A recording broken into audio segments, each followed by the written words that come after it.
Bonjour, everyone, and welcome to another fantastic Friday stream with yours truly, Skeleton VTuber Skytori Suna.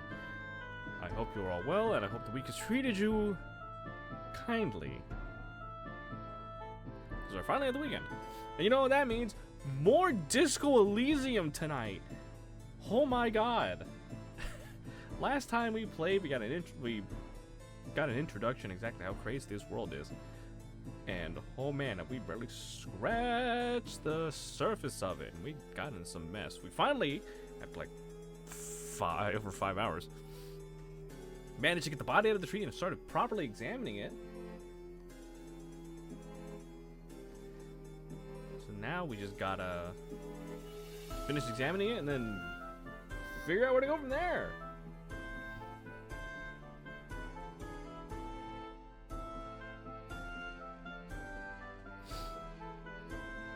That's where we are. We've run into definitely what I would consider a colorful cast of characters.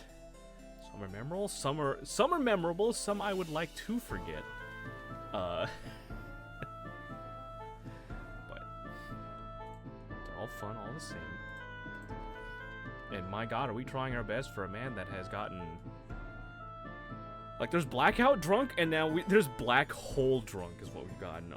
Our entire sense of self and who we were and why we're here have just been destroyed completely. No telling what we're gonna be running into.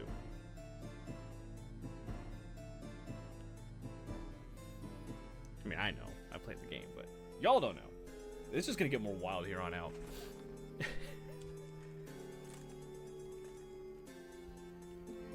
We also have to cope with the fact we have dangerously low morale.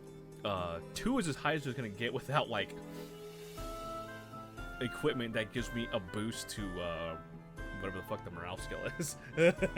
We learned very early on that, oops, may have made an error in then doling out skill points. Uh-oh! So, you know, that kind of, like, oopsie poopsie. These things happen, you know? There's not really much you can do. These things just happen. And you just kind of have to roll with it a little bit. But yeah, I think we played for about 5.5 hours last time. I don't know if we'll go as hard as we did last time. We'll get a few hours out of it. But anyway, let's go ahead and play.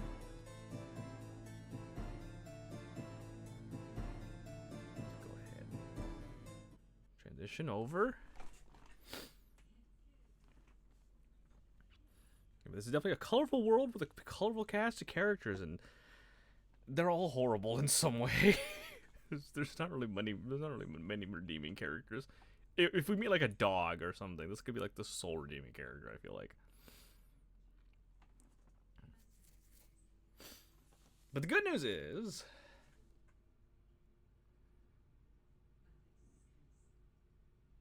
we might have enough to at least get a couple nights in at the fucking Whirling in Rags.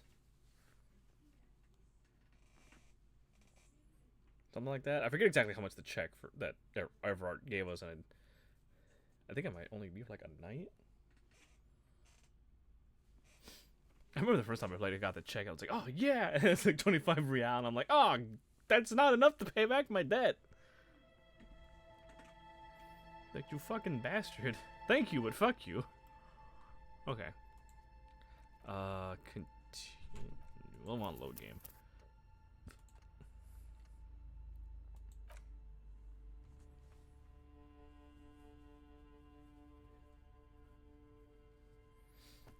So yeah, we were in the middle of examining the body. But it's 7 o'clock at night. Let's go ahead and finish this up. The rotting man lies on his side with his eyes looking straight through you. Bits of cargo belt lie on the ground around him. His body is supine and open to intrusion by autopsy. And oh boy, are we gonna intrude. The lieutenant adjusts his glasses and takes a deep breath. Okay, so we are internal examination now. System. I have nothing. Do you have anything on this man's central nervous system? Well, it's not functioning, I'll tell you that much. Of course, there is a moral to be drawn from it. a moral to this story. If I may add the moral of this story. What would that be? The dead man looks, too, with barely contained excitement to hear the moral of his story. The brain is very vulnerable to compromises in its blood supply. I think that may well be the moral of every story, officer. All right, NA. Good. Musculoskeletal. Purge fluid is coming from the mouth. Not injury related. Eyes and tongue protuberant. Hyoid bone. Let's see. It's gone. With his eyes almost closed, the lieutenant puts his hand on the dead man's throat and begins to massage it. Ew. Gently. A rotting smell erupts from the mouth. Purge fluid runs down his lips, black and viscous. I feel like this is the most visceral, like, real example of, like, a corpse autopsy. Nothing you see in, like, the cop shows on TV. Like, they're too clean. Yeah, jack that fucker off! Alright, well. The hyoid bone is fractured. The rest of the musculoskeletal system is intact. Unremarkable. Respiratory system. Back hunched as if in prayer, he begins to pry open the dead man's jaws. He stops to exert more force. Both hands are used. Gotta love that rigor mortis. Oral cavity shows no lesions. The victim has received dental implants, possibly after a combat wound. Mouth swollen. Hemorrhaging present in mucosa of the lips and mouth. Let's just look inside. No scream. No sign. Because you know of what? relief What if we just rises vomit from in the man's darkness mouth? inside. It's humid there. Sickly sweet air, unlike anything living. You feel Why was like that you're dude about so to cut throw up off? again, straight in that mouth of his. No, you don't. You can keep it in. You can keep anything in. Whew, thank you, pain threshold. I was joking about vomiting into the mouth, but who man, if I had fucked up, would have been bad. We're gonna look more You new. managed to suppress the contractions trying to enter your stomach. All Man, it like, the takes dude- yeah, that's what I mean, like, the dude got cut off. Through it, you see nothing but darkness. More meat and darkness. Me when I'm lost in the butcher shop. Deep silence as always. Thank you, Inland Hemorrhaging Empire. present in mucus. Let's go with the jaws. The mouth snaps shut before you. Write it down. Hepatobiliary. NA. Like, why? Don't we have anything? Are you a hepatobiliary expert? I don't even know what hepatobiliary is. Neither am I. And that's it. That's it. Okay, NA. Same for toxicology and serology. NA. Both? Unless you have untapped reservoirs of knowledge there, The completionist in me wonders if there's something we could still do. like a toxicology screening. At this stage, I doubt processing will find anything, even if it was brimming with cocaine. Brimming Still, with we should have cocaine. request. Alright. Brimming with cocaine. Electrochemistry, chill out, man. Like, you don't gotta do it every time, right? NA, and that toxicology requested. Cardiovascular. The body exhibits heavy lividity. Blood has gathered in the hands, feet, and neck. Hypostasis is visually consistent with the hanging. Write it down. Gastrointestinal. He breathes a sigh of approaching relief. This is the last field on the list. He looks around to the ground, the pool of feces there. This will do. Digested semi-solid food in stomach. Voila. He touches the corpse's bloated lower abdomen briefly. Write it down. Keep the voila. What's next on the list? Description of injuries now that we've fully examined the body. Let's see.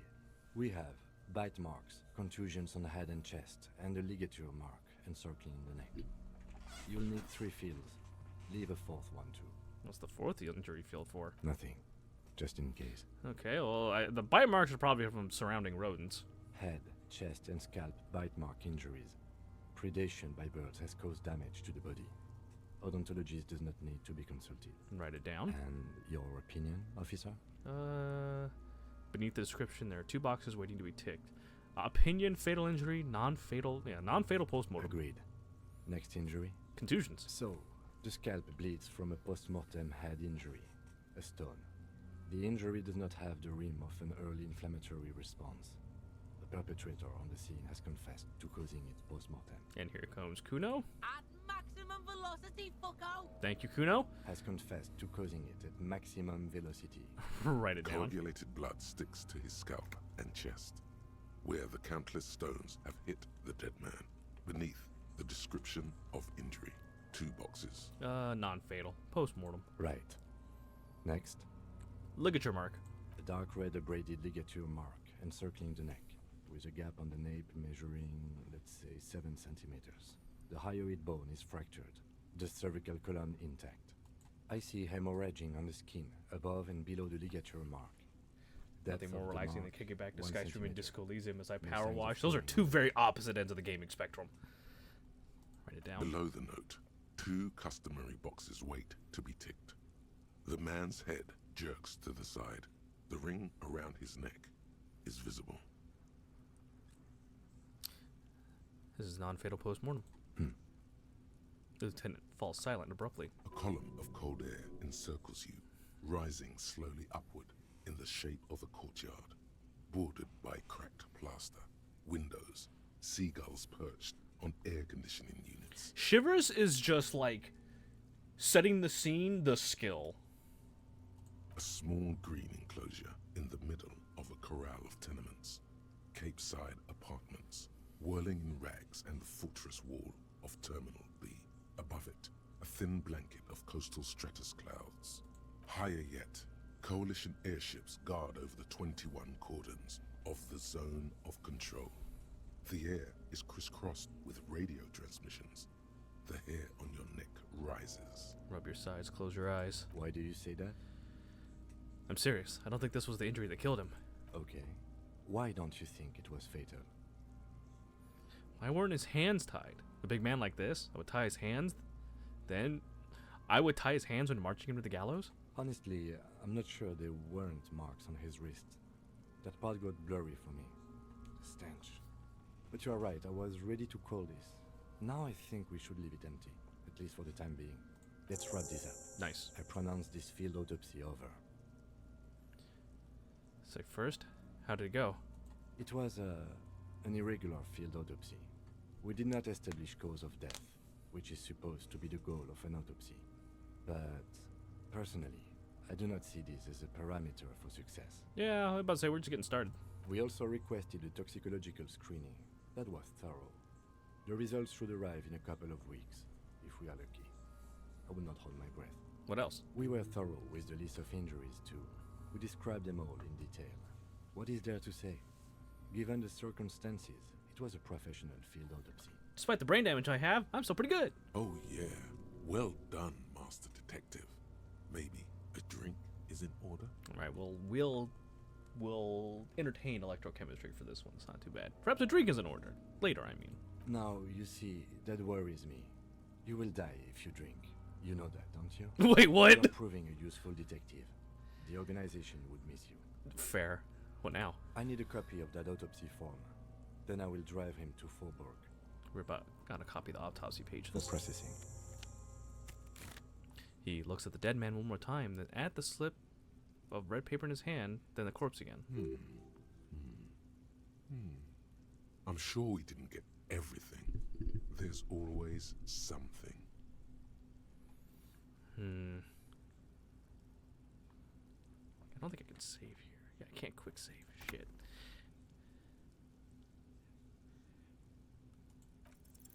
The fish lips stay silent in response. I know there's You something must else be here. losing your But I mind, don't. asking him that over and over. I told you, he is male, 40 to 50, with an athletic build.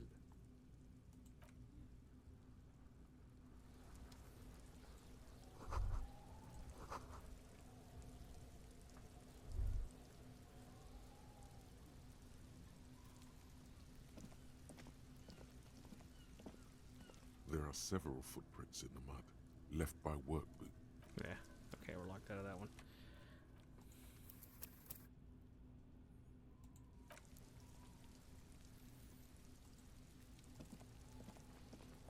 The man is The lieutenant adjusts his glasses and takes a deep breath. Oh, my perception. Why I like this?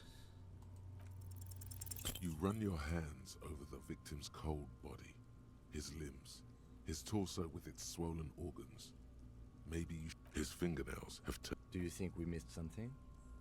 Okay, well, we are in livor mortis here. He is disintegrating. We need to refrigerate the body. Hold on, I want to fucking... I know I said I wouldn't save scum, but it's just... It's like, I know, and I want this piece of information. Unfortunately, I fucked up the The man is the Inland lieutenant Empire, which may adjusts have been his our glasses best bet. and takes a deep breath. This is an 8% chance. You run your hands Which is over not the victim's great. cold body, his limbs, his I torso with need its a swollen 12. organs. Maybe you should be more. You pull down his breeches. Mark Okay, well, Do you think we missed something? I say, well, we will we will not let that one read out.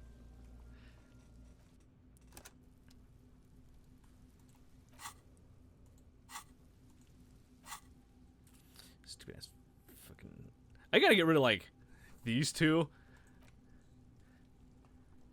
Like the fucking, like, don't get me wrong, like the extra experience and like the +1 real is good. The the already damaging, like this is I also have two. Do I have skill? Oh, I have 2 skill points. I forgot I had 2 skill points. What am I doing?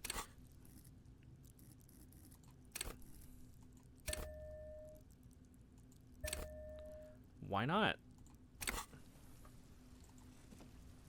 This seems like it might The help. man is the lieutenant adjusts his glasses. I totally forgot and I had skill takes a points. Deep breath. Okay, 28%'s not bad. You run your hands Still over not the victim's great. cold body, his limbs, his torso with getting its closer. swollen organs. Maybe you should be more thorough. So I need to roll like a 9. I probably should have saved after I spent those points.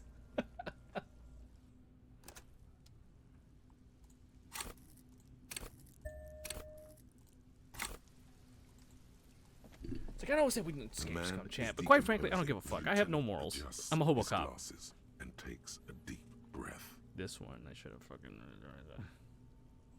I can't. Either way, I'm not gonna let Kim take him away. I want those fucking boots.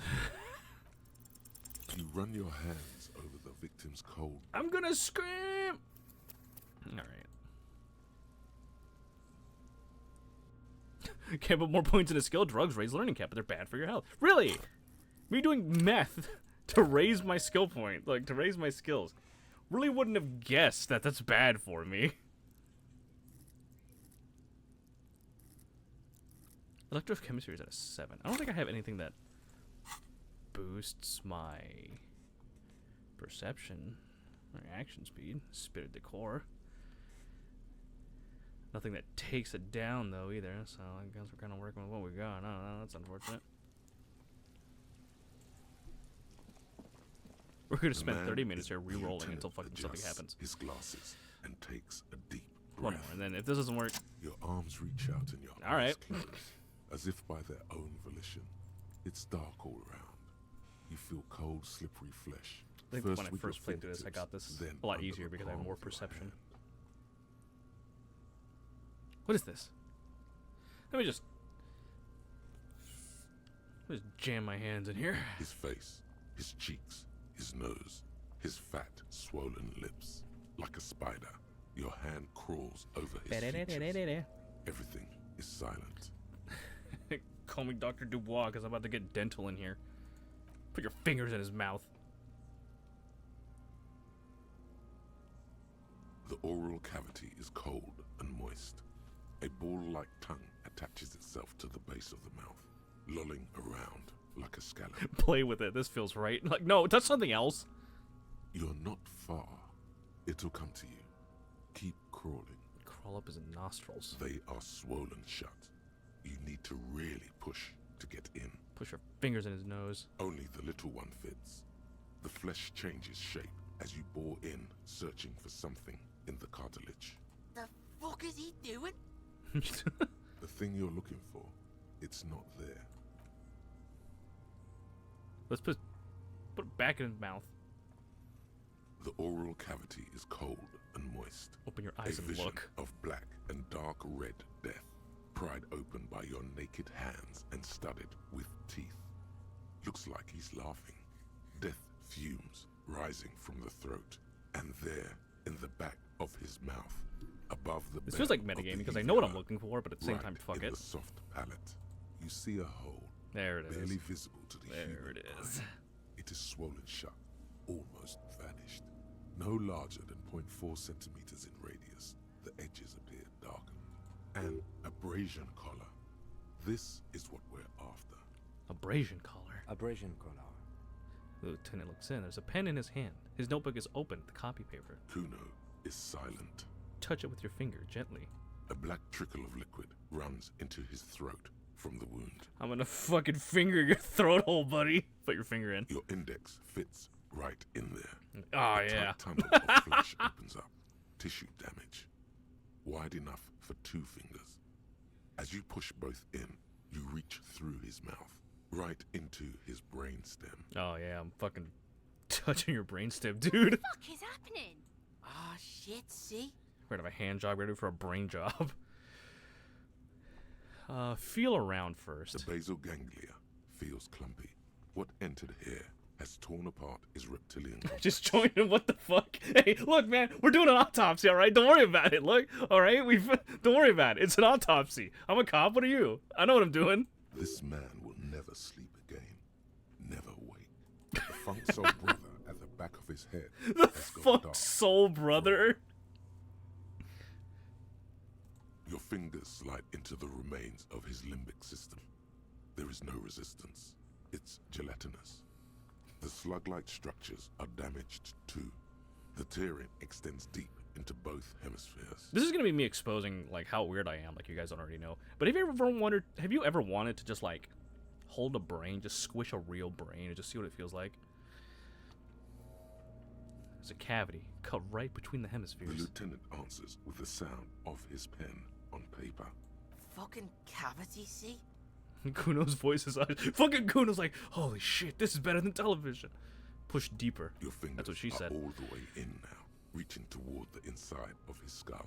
The cavity goes further, but Just like the Dark entry Souls, wound but not isn't finger wide butthole, enough finger for mouth the rest hole. of your hand to follow. I haven't, but I understand it. Yeah, see, it's like I don't know if it's like the reptilian or monkey like desire to hold things that should never be held. All the muscles in your body harden. Time to enter him. Punch a hole through his mouth, wriggle in. All right, we're a gentle lover, okay? I say that, and the immense desire to punch a hole through his mouth. Your fingers reach toward his skull. His cerebral cortex feels like jelly. Cold jelly. Strange fluid streams down your wrist as you push deeper until you feel it on the tip of your finger. The G-spot. Sharp, serrated material. The edges cut right into your skin. You see, chat, see, it's not just me. The skills are doing it too. The pain is barely noticeable under the adrenaline rush. I feel a solid object right under the skull. Can you get to it? Inspect the skull first. This is a red check. Oh dear. There's a tiny crack, a protrusion in the cranium, right More at the clips. back of his head. Your finger must be pointing straight at it, from the inside. The object that is in there stops just short of the skull, in the encephalus, knocking this tiny fracture into the cranium. We have the makings of a very small exit wound here. All right, we're good. Forget about the fucking exit wound, Beano. The pig is wearing him like a fuck puppet. I forgot there was another check here. Like, damn me and my low motorics. Damn it. If I had more interfacing, this might be easier. But I had to dump everything I had into perception to get to this point. The G-spot. Having fun with that. We'll go for it. Bitch!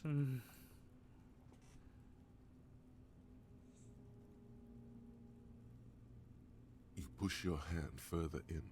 Whatever is in there keeps rolling between your fingers as you beckon it to come out. Fucking shit. Out comes his small folding knife. The lieutenant moves its blade across the man's skull. Oh, thank Christ. I was gonna be real For the mad exit if the wound. fucking bullet was not gonna come out there. Not toward the protrusion. Mm-hmm. Withdraw your hand 4 centimeters, please. I'm standing up, Kim. Oh, yeah. Don't say it like that. Pull your fingers back and nod. With a crack, he punches the knife in the skull. Then, one more time. And one more, until the bone comes loose, like eggshell. Inside, you feel the jelly move from his Sunny side up cooking. brain. Can you push it out? A Push. small flower Hey! of metal blossoms from the man's head, followed by your finger. It only took a small amount of save scumming. Beautiful. A bullet. A non-calibre. Rifled. Oh, You may remove eggshell your is a hand from the horrifying victim's way to head now, describe that. officer. Hey, you know Well what? done. That's most of how things are described in this game. Horrifying or way too accurate. Here's your prize. He drops the bullet in an evidence bag and puts it in your hand. Your other hand. The one not covered in blood and cerebral cortex. We need For to add an my item. omelet. to I'm the more of a injury scramble kinda list. Injury number 4. Oval entry wound with an abrasion color. Soft palate. Back of mouth. High velocity. Temporary cavity in brain tissue. Small exit wound on the occiput. How does that sound? Sounds about right. Opinion, fatal injury. I'm still not sure. I would agree. And one last thing. We can now fill in injury number 3. Ligament mark. But you don't even like Opinion eggs. It's for the non-fatal. bit. Post-mortem. Treatment. He's proposing the bullet was the real cause of death, and the hanging an attempt to conceal this fact. The ligament mark, the fractured hyoid bone. It was all treatment. Yes, and the belt around his neck. The hanging. Even dragging him to the yard. All of it was done after this man was already dead. You think so? I did not just come up with this. I have had Because my you have egg on doubts your since face we now? found Yeah, no and signs brain of on my struggle hands. on his wrist. No claw marks on his God neck. knows whatever else is Why? in there. Why didn't he fight for his life? There have been other signs too. Small things. Secret task, find We the were bullet right before not you to get assign fooled. hanging New skill as point! cause of death, as the perpetrators expected we would. No such luck for them. There is, of course, the very real possibility he was both shot and hanged. Wait, they just shot while they hanged him? Yeah, you know, really just send a message. Why would anyone do this? To hide something. The real killer? The real motivation? What really happened here? Maybe the bullet holds more answers? Yes, we should take a closer look at it. I am certain it has more to tell us. This little thing could reveal much about the weapon that shot it. I think I need to wash myself. Oh, you really, really do. Wash I'm off the glad to hear death you say smell. that. Your room in the Whirling in Rags should come with a bathroom. Be sure to make use of it in the evening. What happens next? We put him in a bag and carry him to the holding pen of my kinema. The body bag should contain the odor for the duration of the transport. I would drive him to processing, but it's too late to do that today. I'll do it first thing tomorrow. No problem. One more thing. This was really good work, detective. Let's drag him to the kinema. All right. He takes out a shiny black body bag and starts pulling the plastic over the dead man's face. There go those beautiful enamel boots. Oh well. You will never own the full set now. May they rest in processing. I will need a little help carrying him. You take the hands, I'll take the legs. So, basically, in order to get the boots, you have to, I think, kind of screw up a little bit. And you basically, instead of taking him to processing, you have to shove him into the polar bear fridge and come back for him after Kim has gone to bed for the night.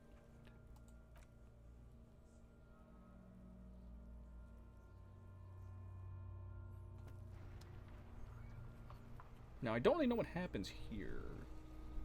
Because I obviously didn't do this.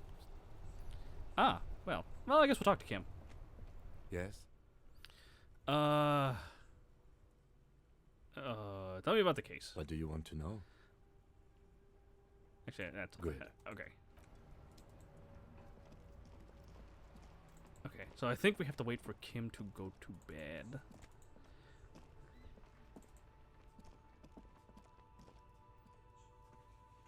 Tetanus probably is what else you have, especially with dumpster diving. Yeah, I mean, you know. Yo, what's fucking happening in here? What's this? Oh. Man, I still don't have my... I don't have my sad song I need to sing. Let's talk to some people. Hello again, sweetie. Ah, nothing new there. I don't want to just immediately be like, oh, you seem to be in a chair. Like, come on. Can I help you? What thing? What? By the way, you should come. Okay. Fuck it. I guess we'll go up here. At the very least, I'll wash off the death smell on me, you know? Ooh, go sing Baka Mitai. Got my tetanus shot. I'm good to Scrooge McDuck dive my ass in. No, I think I'm good. Okay, I think if I go to my room...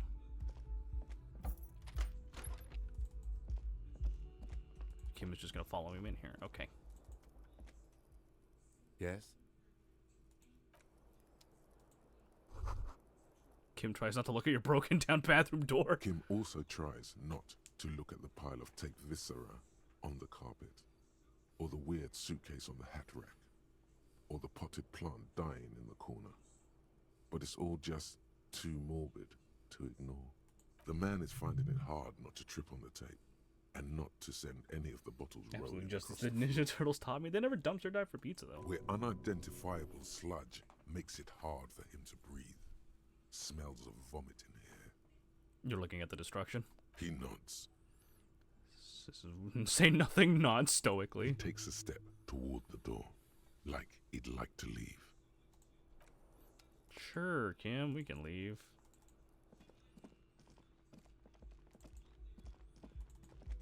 I think we still have an hour until, like, everything closed down.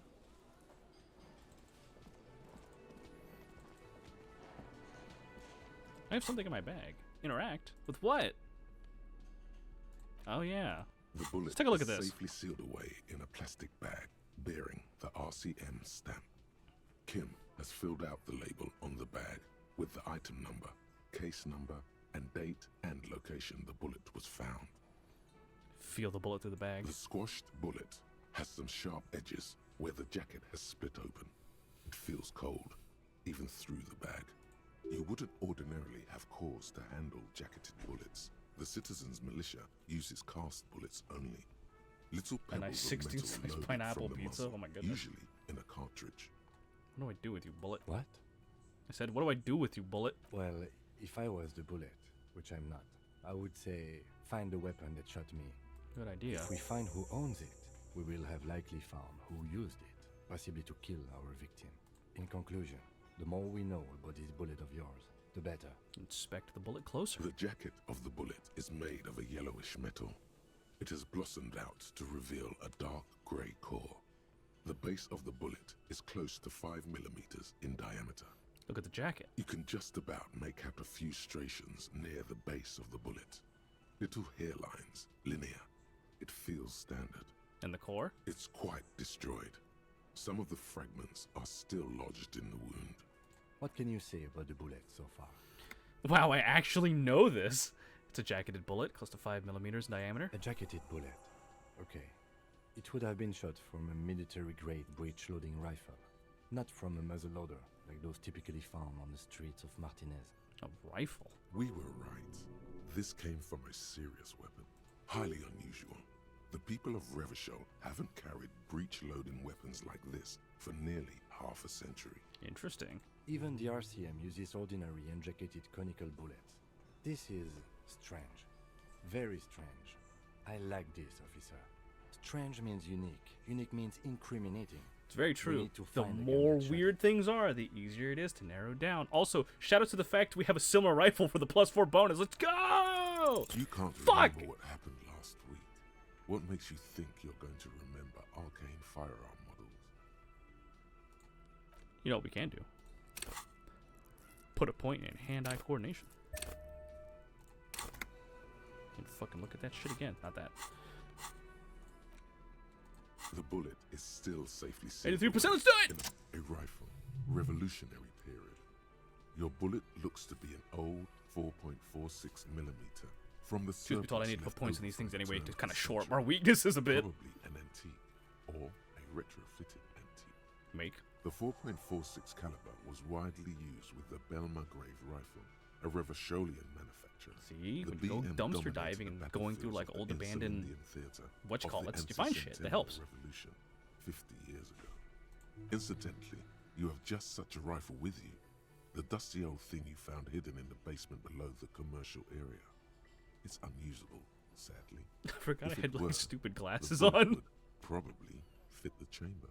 Is anyone still making these rifles? No, but Zeliger, a major firearm manufacturer, ended up with a surplus after Also, I the love war. the art they So use for there like are the different still a lot skills. of these old military rifles floating around, usually broken.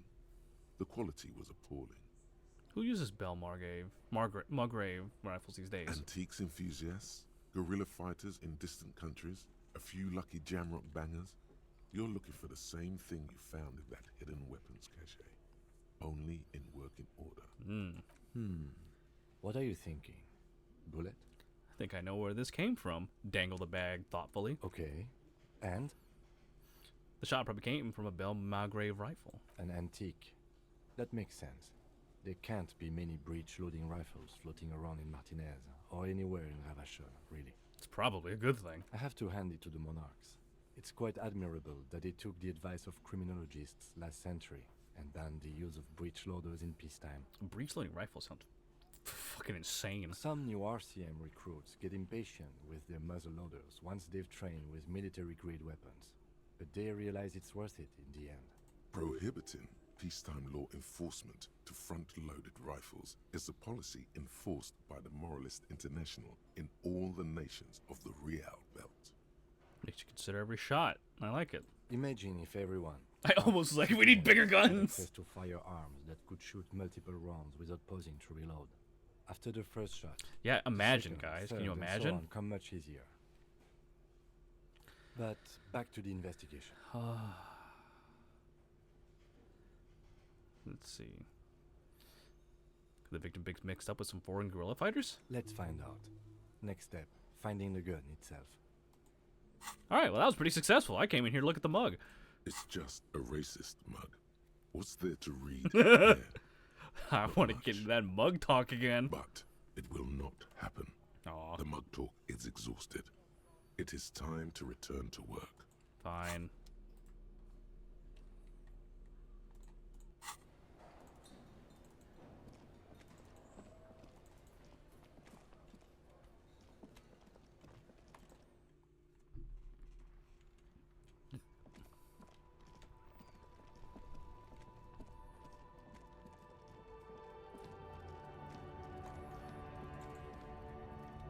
Welcome to Ivashol. The remark isn't addressed to you. It's addressed to the lieutenant. Why are you addressing my partner like that? Don't you welcome to Ravachol me. My grandfather came here from a 3,000-year-old racist isolationist culture, while your ancestors came to this island a mere 300 years ago. Every school of thought and government has failed in this city, but I love it nonetheless. It belongs to me as much as it belongs to you. I'm just not gonna say nothing. It's men like you who keep Ravachol divided, making it that much harder for everyone to climb out of this post-war limbo. What he means is, fixation on the Revacholian nation makes it harder for Revachol to actually attain self-determination. He's right. You're undermining our best shot at real self-determination. Oh, come on, man. I just said welcome to Ivashol. It's a lorry driver thing. These fucking French people, I swear. I know exactly what you meant. You think my kind doesn't belong here, that I should watch myself and behave. But you see, I'm an officer of the RCM. It's actually my job to make sure you behave. Yeah! I would advise you to remember that. Silence. The air between them becomes tense. Your partner needs backup. Now's your moment to shine. Fucking A, Kim, I've got your back. Give the lieutenant a punch in the shoulder. You do make a cute couple. You know that. The lieutenant exhales and resumes his regular calmness. Now that that's settled, we have a couple of questions. Whatever you say, officers. He waits impassively, cigarettes smoldering between his fingers. He smells of heavy motor oils and his breath of high tar content cigarettes, probably Astra Whites. I found this mug in the trash. Yours? Oh man, that's great. Look at that guy go. Haven't seen anything that funny in a while. Is it yours? God damn. Thanks for that, but no, it's not mine. He doesn't live in Martinez. What are you hauling? Oh, not much anymore. I'm here to pick up some cargo, but Can you dock collab with workers are on Unfinished strike, Eddie? I don't even so, know who that is. It's a sit and wait on your ass situation. Wait, so how long has this been going on then? The strike? Oh, they've been at it for a while. A month, 2 months maybe. That's a long time. But this here is just the last week or so. What kind of car are you supposed to pick up? Apples. What? Apples is exactly the kind of thing you'd say if you had something to hide. Sounds like a cover story to me. Look, as detective, I come from a long line of lorrymen. We got ancient rights and privileges. Oh, I'm here to pick up a load of fucking apples, man. Just regular Koiko picked apples. Koiko? Damn, you're not gonna get more out of him on this. He's put up the wall of racism. The wall of racism. Alright, whatever. We're done for now. I know for a fact you're not gonna give me shit. This guy up here, though, this guy is important. Bastards! We have a right to work! He's trying to collab with other streamers. Well, good for him, I guess. What's going on here? Hold up and stay frosty, everyone. Cops are here. The broad-shouldered alpha male turns to you. He's a full head taller than everybody else here. You here to fuck with us? Beat the honest worker down. So why should I? We're here to fight for a cause. Stripes usually have problems with people who have causes. Oh, then yes. Ha! Couldn't handle us. Cause gives the workers strength, gives them power. We have a right to work! Okay. Besides, we're not that different. It helps if people see us talking, cops and strikebreakers together. Most streamers won't collab till they Shows get to know someone in authorities are person, on make our sure they can side. vibe. Yeah, exactly. Builds confidence. No, there's still people I talk to on Twitter and stuff occasionally that I haven't collabed with because, well, you know, still feeling them out / I don't know if I vibe with them completely. Plus the social anxiety or whatever you want to call it. Being an introvert. Nonsense. It's like, I don't think I've chosen any sides yet. Might be time. Don't let the fat bastards tread on you. Cops tend to side with the higher-ups, but you're essentially still workers. I don't trust cops, but I can see you understand the right to work! Right to work! Regardless, I have some questions for you. Maybe you should ask them the questions, like why we're not allowed to make a living here. Shame on you! We have families to feed, you piece of shit. He points his finger at the man sitting on the railing. So do we, Scott. Oh, call me mañana. What exactly is your goal here? We were promised work. We'd be in there, working, if the bastards hadn't shut the gates. And you aren't able to breach the entrance? Main gate's locked. Would take heavy ordnance to bust it open. Could try to get in through the secretary's office. Door's locked. The guards blocking the way to the access panel. Oh, yeah, we kind of circumvented that whole thing. And I don't mean the scrawny mess punk either. I mean head measurer. Or whatever he is. Wait, head measurer? Yeah? That giant up there on the bridge you talked to. Head measurer. Won't let the workers by. The access panel is right behind him. How bad could one guy be? You seem capable. Bad. Standing on a narrow bridge, he's got a strategically advantageous position. And he's trained. He's also like 6 foot and change. I don't know how the Union has a trained killer up there. But that one's no joke. And my men are tired and hungry. Uh-huh. They're workers, Right. not fighters. Why don't you just talk to them? Like civilized folk, you mean? These native fucks don't understand civilized. Native? It would be better for the neighborhood if you went home, at least for now, if you can't get in anyway. No! They will give up eventually. Or get drunk. Leave the button unguarded. Then we charge. The man rubs his jaw, a perfect lightly bearded square wedge. I'm going to leave now.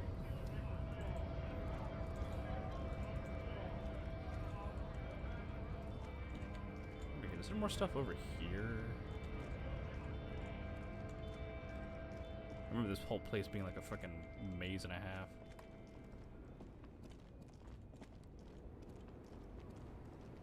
Oh yeah, it's like an old lady here. Or lady. The small, wrinkled woman does not greet you. She nods along to something on her radio. A photograph is clutched in her hands, and there is a warm smile on her face. The photo, an ambrotype from the turn of the century, as golden as her smile. Excuse me, ma'am, I'd like to ask some questions. No response. Wherever this woman is, your words fail to reach her. Snap your fingers in front of her face. Wait, The lieutenant stops you before you can snap. she's just a distracted old woman. Better to leave her alone. If you say so. Yeah, it doesn't really seem like we're getting much out of her anyway. What's in here? 83 cents! Hmm? Ooh. Extra physical instrument. Not gonna say no to that. I think that's just... I was gonna say a tablet. Of what you call it for, Okay, it's actively forcing me away from there. Is another person over there? Did I see that right? No, I guess not.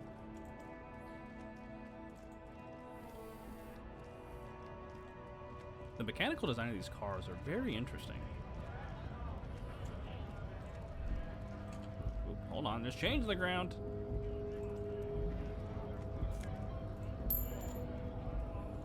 We got 22 bucks. Not bad. Not bad at all.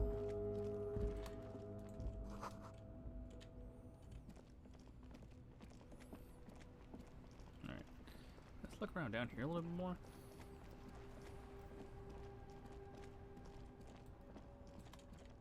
What's this?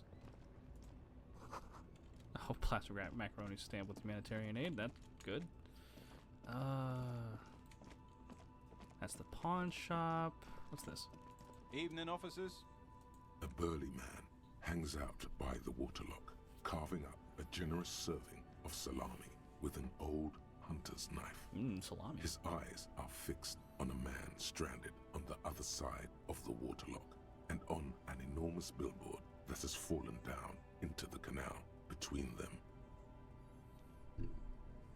His posture is relaxed. Despite his powerful build and a knife in his hand, this man resorts to physical intimidation only infrequently, if at all. You know what caused this wreckage? Point at the smashed billboard in the canal. I wasn't here to witness it, but those look like tire tracks on that sign. Weird, huh? Then again, plenty of daredevil drivers in Rivershoal. Yeah, that's kind of weird. Too bad it also takes a year and a day to repair anything around here. Especially a waterlock. The rest of the coast is closed off till then. You know what's further down the coast? Well, there's the fishing village, an abandoned fish market, a bizarro church. Not much use to the congregation, though. There always seems to be something wrong with it. Okay. Yeah, not really much else. Just bombed out ruins. Can I have some of that salami? Sure thing. Oh, sick. It is salty, it is savory, it is chewy. The hangover only makes the salami more tasty.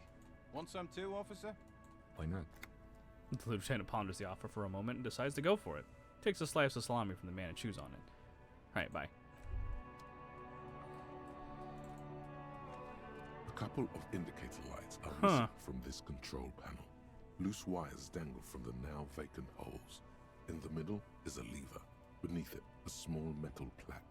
This panel usually closes the waterlock, turning it into a bridge that lets you cross the canal. But there's a crashed salmon and butter sign in the way. Pulling the lever probably won't do anything. The sacred shared salami, exactly. Well, it's not going to do anything, so we'll leave.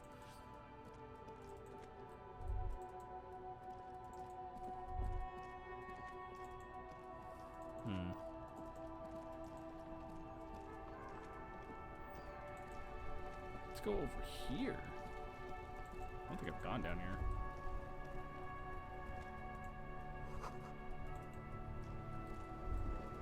Hey, there's some dudes.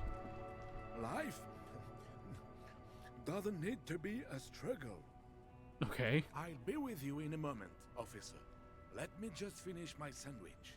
Talk to angry Hard René first. Sure. Have you no shame? Whining about your back every time you bring out the measuring tape. René, you're a man with a fork in a world of soup. Please, let's just try to enjoy the game, all right? Yeah, sure, whatever fucking game you're playing. Look, in his hand, going into his mouth. The sandwich. It's hauntingly beautiful. What the fuck? I'm trying to, but you keep breaking my concentration. You're old. I can see that. We're both old. Now stop grabbing your ass like it's a girl. These manly men are playing balls. This is a ball game. Grab a ball and play it. Don't ask questions. Shoot first. Ask questions never. I love that the entirety of, like, the physique skill line are just all unhinged, with the exception of Shivers. Shivers is fine. No, you got this. There's the ball. You're the game. Better observe them first. See? Your munching and complaining have ruined my concentration. The man throws a metal ball towards a smaller wooden ball in the sand, missing it by a meter. Ah, mon Dieu. The pain in my back is unbearable. I can't even say if it's in my back or hip anymore. Feels like it's in both. He tries to measure the throw. I hope you pass out from it. You goddamn jellyfish. Men like you are the reason this nation is sinking. Standing tall and proud, he looks at his partner with disgust. Trying to throw something as close to a predetermined point as possible. Measuring. This must be the age-old game of petanque. Shush. Ignore them. They don't know what they're doing. They're old. You are letting down yourself and the team. Get in the damn game already. I'm on it, coach. Eyes on the ball, Dinky Winky. Oh wow, that actually took my score down. Oh well. Absolutely wild. The fucking just like, oh, I know the game better. You suck at it now. This felt wrong.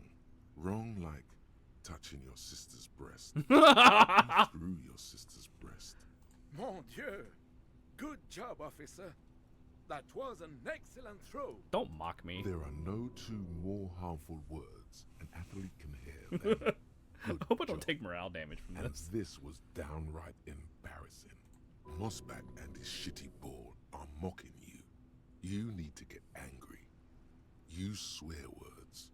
Mention spunk.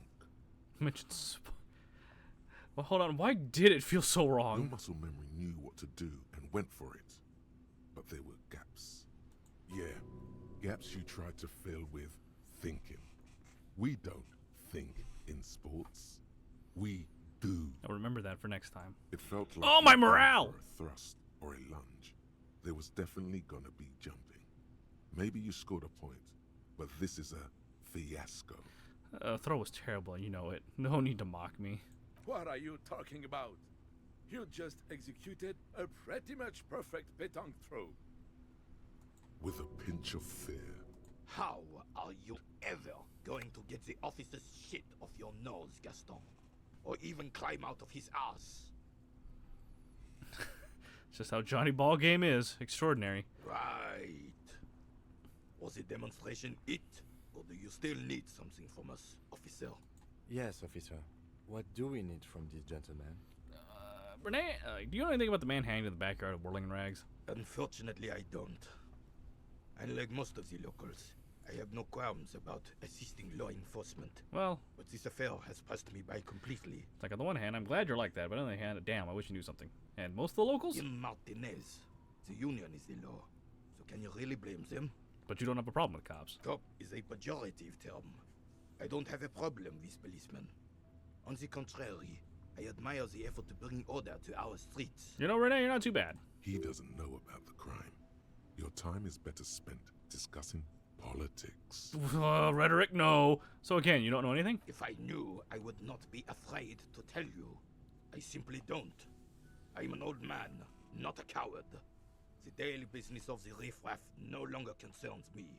'Tis true, sire. He knows nothing. Renee, I found your guard booth. Yes, the Debardeurs Union pays me to stand vigil during the night. Not out of any political allegiance, mind you. I'm an old man. Don't sleep more than a few hours every night anyway, and money is tight. It's like you must have seen something on the night of the murder. Your booth looks right into the yard. Yes, it does. Unfortunately, I wasn't working that night. Been on a 2-week leave since last Monday. So who was working your shift that night? No one. The booth has been unmanned since last Monday. There's no other guard. It's just me. No one has been guarding the container yard since last Monday. That seems convenient. Yes. It's not actually an issue. I mean... Look, officers. The container yard doesn't actually need a guardsman. Never had one before, René. Monsieur Claire had that booth built specially for him. It's mostly decorative.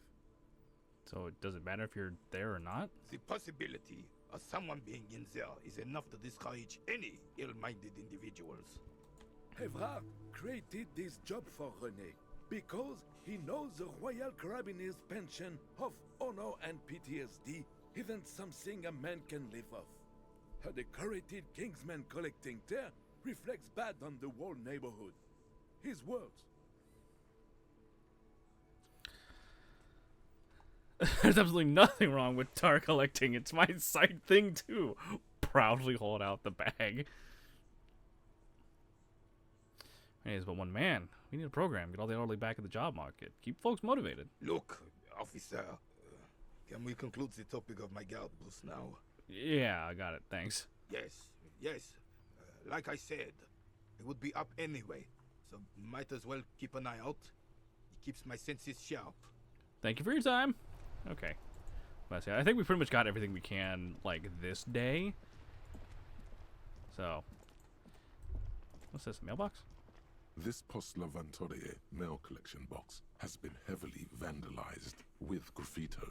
A closer Not graffito. reveals 2 bullet holes in the front. Oh. A faint sticker on the side reads, RCM Emergencies Desk number 8102, with a slogan, Mankind, be vigilant. Good mail delivery box. The fucking bag. The box seems happy. Oh, good for it. Eat shit pig, fucked by the coon, and Saint G with a crown have been scribbled on it. Jenny is a whore, and best set mailbox also. Been there, Post Laventure mailbox, mail collection box. Been there. The mail collection box seems That cathartic. healed my morale. So do you. You shudder, then you swallow, and then suddenly you see it. Over all the other graffitos, someone has, using the tip of a very sharp knife, cut the words, Revachon forever. That's probably nothing. That's probably fine, right? Gotta look at the gate itself. You see a set of tire tracks in the brown slush that covers the plaza mosaic. What kind of vehicle drove through here? Hard to say. Your vision is blurred, and you're having difficulty concentrating thanks to your relentless hangover. Yeah, we'll run it. The tire Nice. tracks were left here by an unknown event that took place some days ago. It's a message, written in the language of burnt rubber. Some of that rubber stuck to the tiles right in front of the whirling in rags. This is point A. The driver started there. Okay. And then accelerated straight into the fence, left a hole big enough for the Franco-Nigerian cavalry, according to the cafeteria manager. What happened next? The driver proceeded to back out of the yard, barely stopping before hitting the adjacent building. Well, that's good at least. Before heading south. Must have been in a hurry. The car drove through the fence. You are correct. This is a rather motor carriage friendly city. Is this connected to the case? I'm not sure. There are plenty of traffic accidents waiting to happen in Martinez. With the jam right here on the roundabout, I would keep them separate. You could follow the track south. There seems to be a canal there. See where they went. Yeah, we got a little bit of time. So I have a pretty good idea of where it went.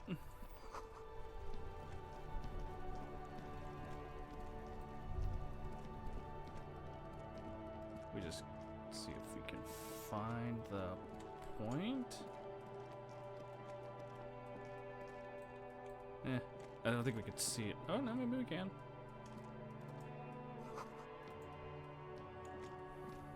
I forgot I can zoom out. A crumpled billboard reading, Samaran butter soaks in the canal.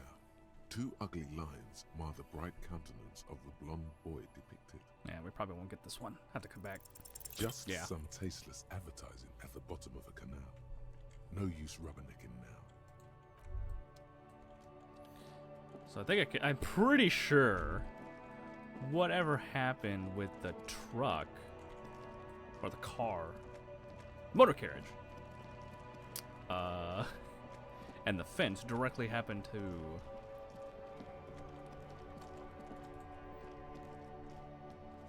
the sign, or it's at least related.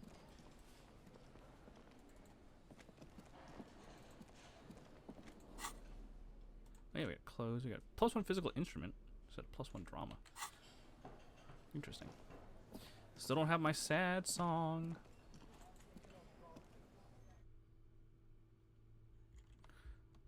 So is this Kim's room over here?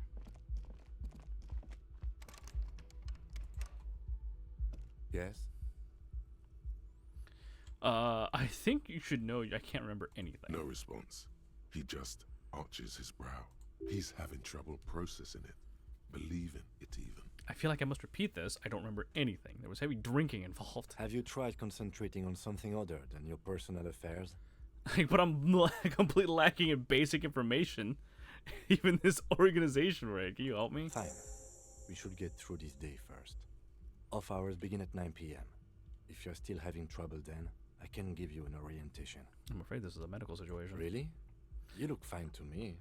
I'm talking deep neurological damage here. I saw myself in the mirror and had no idea who I was. This psychodrama is unbecoming of an officer. Clearly, he prefers to think you're malingering.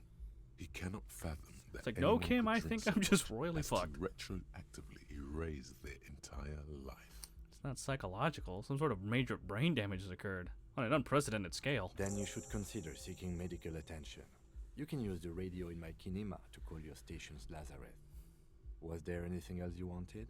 Tell me about the case again. What do you want to know?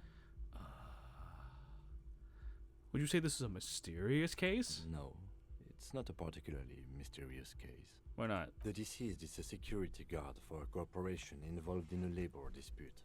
It doesn't take a DeLorean polymath to put the pieces together.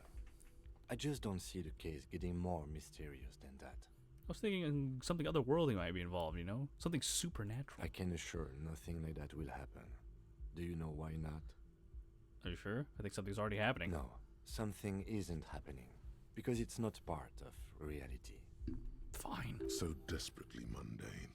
You need to funk this case up. There's something the lieutenant isn't seeing. The universe is too irrational, too morally complex. You should convince him. Literally anything about it, I can't remember a single thing. Ah, yes. The case brief you missed. Now I remember. Brief. Yes, that sounds good. 3 days ago, the RCM emergencies desk received a report about a security guard who was found hanged in Martinez. An anonymous caller said there was a dead body behind the Whirling in Rags hostel cafeteria. Oh, it's a hostel, not a hotel. The cadaver had been there for 4 days. No one had come to investigate. During that time, the victim had been stripped of his belongings. The caller did not identify him, but used the word lynching. There is an ongoing labor dispute between the local dock workers and the logistics company Wild Pines. I was told we should approach the death as part of this dispute. Wait, does the briefing say who the victim was? A security guard or worker of some sort, hired by Wild Pines. This was just hearsay from Martinez, of course. We need to find out the truth. Why didn't we know anything about the caller? They didn't identify themselves in any way. The tone was muffled using a device of some sort. The desk could identify neither the caller's age nor sex. Why hide themselves? There's a strong prejudice against involving the RCM in what's seen as union matters. The dock workers' union is the de facto police in Martinez. Now it appears they've started executing too. We cannot allow that. Let me just make this perfectly clear. Our job here is to find the killer? That's right. Yay! Got a skill point! Actually, I have all I need for now.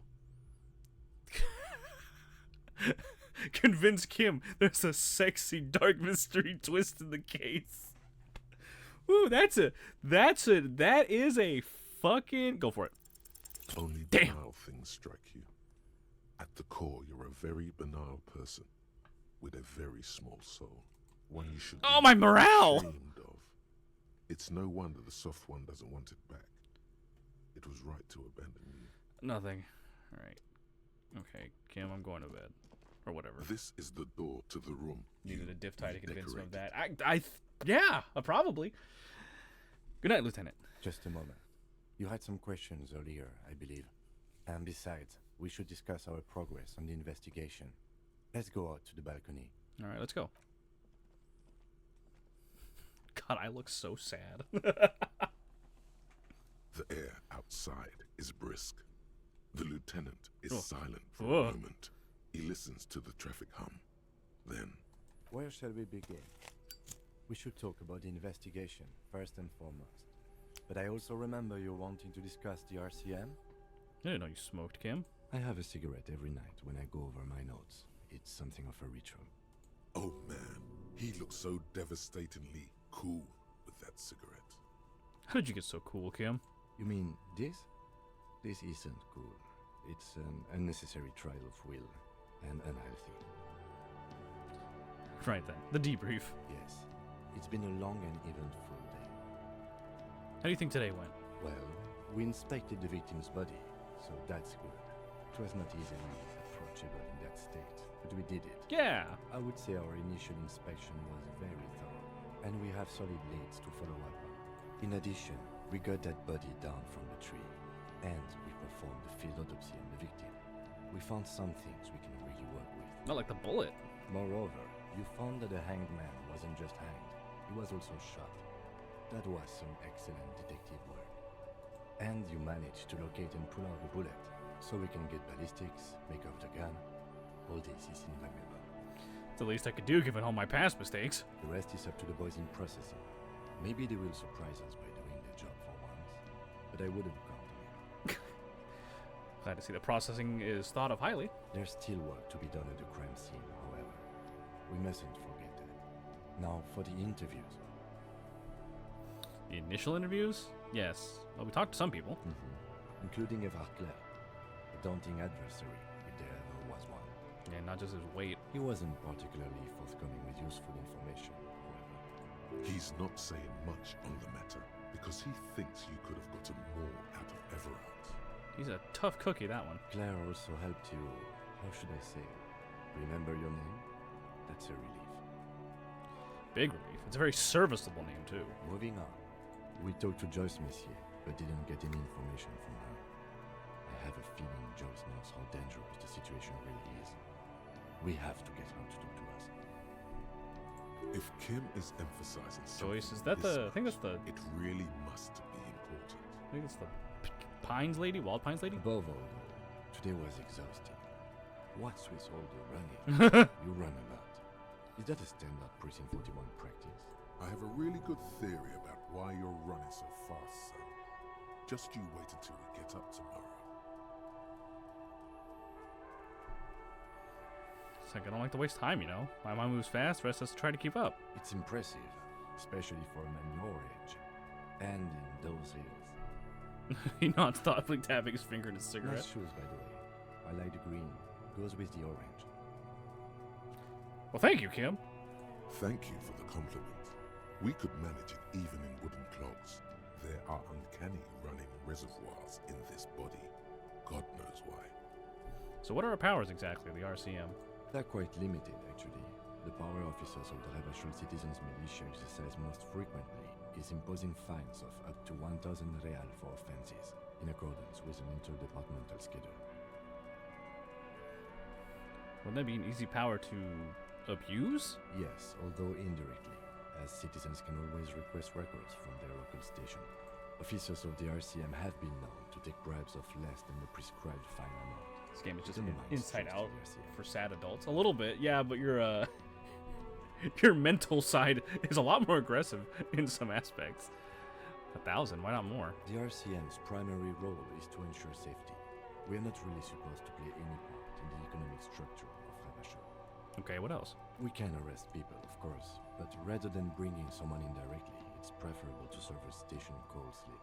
It prevents confusion and overcrowding. Wait, how can you be sure the arrestee will show up? You can't. Those who don't show up become fugitives, though, and have fewer legal rights when they are eventually caught. It's about power projection. Thus far, they seem to mostly show up. I see, and if someone resists? As you may have gathered from the fact that we are expected to carry a record of our kills, like the one in your watermarks, we are permitted to use whatever force is necessary, and strongly admonished not to abuse that power. Wait, so if I kill someone while on duty... You have to supply compelling evidence for why it was necessary to use lethal force. In these cases, your partner is usually your witness. Not a good position to be in, by the way. Internal Affairs handles these cases thoroughly, by cross-examining you for inconsistencies. It is hard to cover for anyone, which is for the best. What happens to the people we convict? We don't convict. We arrest and send them to coalition government courts in Couron and La Delta. The prosecution works off our testimonies and records, which is why it's paramount to keep them. He taps on his coat pocket where he keeps his notes. And who makes all these rules? The coalition government, and the moral intern more broadly. The RCM was formed by the coalition government to restore order in the international zone after the revolution. So we did. Now we attempt to maintain that order. No more, no less. His gaze is absently fixed on a window below that just went dark. Or perhaps it is better to say we were allowed to form. It's a point of contention whether the citizens of Revachol or the coalition government founded the RCM. Let's say it was the citizens of Revachol. Be sentimental if you like. Either way, the moral intern leases us the right to keep the peace in this city, and they will take it away if we misuse it. Fair enough. Or if they think you do. The moral intern, what is it? The Moralist International are the world's largest political organization. You know who they are. They have been running this place after the revolution failed. I really don't know. That's how bad it is in here. Okay. They're a union of center-left and center-right parties across the Real Belt. Our coalition government is just one of its many projects. They also run the ICP, EPIS, most intergovernmental organizations in the world. What do they believe in? What do they believe in? They are Dolorians. They believe they continue the humanist project set forth by Her Innocence Dolores Day 4 centuries ago. Others say they are just technocrats. What? Those others say they continue the humanist project set forth by Dolores Day. Who was Dolores Day? A historic figure? The author of the modern age? You will have to look elsewhere for opinions. The subject of humanism is too abstract for me. Fair enough. For you, she is something painful, though it's hard to say why. What do you think of them? The moral intern are a fact. I try not to have opinions on facts until they change. And it doesn't look like that's about to happen. Yeah. I have an opinion on the moral intern. Do you?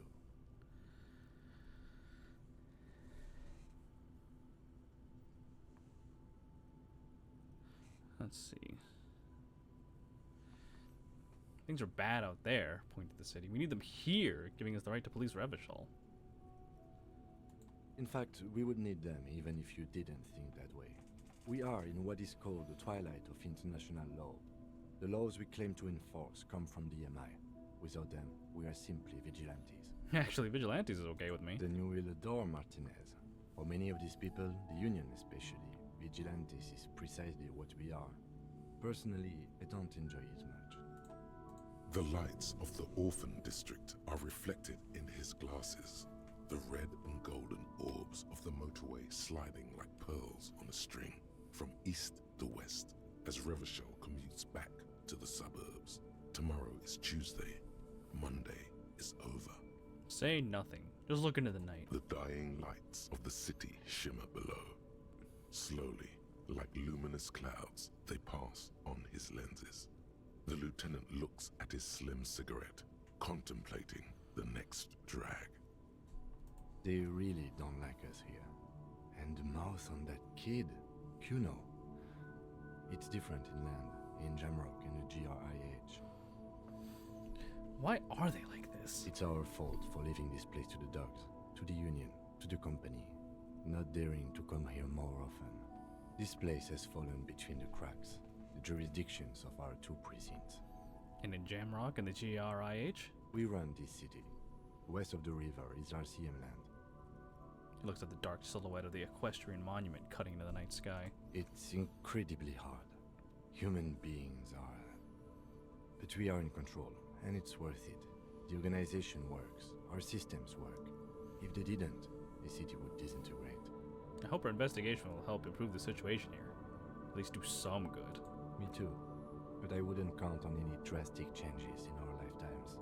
He is very tired, but the dark circles under his eyes make him look younger, not older. Thank you for this. Yeah, it's getting very cold now. Let's go.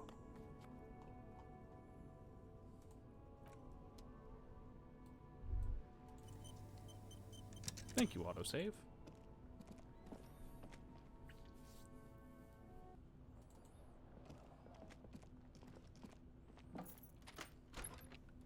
Yeah, see you in the morning, Kim.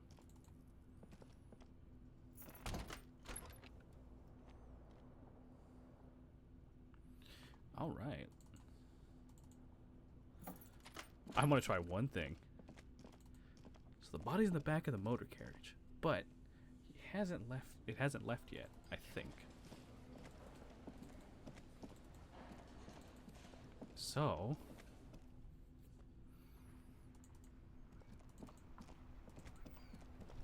oh no, it's gone. Fuck. All right, well.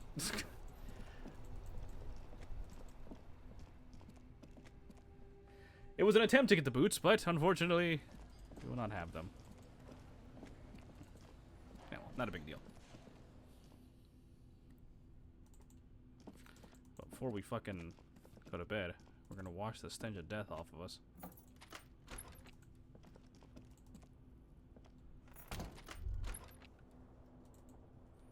Let's see. Will the tub work?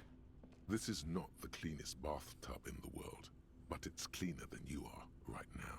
Ah, that soap scum smell. It smells like life, at least compared to you. Run yourself a bath. The bathtub slowly fills with water. The water beckons.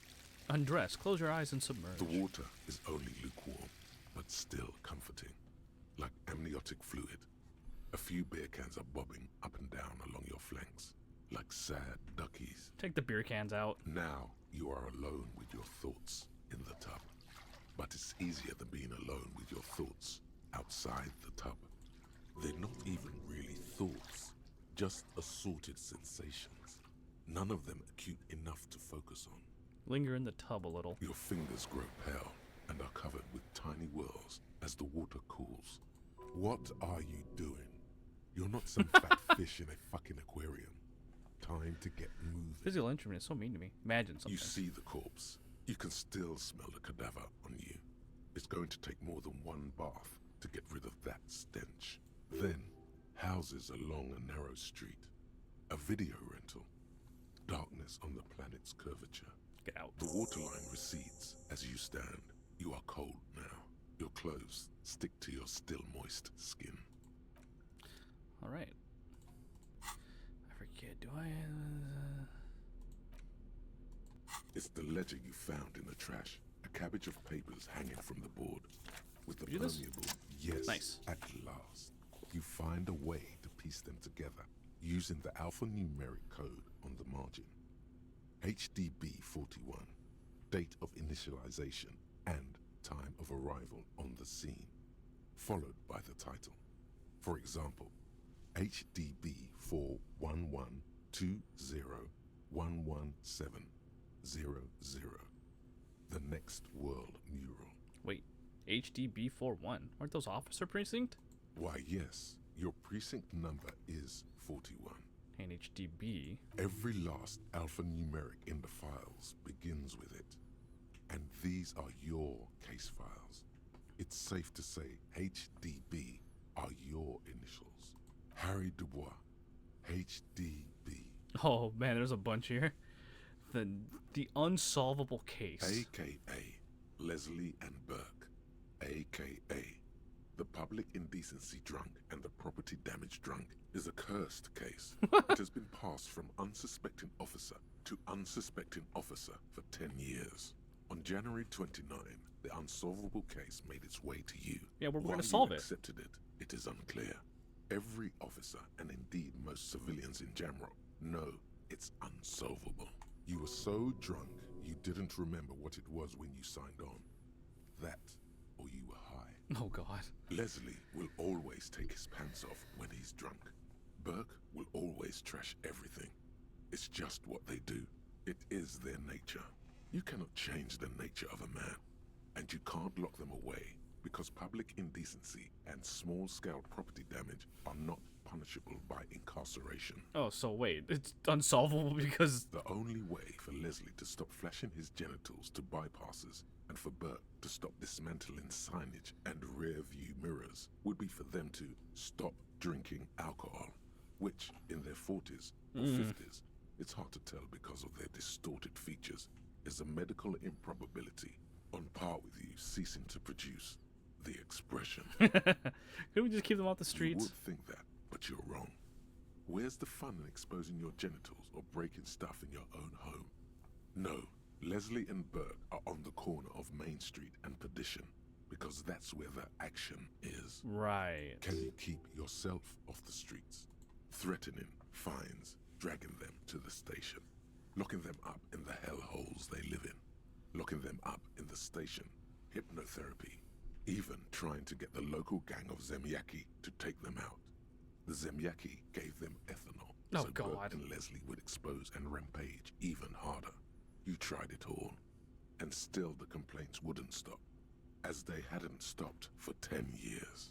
It's plain to see from the files that you, Satellite Officer JV, and Special Consultant TH had more important cases to attend to. You uncover cross-reference to several ongoing investigations, each brought to a standstill every time you drive down Main Street. Because there they are, on the corner of Perdition. And what is Leslie doing? Public indecency. Good. You're learning. If the files are to be trusted, that's all there is to it.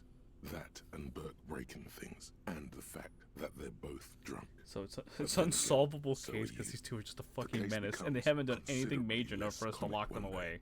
When Burke Ain't that a takes bitch? swing at your ledger, he must have it confused with the property he likes to damage. But the joke's on him. You're drunk out of your mind on potent Pilsner. You slam the hardened plastic board in his face. Then you proceed to beat him unconscious with it. In the process, the ledger sustains damage. The compartment within, reserved for permeable documents, is jammed shut. You stop your assault on the now unconscious Burke to open it, but are unable to do so. The officer began to cry, reports Leslie, who, at this point, is tending to Burke. Kill them. They broke it. Alright, Half-Life, chill. He came at us, and at us. I think he was trying to kill Burko. While trying to kill Burko, you slowly come around. The permeables compartment is open. You've smashed it open on poor Burko's kneecaps. The good news is, Burke can't walk anymore. Oh, we've crippled a man. Can't get out of his apartment, an invalid. With Burke to tend to, Leslie cuts back on the indecent exposure. Maybe he flashes his genitals to Burke. Who knows? Okay. Both drunks are off the street. The complaints stop. The unsolvable case is solved. It just took a little bit of violence. Which is also why the officer responsible narrowly escapes a disciplinary hearing. The end. Do you want to read another one? I could revisit this. Not much has changed in the meanwhile. A bunch of crack it on the knee like Burke. Fuck it. Just nice. The two sides of the board are slightly misaligned, like a drawer that's come off the slides. That actually helped. All you need to do is bend the plastic on your knee, slowly. The slides snap back into place. It should be possible to just, you know, slide the drawer open. Without resistance or sound, the two panels move against each other. The compartment is now open. What's inside? 2 ticket stubs and a handmade postcard. Pick up the ticket stubs. Pick up the card. Fucking kill yourself, you asshole. This seems like such an extreme option that I probably shouldn't pick it. Need the Wisan Lord for nice on. Pick up the ticket stubs. 2 octopuses are smiling, reaching their tentacles toward each other in the colored pencil drawings. The tickets permit access to the zoo in Revachol East. The aquarium costs extra. These let you go there too. Close the permeables compartment. It's slightly, ever so slightly, difficult to breathe once you've done so. The drawer is locked, Blue ink drips from the white pages in your hand. Your hand shakes. You're flushed with adrenaline. Put the ledger away. We'll come back to that, because that's going to be a hot minute, and I want to sleep. The bed is cold and not particularly inviting, but it's yours. The sheets look awful. Crawl in. Because that ledger, that hidden compartment's a whole at thing. once coarse and clammy against your skin. The bed sags beneath your weight as you stretch out and finally close your eyes. And then We sleep die. doesn't. Oh. And then sleep doesn't come. But I want to sleep. Obviously, you're in bed with your eyes closed, but it's not happening. Why? Maybe it's the bed's fault. Check the pillow. Its synthetic filling has separated into hard lumps. The pillowcase smells oddly. Smells of alcohol and sweat and grease. Ew. Check the blanket. It barely covers your toes, stretching over your soft belly. This is your body here, intimate and warm, breathing. I don't like breathing. Roll over to the other It's side. a little better. Colors, scenes, and half-formed phrases still litter your mind. Part of you is still trying to solve the case, isn't it? Who killed him? Who? Something to do with, what was it that the lieutenant said? Union? And it's gone again. Your thoughts lost between the slowing brain waves. No more thoughts. Fall asleep now. Your breathing steadies. A great silence washes over you until your eyelids twitch in your sleep. Oh dear. And images start forming. Oh, not the images. When the images start, nothing ever good happens.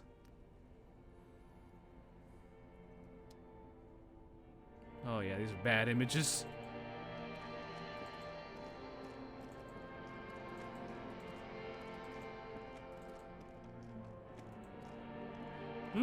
Well, that's not great. Do you remember the scent of your childhood? I was born in a hospital where people usually go to die. You're not kidding anyone, Harry. You don't remember shit. Tell me, do you remember your wife's hand on your face? I left. Oh no, Funky baby, you stayed. It was the rest of it that left. Or you just stood there, with one hand on the bottle and the other on your dick, watching it go. Man, I know people are usually haunted by their demons, but I don't think my demon's ever been hung from a disco ball. Tell me, where are your friends? Human beings have friends, Harry boy. Where the hell are yours?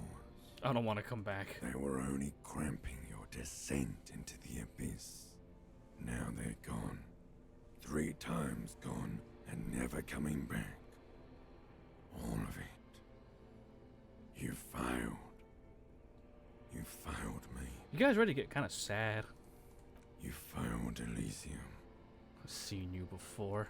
No, you haven't. You're just sleep talking. And the act is wearing thin, too.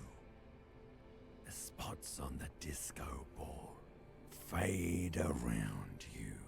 You'll be back in those cold snakeskins in no time, sweating up the bed. Thank you, Reptile Brain. Stinky boy.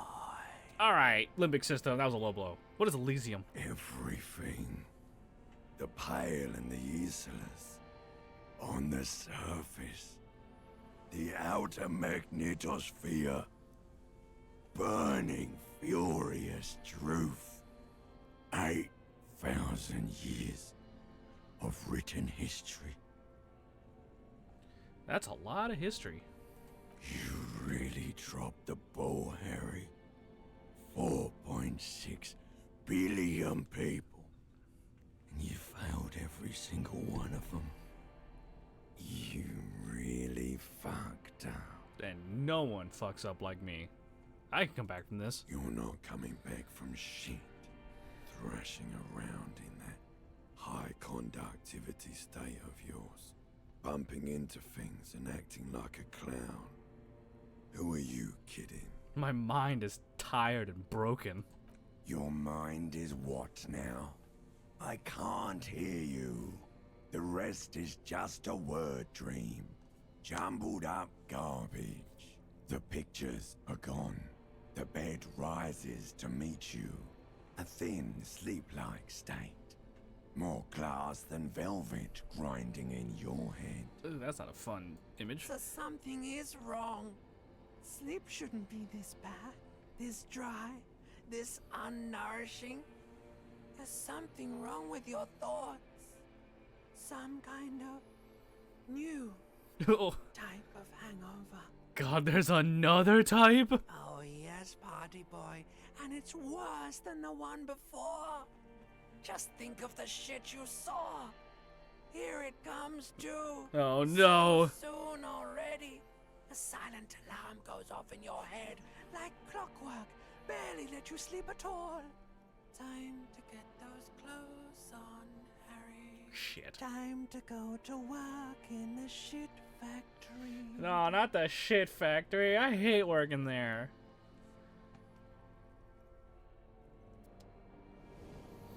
Oh, good, my morale's up. After that whole thing, I thought I was going to take damage upon waking up, honestly. Alright. Here, get your ass out of bed. Oh, that was horrible. Good going, buddy. Oh my god, what the hell was that? Oh, just a dream. You have ones like that all the time. You feel even worse this morning than you did last night. Which I didn't think was possible. What the hell is going on with me? You mean, why are you so tired? Too tired and down to even think?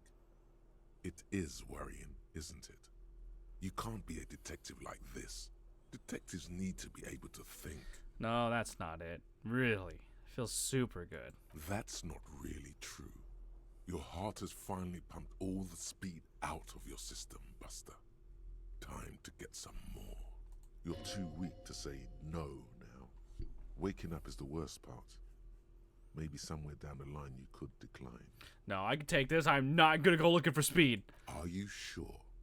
Ready to live as this pathetic shell of yourself? I'm not gonna do drugs, guys. Basically, a week. The DARE program worked Let's on be me. honest, 2 weeks. Maybe 3. You won't make it. Half the town will be dead by then. You will be fired. That's a lie. I could do this without the speed. Half the town won't be dead. Suit yourself. Slow, sad shell man. See how you do without your spark. I'll be fine. I'll be fine.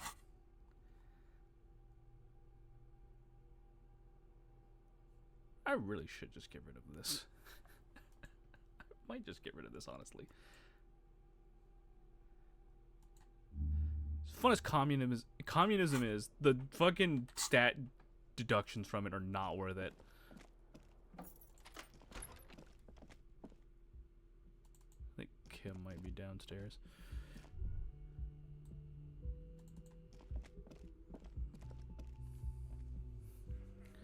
Oh. They're there. That's interesting.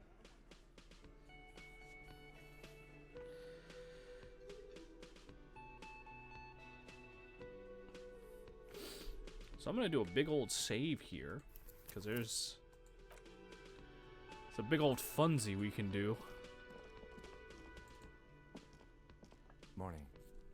Gives you a quick nod. I've got some good news. I took care of the body. The thought of him decomposing in my MC wouldn't let me sleep. Oh, fair. Good, thanks. I'm just glad he's gone. We have other matters to attend to.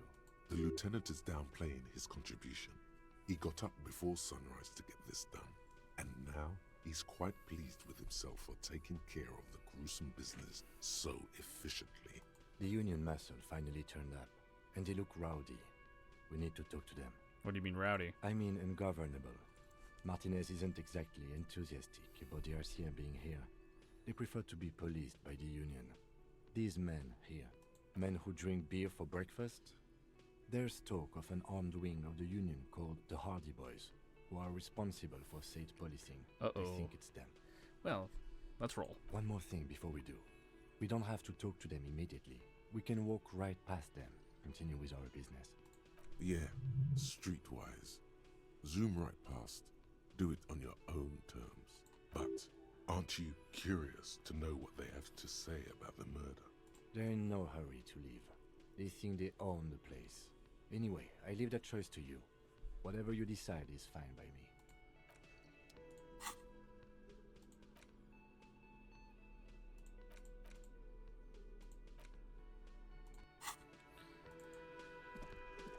Can I help you? What my bill for tonight? Got the 20 real? I have this giant novelty check. You must be kidding, right? Yeah, good one, officer. Real funny. But this establishment only takes cash. Oh. Now, do you have that cash, Mr. Novelty Check Man? Freight, near the gates. They'll exchange it. Not yet. Then Okay. why are you wasting my time? Alright, fuck you, man. I'll talk to the lady. She's nicer than me. Just a moment. The old woman turns back to the cafeteria manager. And there's no public phones nearby? The closest phone booth is down the coast. Sorry for the inconvenience, ma'am. It's fine, I understand. Thank you anyway. I'm glad to see you again, dear. Good day, ma'am. Everything alright? Please don't trouble yourself about me, sweetie. I was just hoping to make a call, but the Whirling's phone line isn't working. The union office probably has a phone, but I can't really get there. Or to the phone booth down the coast. And Gary's phone is dead too. Wait, what's wrong with the phone line? The manager was vague about it. Why do you need to use the phone anyway? To let the young woman who's house sitting for us know that we may be delayed. Morel, my husband, and our friend Gary were supposed to get back by Monday night. But they're still missing, and I haven't heard from them. Uh-oh.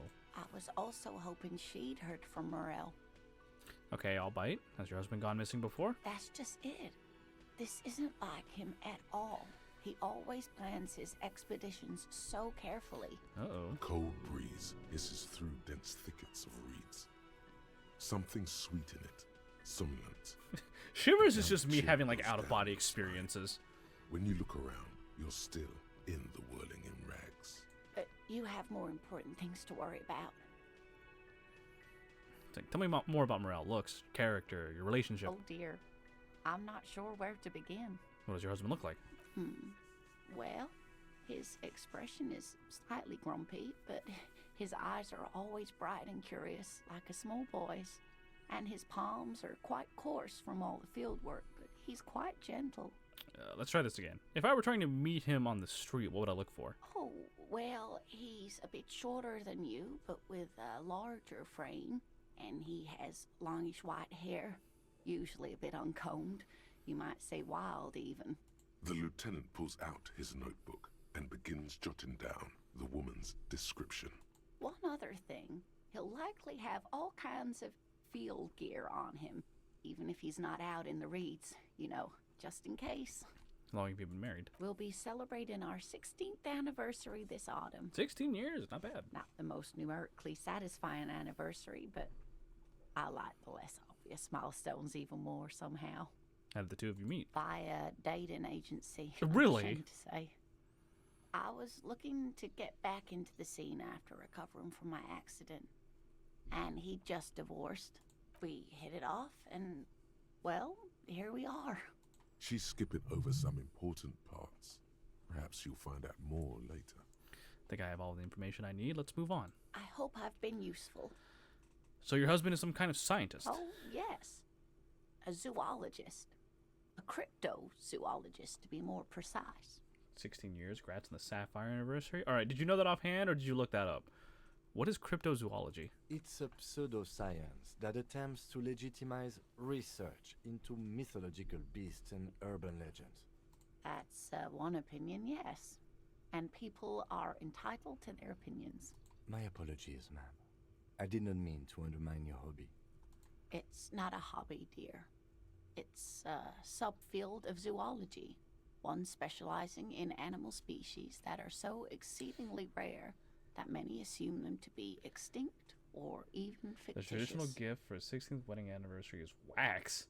Typically, this might include presents such as candles, wax seals, wax melts, and burners. Huh, weird.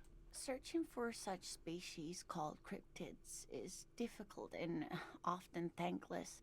And frankly, many scientists are too lazy to do it. Universities these days are rarely interested in supporting real research. What is this expedition your husband was on? Just some field work, sweetie. Morel is a highly trained scientist. He and his assistant Gary are studying an extremely rare species of insect. But they should have returned by now. They were just going down the coast across the waterlock to set a few traps. Across the waterlock? He said they'd be back on Monday. What could be keeping them? Well, probably because the waterlock is busted, for one thing. The waterlock. That was broken. Could this be it? The waterlock to the other side of the coast is broken. They're probably just stuck over there. Oh my. What happened to the waterlock? Like, wouldn't you know it? It's blocked by a big butter billboard. Fell right into the water. Oh, sweetie. If it weren't for you, I'd be looking forward to another sleepless night. Thank you from the bottom of my heart. No problem, ma'am. You're welcome, ma'am. I hate to ask, but if your investigation takes you to the other side of the coast, please do keep an eye out for my husband. Can do. Yes, some left-field scientific research is exactly what you need right now.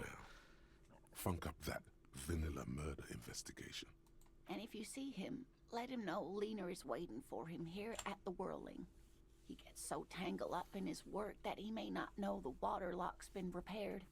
And it's cold out there. If I see him, I'll let him know you're here. When or if I get there. Oh, you're such a dear. Thank you, sweetie. Tell me more about this rare insect your husband is looking for. Oh, sweetie, it's fascinating. But I shouldn't bore you with entomological minutiae. No, I like entomological minutiae. The lieutenant gives you a sideways glance. No, I want to hear about the insect. Well, it's a phasmid, technically, but... Ah, yes. Phasmatodia. A diverse group of insects whose bodies resemble twigs, leaves, that sort of thing. Ghost insects, colloquially. Thank you, Encyclopedia, because right then my brain was like, what's a phasmid? Where other phasmids imitate sticks or leaves, this one's a living reed. It disguises itself among the reeds here on the Insulindian coast. Okay. Hence its name, the Insulindian phasmid. Perhaps you'll end up co-discovering the phasmid with us, officers. She looks you in the eye and nods thoughtfully. There's a touch of awe in the way she enunciated the creature's name. I knew it. We're gonna be chasing made-up insects with cryptozoologists. Yeah, you know it, Kim. It's not made up, officer. I can assure you. It's simply elusive, so much so that most establishment zoologists doubt it exists at all. What makes you think the phasmid is around here? Well, some teenagers making out in the reeds saw one. They didn't know what it was, of course, but there was a brief article in a local newspaper about their encounter with a ghost insect that looks like the reeds. Gary sent us the clipping. Interesting. Maybe the phasmid made the teenagers make out. I don't think so, electrochemistry. So a newspaper clipping is all the evidence you have. Of course, most phasmid sightings turn out to be false alarms, but their description matched the Insulindian phasmid perfectly, and they didn't even know what they were looking at. So is it dangerous? Not at all. Why else would it hide itself so carefully? Does it have cool powers? Yes, it can blend in almost perfectly among the reeds. It's how it stayed hidden all these years. Centuries even. Okay, what's so special about this stick bug then? Oh dear. I'm afraid I'm not explaining this very well. It is very special. Morel can explain it all much better. I wish you could hear him describe it. Then you'd understand, I'm sure. That's all for now, ma'am. I do have skill points. I don't know if I should put one into one I have.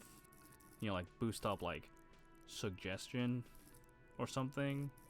Build on one of my strengths or save it for another thought cabinet. But then again, I already have.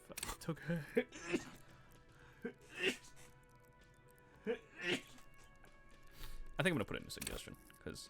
Oh wait, I already used it. I still have 15 more. I gotta. Okay, that's fine. Okay, we're gonna come back to the group there. We're gonna go out first. We're gonna look around the town. Alright. Oh yeah, I can call the... What did he say? The Lazarus? Inside, You see a set of steering levers, a radio microphone. Pull out. Pick up the radio again. Precinct 57. How may I assist you? Alice, please connect me to Station 41's Lazarus. Oh, actually, could you run a serial number for a pair of armored boots for me? Sure, officer. What's the number? And the make of the armor, if you know it. E500, 100, 1000. The make and model of the armor is Fairweather T500 VE. Got it. I'll contact the ICP database immediately. Call back tomorrow. Hopefully they'll have dug up something useful by then. Okay. The International Collaboration Police, ICP, is an inter-Israeli law enforcement service. The crown jewel in the moral intern diadem, alongside EPIS and the coalition government. Alice, please connect me to Station 41's Lazarus. It will take just a moment, officer. Her voices fade out into the familiar radio static.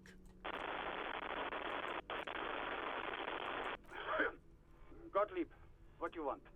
He's carelessly chewing on a piece of hard candy. I'm in a bad way, Doc. A real bad way. Oh, it's you. You know who I am? Yes, there's no end to the misfortunes fate has seen fit to rain upon me. Okay. Sure, but can you tell me about myself, as in who I am? Who? You are? You lost your human visage a while back. Now let's get on with it. I've got more important things to do. I've lost my memory, all of it. With all the damage you've been dealing yourself with drugs and alcohol, I'm not surprised. You're not surprised. Okay, anything else? What else? I'm not a brain doctor. Look on the bright side. You've got a whole new life now. Use it wisely. It's hard to say if he doesn't believe you or doesn't care. I couldn't reach up and grab a tie from a spinning fan without unbearable pain shooting through my arm. Hard to tell exactly what it was over the phone. Could be a combination of peripheral neuralgia and high blood pressure. Could be that you were having a heart attack. Or, actually, it could be both, given your profile. Wait, both? But that sounds bad. Yep. I still feel pretty good, though. I could probably take a lot of damage. Yes, positive thinking is a well-known cure-all. My suggestion is to exercise a lot. So what do I do? Cut down on the drinking, pal. In fact, cut off the drinking.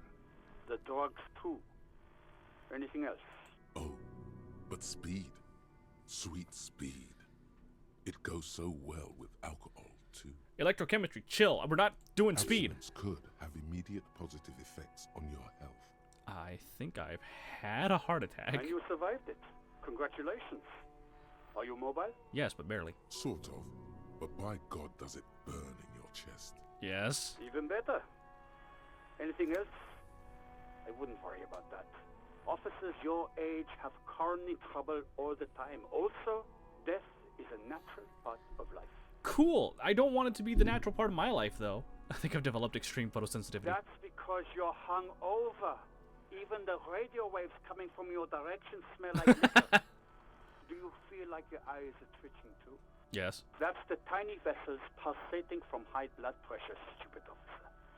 You might be sustaining permanent damage to your vision as we speak. Not much I can do about it. A fucking I'm bot, not really? an eye doctor. What kind of doctor are you then? The busy kind. It's not life-threatening, just annoying for you. I've got more important things to do here. Isn't there anything you can do for me? What? You want me to do blood work for you again? Tell you just how bad things really are across the board? You want another rundown of everything collapsing inside your body? No, that doesn't sound like something I can handle right now. You want the real, honest-to-God truth? Stop drinking, eat magnesium and vitamin D. Our station is not a retirement home. We don't have the funds to deal with rock stars past their prime. The money is probably going to some old, oily... And no, I don't want to hear a political commentary on the topic. In fact, I got work to do. Some idiot has glued his eyelids shut with cyanoacrylate. What? It looks like Mactosin. It's not fucking cryoactylate. It's super glue, Doc. I guess that's it for now. Anything else I can help you with, officer? Have you heard back from the ICP about the serial number? No. And I doubt they'll get back to me before tomorrow morning. Anything else? I'm done with the radio for now. 57's over and out. In the cabin, you see a set... Yeah, just close the door. Okay. All right. I forget, does the water lock, is that fixed? Oh boy. Is that fixed today, or do I gotta wait for that? Don't remember. Oh, nope, it's still hard fucked. Okay. A crumpled billboard reading, Samurai. Okay.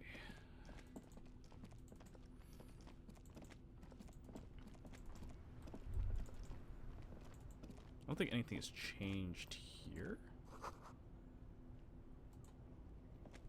You keep coming back. That's good, officer.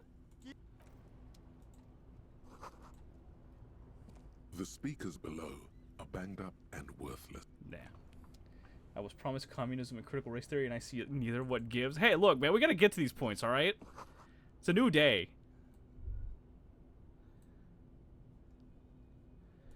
All right. I mean, we could go subscribe to the critical race theory, but that's ooh, spicy, definitely. All right. Yeah, fuck it. We'll go talk to Measurehead. Why not? Actually, I need to cash a check first.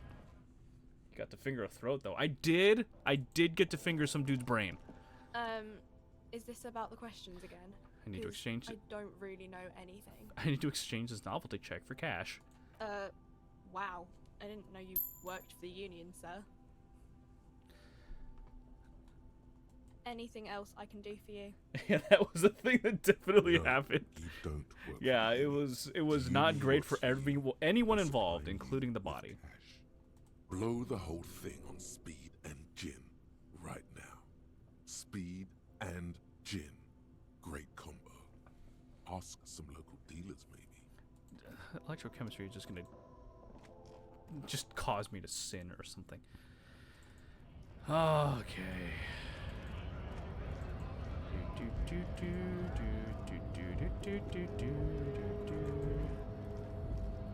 Fingered a dead body's throat. I missed it. Bummer. Yeah, not just his throat. I got into brain matter.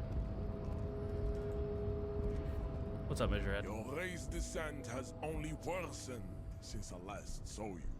You have really let yourself go. Ask what kind of races there are first. Classification is core to this stuff. Measurehead, I am new to this world. Help me understand its races. I need to know what kind of different races are there. Do you? This is for the thing. What thing? We already got in the harbor. You just want to hear about races, don't you? You are obviously a liberal, Sayonite. A polyculturalist. Here's the I can see racism it I was from told your about. love of chemical technology and your sartorial choices. Do not deny your friend the truth you have denied yourself. There are 3 categories of race. Type A, the heroic races. Type B, the servile races. And the vile CF race cauldron of pederasty.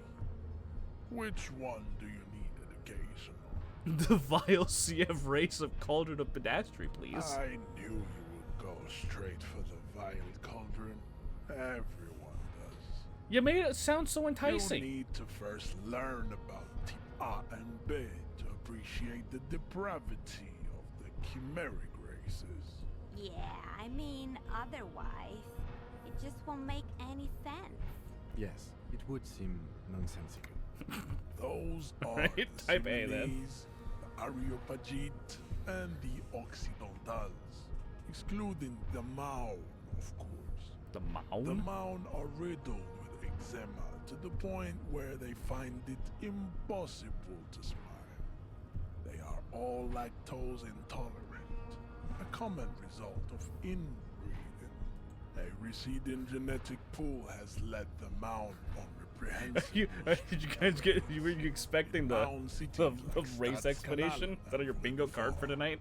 Wearing wooden clogs to their feet and little green tassels on their hats. Wait, who exactly are the Maun? You know them by the names of their nation states. The Oranese, the Gotwaldians, and the Königsteiners. My people simply call them Maun. Uh-huh. Maun is a derogative term for first world people of Gotwaldian descent. They do not all have eczema. Also, People of Katla, like the Suru and the Uhu, are much more lactose intolerant. The wooden clogs, though? In some municipalities of Oranje, people do wear shoes made of wood to street parades.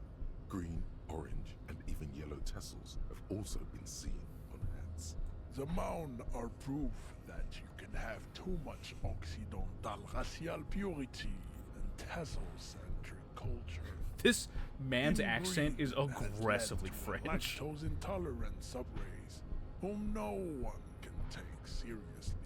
Okay, got it. Who are type A then, in your view? The Vespertines and Messenians of Vesper and Messina, the ancient Meteorans of Meteo by the golden Pisantic Sea, the Suren of Sur-la-Clé, and even the North Königsteiners, all have type A race propensities. Write that down, chat. It'll be on the test later. The other large mondial civilization, the Mesk, are too yellow and oleaginous to count as a heroic race. True, they are violent and expansionist, but they have a glandular problem. He draws a finger across his face. Overproduction of sebum. Sebum is leaking into their brains, making them listen to El Mariachi music and eat toxic minced meat-based food, which in turn only produces more sebum. Am I Mesk? And who are the Summonese and Areopagites? As proven by the Maun and the Mesk, Occidental type A is in retrograde. The Seminese and the Areopagites are on the ascent. We're getting far too far into this. I would like to leave now. What's the difference between the Summonese and the Areopagites? The Areopagites are sleek, long-headed. The Seminese are powerful, mesomorphic. The former is an immutable progenitor, unchanged. There is a dialogue option you can do with this guy. It's very funny, but I don't know if we can get it based on how far we've gotten in the story now. Brains rest in their slender skulls. The latter is perfected and adapting. Together they form the Simeno-Areopagite or Simeopagite super race. That is all. There are no more type A races in the world. Can I leave? Type B I'd like to are leave, the please. races, amorphous It's not that I'm and uncomfortable. competitors of the great There's just gonna be a lot of the talking. Khoikos and the Vacholier, they are mud-colored people. What? The Khoikos of Grad, Yugo, Zhimsk, Chest et al. Are what you would call white, officer, in a suspect description. You said Khoikos. I've been trained to identify them as white in official descriptions. Yes. To an untrained eye, the Khoiko appear white and pinkish, like a hands-off witch. But look into their eyes and you will see. They are of an indistinct color, and so is their skin. Unhealthy, muddy, and ashen. So wait, are you saying you can see that because you have like super racist eyes? Is that what I'm hearing? Pinkness is a racial quality that has to be earned through centuries of advanced ballistic warfare and cultural domination that the Grad people have undergone for drinking Al-Rul and smoking the degenerate tobacco, and for eating potato. The Khoiko, the countless micronationalities of Grad, are all inexplicably The fucking obsessed words he with uses. that. The only thing Potat. more is divided into microscopic ethnostates, like political amoeba. Wouldn't he be one for ethnostates? You don't like ethnostates? They are microscopic. The Semeno-Areopagite superstate will cover the entire remaining planetary crust, uninterrupted. From Holy Semenine to the Boreal Plateau of Katla. Its leaders will be the genetic epitome. Imagine being the person who wrote all of this. Stock, elected by nature. It's like, what Not mindset do you debased have to enough be spoilage like, I'm gonna make this giant racist character? The Vacholians, halfway between type A and the racial called Ron. Too mixed to know right from wrong. You tried your degenerate little revolution, which was the single greatest failure committed by humans in our 82,000-year history on this planet. Is it 82,000 years that we've been recording history? You have very little idea of what is happening, but that seems a little off. Go away, stupid political thoughts. I'm pretty sure history hasn't lasted that long. The mysteries of the people of this planet are a tragedy that has played out countless times over, like a fever dream of skin, hair, and bone. Wake up, naive Chespias. The revolution was perpetrated by degenerate left-wing marauders, not all the people of Revachol. The revolution came to Ravachol from Grad, in Zaraz-ridden potato carts. It is literally an illness, a prion disease that leaves the parietal and frontal lobe ridden with The revolution is fatal familial insomnia, a hereditary prion condition. He's just talking about the potatoes. Mediocrity. The file CF rates cauldron of pedastry, please. Tips CF are a museum of failed chimeric experiments and tragic maladaptations. They are tortured creatures waiting to be put to sleep. Your morbid interest in them worries me. For the sake of content, yes, better to not to go into it. It would be cruel to entertain ourselves with their deformities. Were there any able-bodied races you needed education on? Now that we've been through all the types, do I understand advanced race theory? You understand nothing. To solve the great race enigma, you have to ask yourself, what is the race enigma? You have not even worded the mystery, let alone solved it. How do I word the mystery? You need to internalize Thought gate, advanced race theory. Then return to me. That's a task! Clarity does not come instantly. Let's discuss something else. I cannot possibly imagine what else we have to discuss. Okay, so I'm gonna type B. Harry, not me. I'm scared. -1 drama. Fooled by the absurdity. I mean, that's fair, I guess. My drama is like, I don't use it that much. Sure, why not? Let's internalize racism. Why not? It's internalized racism, guys. It's fine. I don't know what you mean. This could have absolutely no repercussions at all. I don't know what you mean.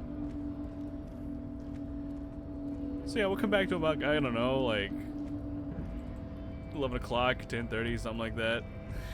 After that thought's done, and we'll really get into it.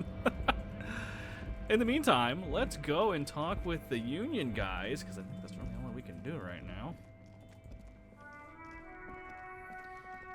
It's like a lot of like the middle day kind of is lost to me. Okay, now I'm gonna do a save, because.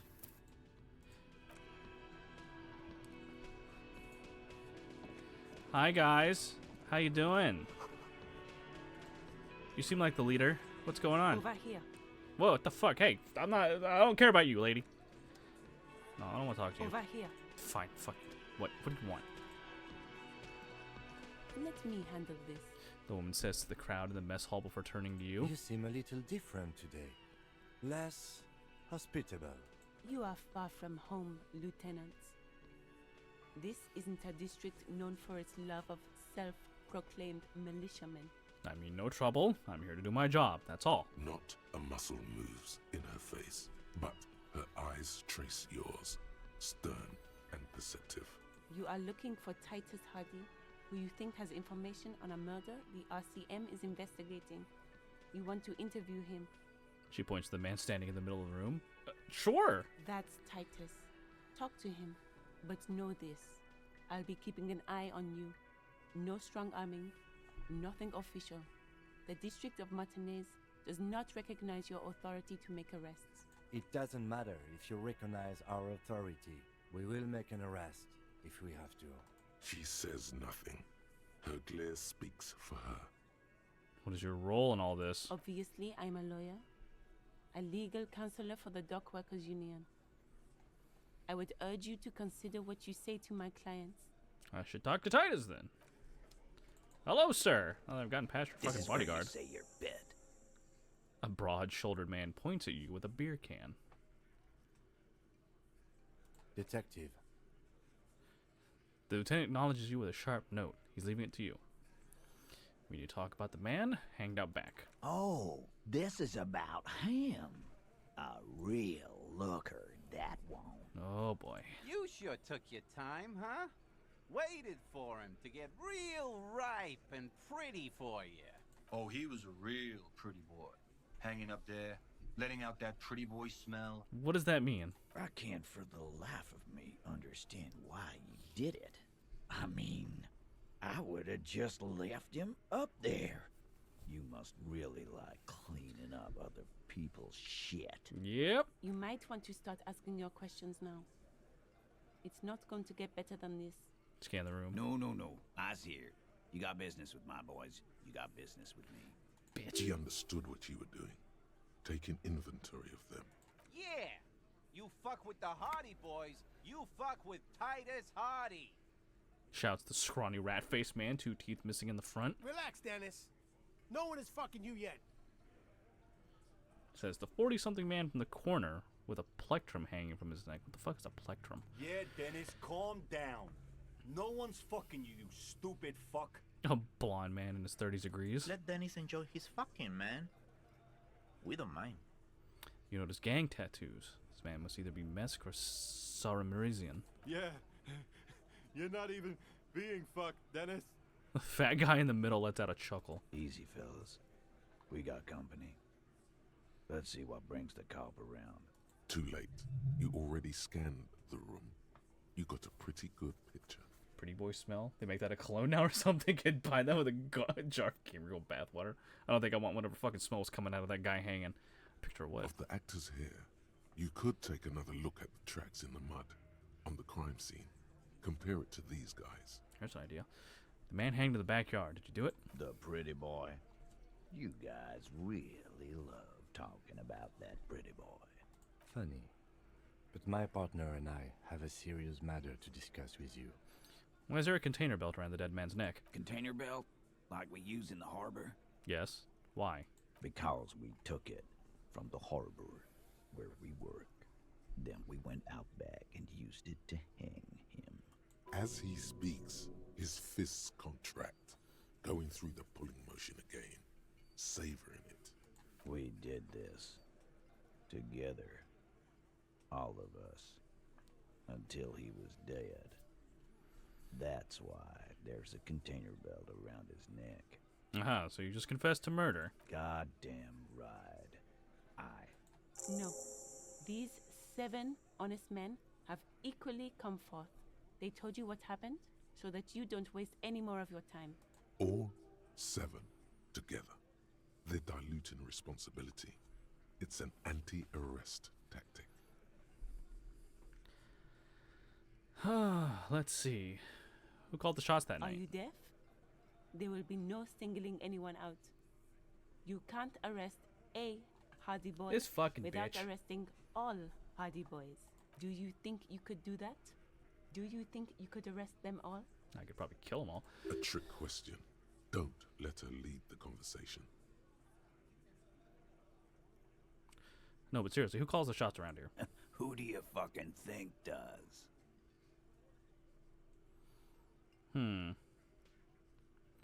Everett Clare runs the union. You answer to him, right? You keep him the fuck out of this. We have I touched a nerve. all on us. Evrard runs the union. I run the Hardy boys. When the shit starts spinning, it will not land on Mr. Clare. That's the deal here. The fixer will ignore the notion completely, focusing on Titus's culpability. Okay. When Titus Hardy says he runs the Hardy boys, he means that in an administrative capacity. On that night, everyone acted as one man. When did the hanging incident occur? You don't have to keep answering his questions. I know, Lizzie. Relax. We killed him last Sunday night.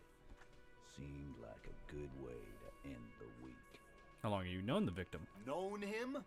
We don't associate with scum like that, asshole. Yeah! Who do you think we are? I don't know who you are. That's why I'm asking these questions. Quiet. He came around about 3 weeks ago when that Pines cow first sailed into town. Happy? By the Pines cow, you mean Joyce Messier? The representative for White Pines?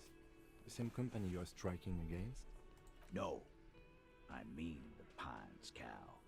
The stupid-ass cow they sent in to fuck us over. But you know what? So it's somebody else? Why don't you ask her about the pretty boy? I'm sure she has interesting things to say when you ask her hard enough. That's enough insinuation for today, Titus. Officer, your interview is drawing to an end. Don't waste your last questions. How does this bullet in the head factor into this? Huh? A sip of beer makes the surprise go down easier. There was a bullet in the dead man's brain. Why was it there if you hanged him? How the fuck do I know? Anyone could have shot him. Target practice, maybe. Another sip. He's tight-lipped suddenly. This line of questioning is over. You got the cause of death already? Hanging. If there's any post-mortem trauma, it's your problem. This will not turn into a cross-examination. You murdered him just like that, no remorse. How many people have you sent to the Shays? Ever felt remorse for them? Chaise électrique is the method of capital punishment in Revachol under the Coalition. During the suzerain's reign, it used to be the firing squad. Or send them to Reunion to rot. For 20 years. For life.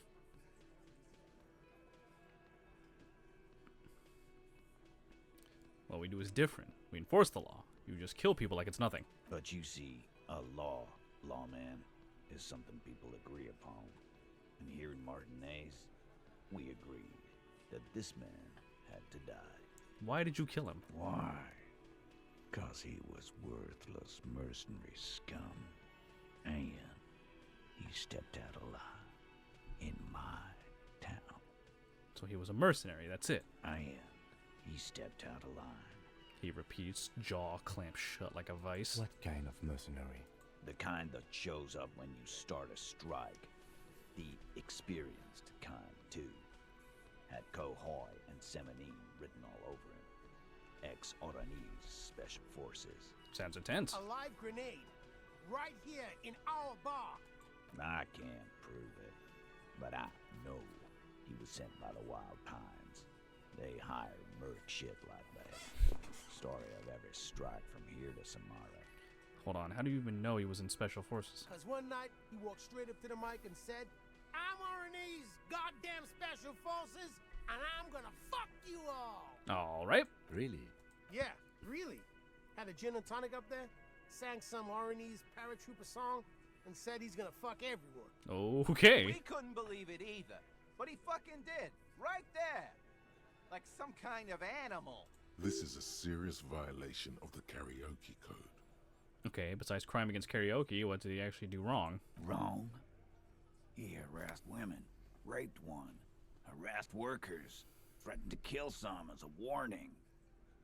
From rape to harassment to threats of violence. Why the strange de-escalation? To kill us all if we don't open the gates. If we don't let the scabs in. Alright, If we well, don't this guy bend it wasn't exactly the a saint. That was before he started coming here. Yeah, he said it was his favorite joint now. Started coming here every night. Drinking, grabbing girls. Grab one of ours mid-karaoke, right there on the stage. He grabbed someone? The lieutenant is trying to make sense of this flood of information. Yeah, this girl's on the mic. A beautiful girl, young. Gets into the second verse of Lover Lake. The fucker grabs her legs, starts screaming, "Show me your cunt! Jesus Show me your Christ. cunt!" Then, he gets knocked on the head with a wine bottle. Doesn't even fall down. I forgot how intense this game gets. Was this same girl?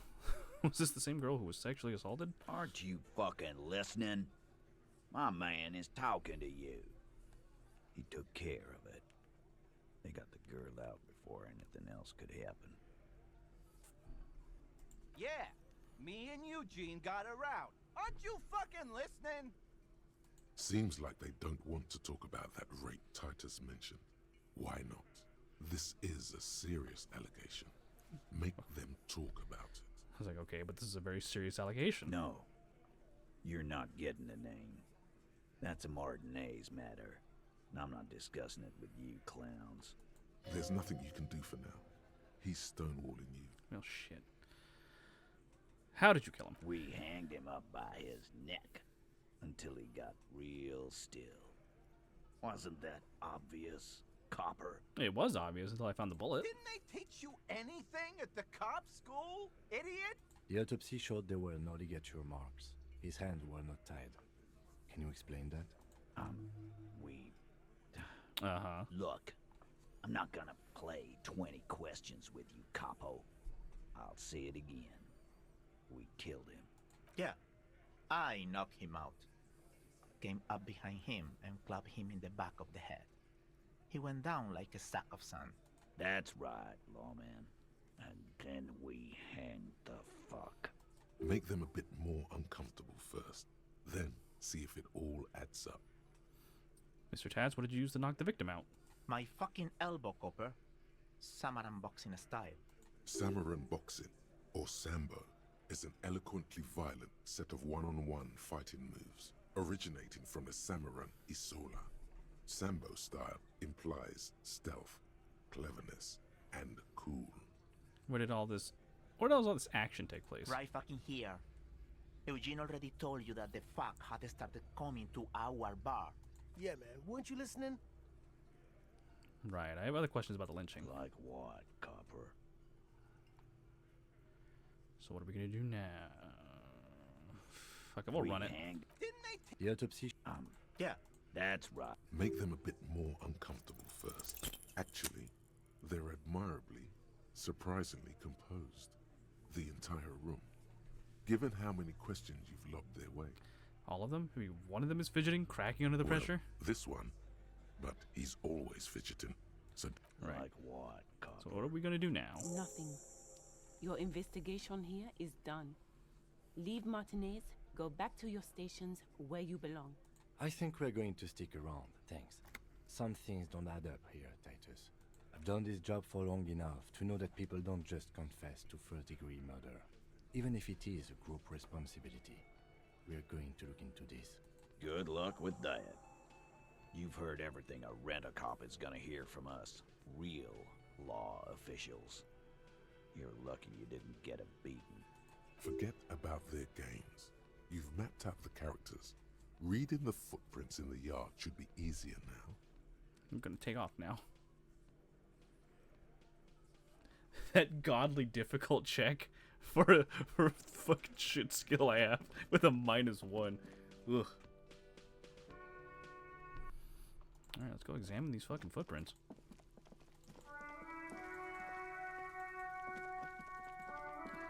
Which are right here. There are several footprints in the mud, left by work boots. Like that. Anywhere from 6 to 12 pairs have walked here. Counted the Hardy boys. Hardy said they hanged the victim. Viskel said go do it. 8 pairs of boots have shuffled back and forth in the mud. Where else have we seen a gang of men in work boots? That's right. The Hardy boys in the mess hall of whirling in rags. Go over them one by one. 1. Standard work boot. Steel reinforced toes. Number 46. Just like Titus was wearing in his booth. This is the big dick. Titus Hardy. The one with the bald cap on his head. Interesting. Is it? They didn't even bother to change boots. Putting them on the scene is easy. Maybe even too easy. 2. Standard work boot. Steel reinforced toes. Number 44. Either the blonde muscular guy, Glenn, or the young guy with a plectrum around his neck. 3. Hobnailed work boot. Steel reinforced toes. Number 43. The inked banger, perhaps. Maybe. 4. Standard work boot. Number 45 or 46. Theo, the old smoker. You think you even see a tiny fleck of cigarette ash inside the print. 5. Another standard work boot.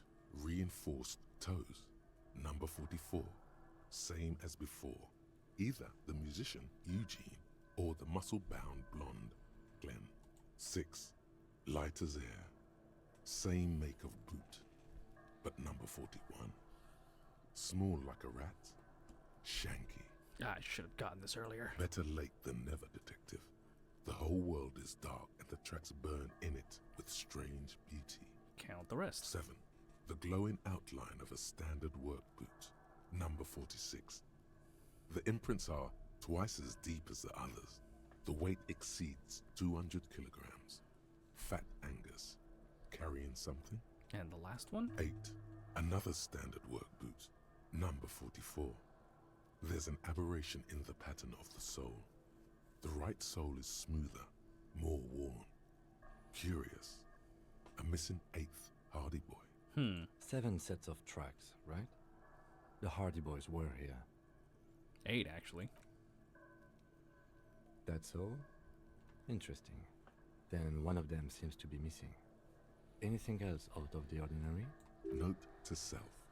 This would be a good question to ask Titus. Where's the 8th man? An aberration. One soul is smoother than the other. Interesting. Let's name it the Odd Soul. I wouldn't be surprised if this was the missing Hardy Boy. Wonder who he is. You have any ideas, Lieutenant? Someone operating a workbench with a pedal? Like a joiner at the harbor. Or maybe a drummer? So one of the people we were looking for is a drummer? No, it's not. Forget I said it. We are not looking for a drummer. Perhaps it could be a driver. A driver would wear out the right shoe before the left. The accelerator is on the right. I was actually thinking the exact same thing. He doesn't seem to hear you. Looking south toward the traffic jam instead. The machines are silent. The engines are all turned off. We should keep our eyes open around the traffic jam. See whether anyone strikes out as a potential suspect. Seems prudent, no? Yes, prudent. Light step. Number 41 shoe. I'm guessing that's the skinny Hardy Boy. The one with his front teeth missing. You mean the rat-faced one? Yes, well, he did look a bit like a rat. You're right. Do you think those prints belong to him? Yes. I could still be wrong, but I'm probably not. A heavy one. 200 kilogram imprint. 200? This could be the combined weight of 2 people, one carrying the other who's tied up. Let's say a heavily built worker carrying a similarly built armored man. Maybe it was a fat Hardy Boy, the one sitting in the middle. He might be right. 200 kilograms of living weight is unlikely. Right. The fat guy from the booth was carrying the victim. Probably yes. This would also fit with the victim being dead from a previous gunshot wound. They had to carry him because he could no longer walk. Is there anything else that's noteworthy here? How old do you think these tracks are? A week, maybe? 7 days would fit the time frame provided to us by the caller, who reported the hanging. It is not impossible. How do you know? I pulled last week's forecast for coastal Havashol. 7 days below freezing. The day before, the day of his hanging, was the last warm day. Correct again. Sub-zero temperatures would preserve the tracks in a good state. The commotion here could have taken place a week ago. What do you think happened here? What do I think? A mob of people brought something heavy to the tree. One of them was carrying the victim. They shuffled around, especially under the tree. Then, after hoisting him up, they stood in a semicircle facing his direction. At first glance, this appears to be a lynching. Indeed. They all stood in a row here and looked at the tree. But we know the victim had a bullet in his head. A more precise way to put it is, it was made to look like a lynching. Huh. We've been purposely misled. By these tracks? Yes. We've been through all of it.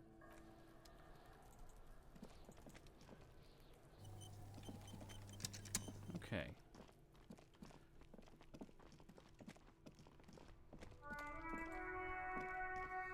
Yeah, last time I tried to look at the tracks, I died. What's the race enigma? Oh my god. How much time we got left on that? We're about halfway through. About 47 minutes. Okay, let's save again here. Alright, Titus. Let's talk to you again. Looks like the circus left town, but the clowns are still here. Titus does not look particularly happy to see you. I found 8 sets of footprints, but there's only 7 of you. Where's the 8th Hardy Boy? What are you talking about, madman? There's no 8th Hardy Boy. There's 7 of us and we're all here. He sizes you up. Or what? You want to be the 8th Hardy Boy? We ain't hiring. Actually, boss, we've been talking and we think she could maybe... She? So there's an 8th Hardy, and it's a Hardy girl? A Hardy girl? Elizabeth? The gardener? Doubtful. Shut the fuck up, Glenn! I do the talking here. Now what the fuck do you want, cop? So let me get this straight. There is an 8th Hardy Boy. It's a she, and you don't like us talking about her? That's right. We're not talking about this. This is a private Hardy Boys matter. Nothing to do with your shit. In. He points at the lieutenant. You're not cops here. Don't go digging around if you don't want a bullet in the back of your head. I'm watching you. Good. We are all watching each other. Officer, your question. You still haven't explained the bullet I found in the hangman's head. You still on about that bullet? A bullet in a hangman's head. You're right, Copper. That is mighty curious. Indeed. Mighty. How did it get there? The lieutenant is fixed on Titus. Well, there are so many bullets in the world, and so many heads. I guess it's only logical. At some point, one of them bullets had to end up in one of them heads. It's bound to happen again, you know? Just statistically speaking, of course. I think the hanging was a cover-up for the shooting. You know what I think? I think he was shot in the head as a kid, and his brain grew around the bullet. Around the bullet, man. That's a good one. I'm gonna ask you again. Why was this in the victim's head? Wow! He's got it in a real evidence bag and all! Why don't you go home and log it into evidence? These men have told you what happened. Did you guys shoot him? Shit! I probably did shoot him. I was drunk last night. You guys know me when I'm drunk. Yeah, Glenn likes to shoot his guns when he's drunk. Better hope he stays sober. No, he meant before he was hanged. Did you shoot him before you hanged him? Before? After? During? This is getting ridiculous. They told you what happened. Stop wasting your time. Don't worry, we'll figure this out sooner or later. Never been worried in my life, lawman. It's not like he blew it wide open, but there's a little crack in there, somewhere. I want to talk about the hanging again. Again. Just get the dead guy's autograph, since you're his biggest fan. Good one, Titus. No more questions. About fucking time. There's another dialogue option there, but I don't think I have what I need for that. In the meantime, I'm gonna go pay for my next night here. Can I help you? Got the 20 real? Yeah, 20 real for the night. Good. You got the room for the night, but remember, you'll need another 20 real tomorrow. How could anyone forget, asshole? Alright, Half-Light, calm down. Alright. I guess we can go and try and talk to Joyce. See if she's got any information for us. He did mention going to talk to her.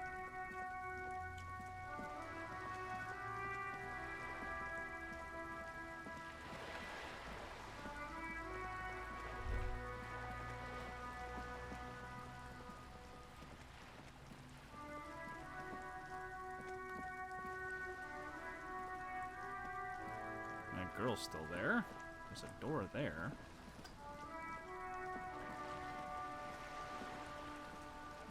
Joyce, we've come back. You're back. Good. What can I help you with? Not an umbrella, I hope. I don't need one myself, you see. She pats her wet raincoat. All around you, rain keeps falling down. On the wooden boards she's standing on, and on the water around you. Neither do I. Pat your similarly wet cloak. Very rugged. Good choice. Now, I suspect you had questions. Nothing like talking to pass a rainy day. Am I right? By the way, I talked to Everett Claire. You have. And how did you like Mr. Clare? Finally, time to choose sides.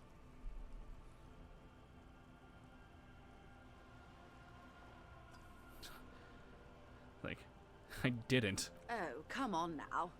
He has his uses. How else would he have stayed in power all these years? Or wait, actually, corruption. That's how he's done it. Fantastic, Verne-like corruption, reaching into the bowels of the earth. That's a way to put it. The position of my unusual colleague does not reflect official policy. I hope you understand. The RCM does not pick sides. Of course. And I don't expect you to share anything he told you with me. I'm not a corrupt Verne myself. However, if you felt like discussing something, how could I stop you? We're not human. Are we not curious to hear another person's take? It's only natural.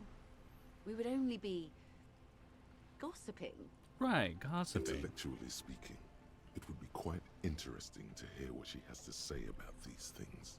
Tell her she'll like you for it. That money you gave me, that make things weird? If I shared information, I mean? Weird? Oh no. One of the positive things to come from the revolution is the unhindered exchange of information, you see. Even when it comes to trade secrets.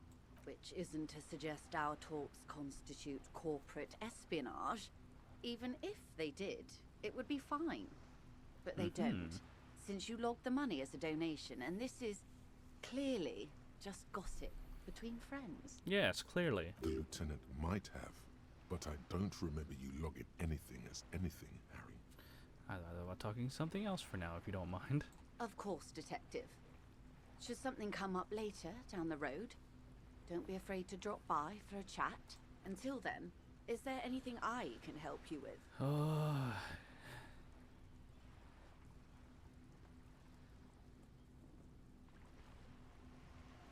Hey, about my missing I'm badge afraid again. I can't say any more until we've taken care of formal protocol. I'll find it somehow. Let's talk about something else that I do. Of course. The situation is extremely volatile. The sooner we... Well, I said I was going to put in a suggestion. Might as well. Not that I think it'll help us, but...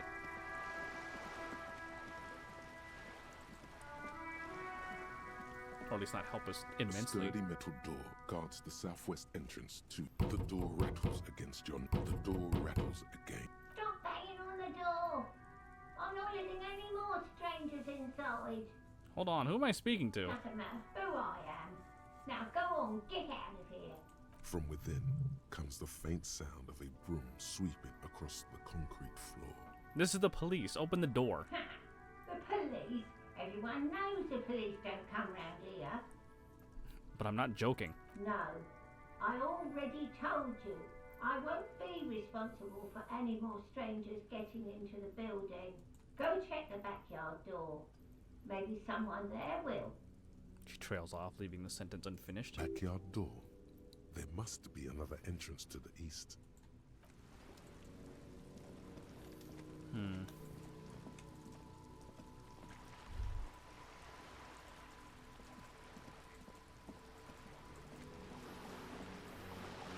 I could just get across the godforsaken waterlock.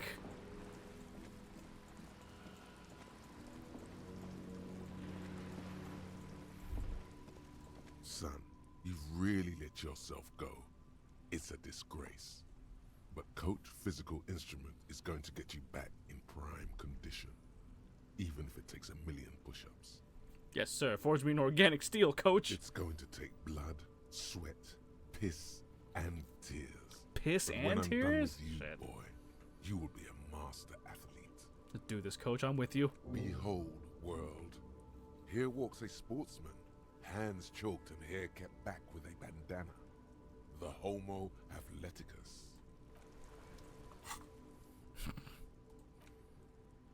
Oh my god.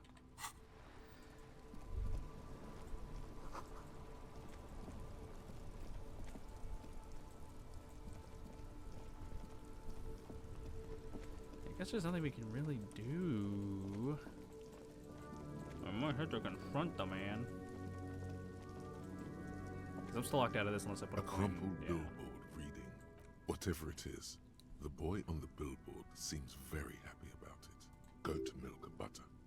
The Samaran terrain makes it easier to raise goats than cows. And the local goat farmers produce high-quality meat and dairy staples that add variety to other nations' diets. Right. It's an acquired taste. I'm gonna pull the lever. A rusting this panel, you pull the lever all the way up until the metal clicks against the contact pins. You hear a soft clunk. Then, nothing happens. Push it harder. Nothing happens. A cold gust of wind blowing in from the sea interrupts the silence of the situation. Release the lever. A spring brings the lever back to its original position. You still need to close the water lock to get across the canal. Some other way. Wasn't there a sign over there saying functionality will be restored on Wednesday morning? Bah.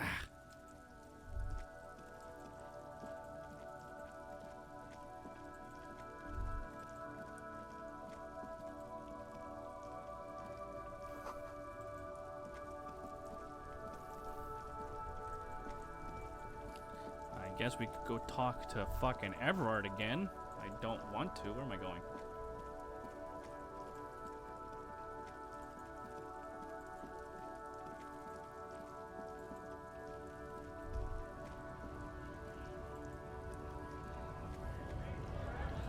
We shall go talk to Everard.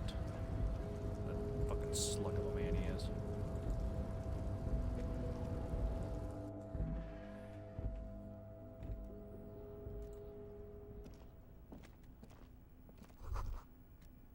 A giant aspirin in the pillow on the pillow and a pattern of coffee rings in the armrest.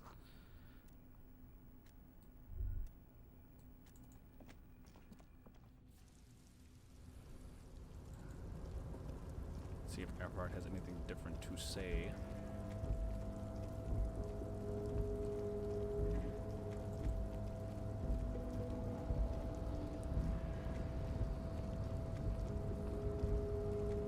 There's something I can do with this, right? You're back before the cargo container. Been in the Its world for drawer 2 has not days. lessened.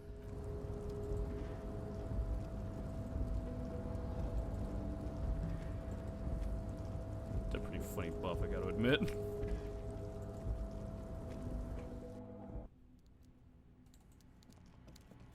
Everard, we're back again, unfortunately.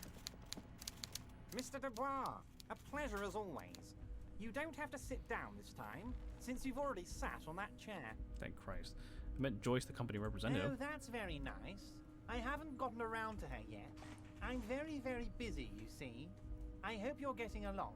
One thing I want to make very clear, Harry, is that this is not some kind of union versus corporation situation. Everyone is just pals here. Just pals? We're all trying to do what's best for Martinez. Don't feel like you can't cooperate with her because you and I are such good friends and I helped you get that nasty body down from the tree. I'm not a jealous guy. Why wouldn't you let her in to see you? If she actually wants to see me, she will find a way. Any good negotiator would. And I just don't have anything to discuss with a bad negotiator. He doesn't want to see her. It's as simple as that.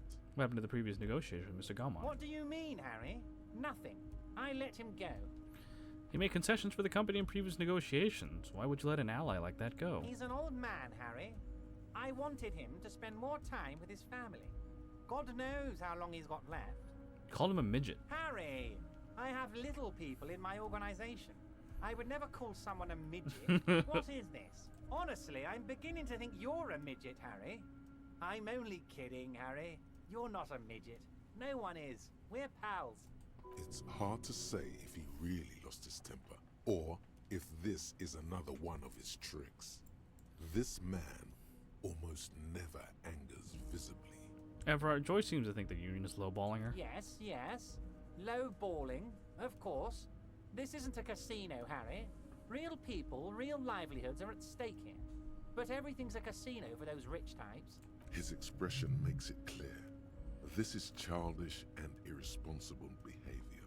I told Joyce that I met you. It's perfectly okay. Even if you've told her everything we've talked about, it's absolutely fine. Joyce said. The previous union leader vanished under suspicious circumstances. Vanished? Harry, the woman left her casserole in the oven and couldn't make it here in time for the voting. Oh, did I leave my casserole on? Better go home and check. The election can wait. When she got back, the whole thing was over. Wait, there was no mention of a casserole from Joyce. Funny, Joyce didn't mention any casserole. Harry, Harry, Harry. Do not fixate on this little matter. Maybe it was a rabbit stew, or a hairdryer, or an iron. The point is, her heart wasn't in it. Mine was. Okay, let's talk about something else. Of course, Harry. Let me just assure you one more time. It's perfectly okay to share anything we discuss here with this Joyce. This is a completely transparent organization. I have no interest in what she is doing, but I myself have nothing to hide. Your business is your business, and I respect your privacy. Just remember, none of this is secret. Tell her about all of it. My brother's picture, my singing swordfish clock. It sings? Tell her how overweight I am and how I'm helping you find your lost gun. Tell her about everything. Everett doesn't mind. It is rather interesting to tell people things about each other, isn't it? It was nice telling him about her right now. This is weird. Not nice weird, but okay.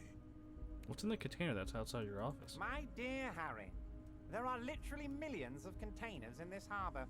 I couldn't possibly remember what's in all of them. There's something special about it. It was attached to the Cavalcent crane. Harry, you smooth-talking son of a bitch. Time is a precious resource, and I don't have enough of it to count containers with you. Smooth talking. Maybe that's the way to go about opening the container. You should at least try convincing it.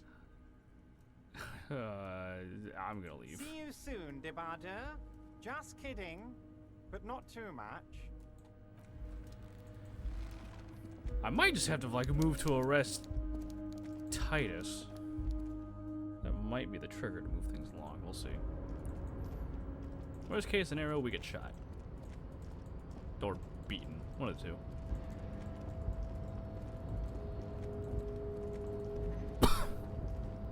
You're back before the cargo container.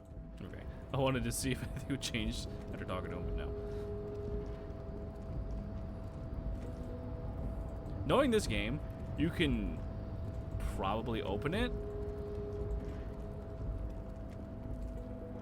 and then are immediately hit with, there's nothing in here. You've wasted your efforts and everyone's time.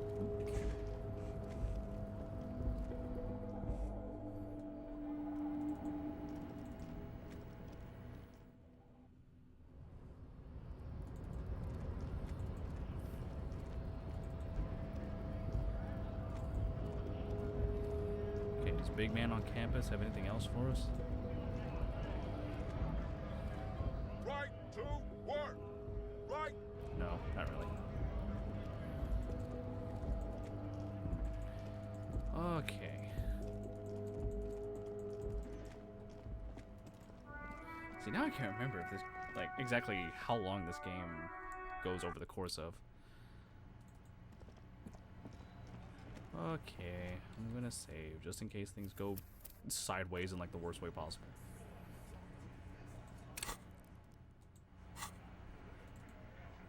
Looks like the circus left town, but the clowns are still here. Unfortunately. Again. Yeah, lawman. Why don't you? Yeah, why don't I just arrest you? It's almost an anthropological sight, watching him try to assert dominance over you. Not in the arresting mood? His mealy little eyes come alive with hatred. A fearful readiness, like an electrical charge, raises hairs in the room. By your side, the lieutenant keeps his hand away from his holster. You hear the nylon of his coat hiss as he steps closer. I'm pushing it. You confess to murder. I'm taking you in. Look, coppers, I know you think you're doing your job here, but there are 7 of us and 2 of you. Let's push it and see what happens. The last thing you hear is a little murmur. Not a blast, not an echo. No one screams. It's more dead cops. Yeah, that's about right. I kind of knew that's where that was going to go, but I wanted to see exactly what was happening.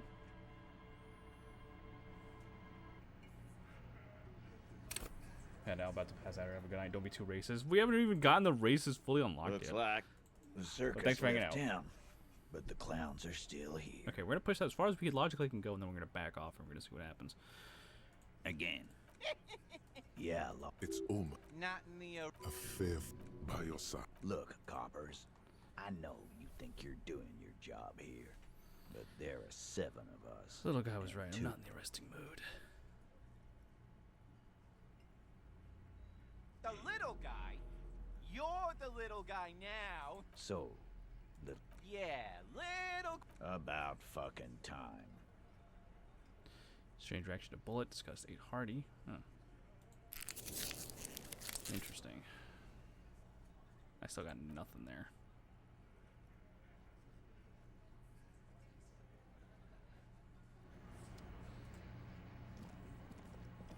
I've got nothing to say to you. Why are you wasting your time? Why are you so aggressive? Aggressive? You make your living enforcing violence. These people are just dock workers. So you were spying on us, and now you represent murder suspects. Just dock workers. Listen, you moral intern lackeys. You're a mob, enforcing the unlawful privatization of Revachol. 20 fat men in the Occident are stealing it all, and you're their bodyguards. Fuck yeah. So ask what you came to ask, or get back to your commanders.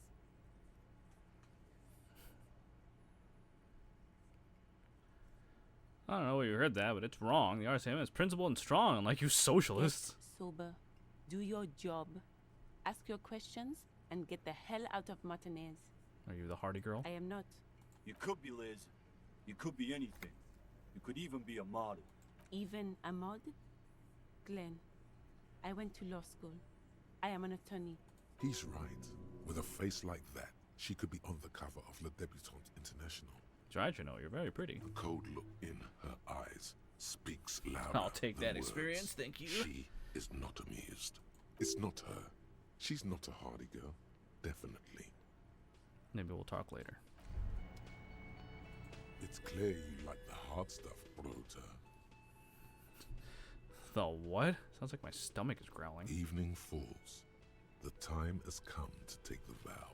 Vows? The vows are blood and flesh. What is my lower intestine going on about? Lower intestine? The term is metabolic and circulatory system. Okay, but what's the hard stuff? Fascism, Brota. What is fascism? Many things, but it's mostly about trusting your gut. Who does your gut tell you is the source of Revachol's problems? Liberals? Yes, them. But also women. Women? Women. Oh, Men cool. of I'm gonna be women. racist and You sexist. don't like them. They're insane. Their idiocy needs to be scrubbed off this world with rubbing alcohol. Women need to go back to the fucking kitchen. That's what fascism boils down to. The rest is also important. But the main thing is Jesus that Christ. I don't know if I'm being sexist, fascist, or some unholy combination. Am I having some kind of stomach seizure? Stomach truth. You're having a stomach truth. Why am I getting this? Because you've said the hard things that others won't say. The good things. Stop saying the words like that. Fascism sounds so bad, though. Like, what if we called it something else, like traditionalism? Okay. Yes, let's call it that. Good thinking. That sounds much better. Traditionalism. Traditionalism? Okay, stomach, I made up my mind about fascism. Proceed to the judgment. You're going to keep your views, right? Keep your views, Brota. Why you fucking... I'll keep my views. For the glory of the Revacholian nation. For the nation. Smart. Best not to mention the women too often.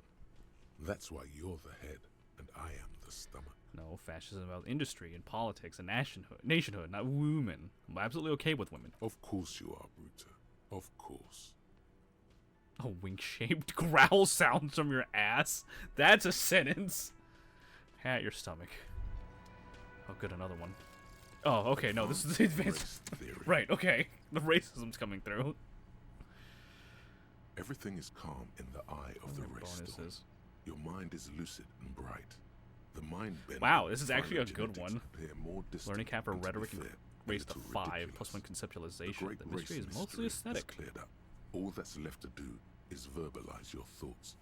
Go and talk to Measurehead about your newly found insights. Huh.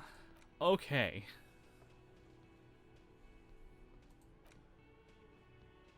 I gotta get rid of this one too. Fucking Revacholian. 9 hours! In 10 minutes. Jesus Christ. It's a long one.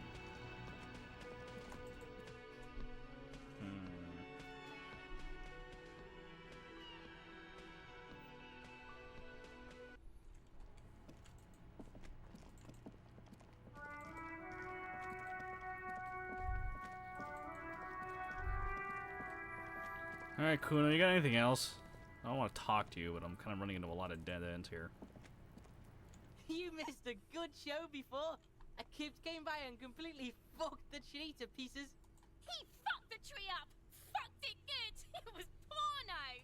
By the way, Kipt is a racial slur. This is also superficial, kids. The race mystery runs deeper than you could ever understand. What is this shit? Talk normal to Kuno? You got your fuck bag down?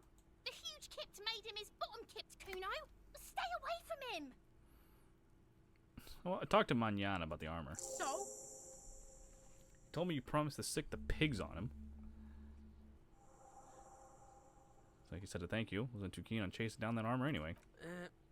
Fuck, okay. Kuno's a giver like that, yes? Kuno sent your fat ass running around like jello! Look, pig. Kuno sent you to rough some people up. Kuno played you. That happened. Now you and Kuno should move on. I will remember this, Kuno. You got fucked. You got fucked, pig. Fucked bad. Of course you're gonna remember this. Now get the fuck out of here, Grief and the Kuno. After this shit, you better have something real interesting to say if you want to stay in Kuno's face.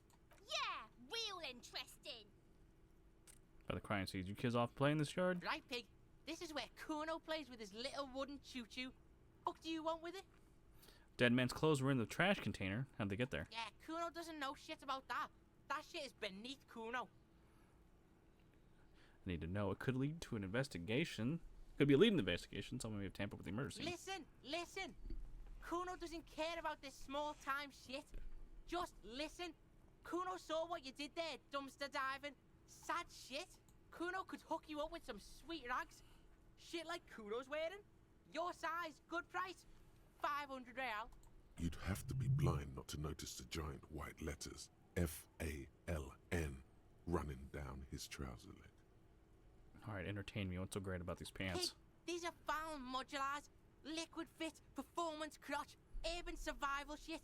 Made in Mirova by scientists. Pants scientists. Believe it, you need this shit. Christ. He unzips his jacket to give you a quick peek at the plastic wrap pants. They're graphite black and look brand new. These could drastically improve your chances of survival in the urban wilderness. Coach Physical Instrument endorses these pants. They are tartan ready. They will also make you into an idiot. Fair enough. Wait, I asked you about happened to his clothes. You must have seen them lying around. Look, Kuno ain't seen shit lying around. Except for that you took away. Now you want performance gear or not, Grandpa? The lieutenant remains silent, but his expression couldn't say, "I told you so," any louder. No, Kuno, you don't know anything about the tampering I'm investigating, and I already have pants. Whatever. Kuno was trying to help you, but you're too fat for fouling anyway, pig. Might have questions later. For now, let's talk about something else. Yeah, whatever. Kuno doesn't give a shit. Alright, I'm off. Kuno doesn't fucking care. Uh-huh. So you have to gain authority, tie his eyes for the investigation to advance, soften him up first, maybe investigate the crime scene of the body, look for a witness, get help from the union boss or the company rep, tie them to any other crimes. Let's see. Let's look at that picture again.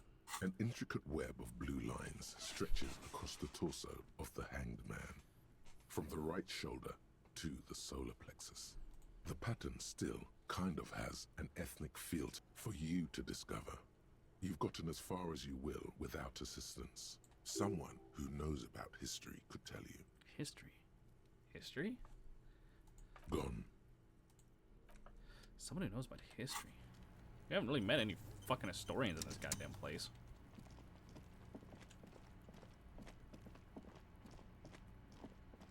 Maybe the bookstore?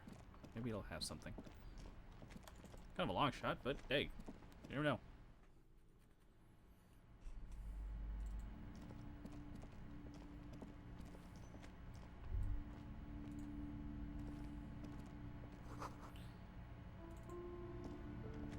Several maps have been attached to a bulletin board hidden inside the alcove. They're held up by small pins. The board has come loose from one corner. The maps look old and faded. Your eye catches a map of Insulinda, a map of Revachol, and a map of Martinez. Look at the map of Martinez. It's not really a map. It's a tourist thing. Still, it's detailed. Could be pretty useful for scouting ahead. The north coast of a verdant, to the east, rolling hillsides. Hudon. It's so small. No, Coal City is worse. A child. No. This is somewhere to be. Storekeep, can I buy these maps? I'm sorry, officer. The map of Martinez is the only one available. The other two are not for sale anymore.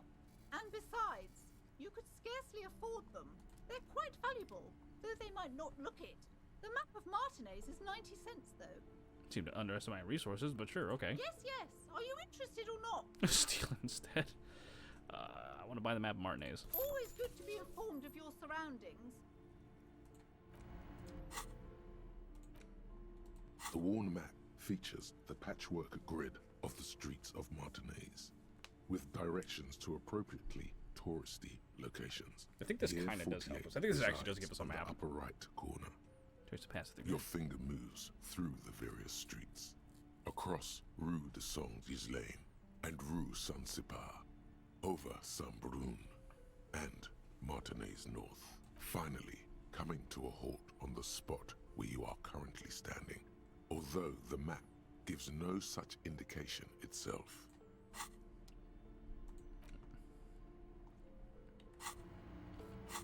Aha, there we are.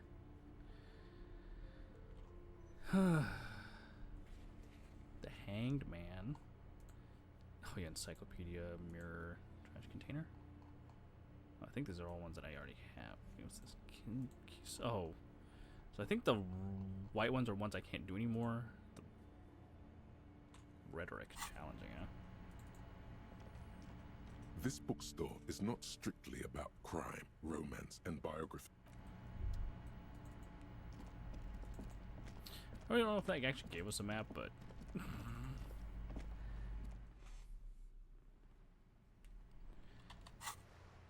Fisherman Shacks, News. On the Martinez waterfront, we have to get past this over here, which is a bitch and a half. All right.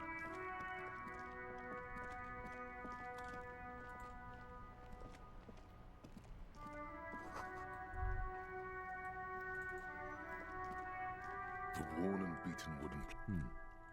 We can sit.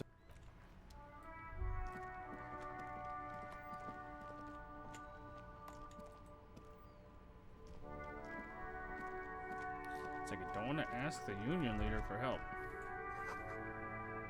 Stop between your strokes. Stand there, smokes. All right, I guess we'll grab the smokes.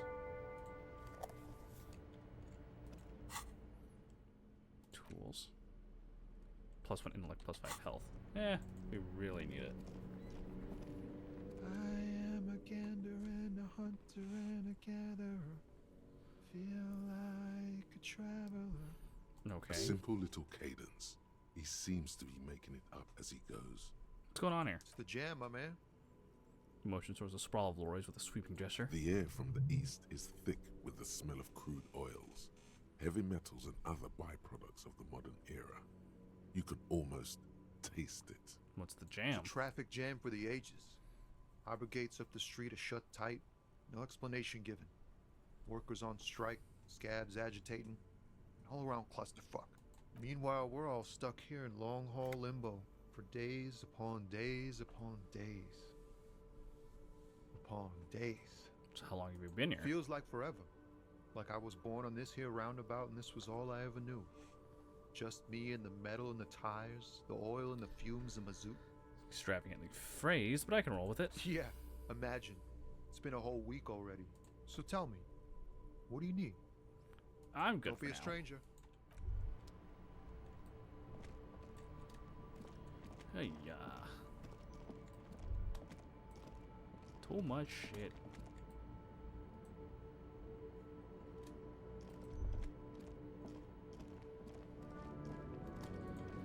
Well, we do have a point. I guess putting it into authority wouldn't hurt. To at least give us, like, I don't know, maybe a 10% chance of succeeding on that skill check. Okay. Looks like the circus left town, but the clowns are still here.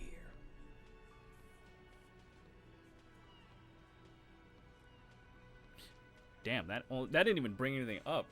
Strange Rex. Okay.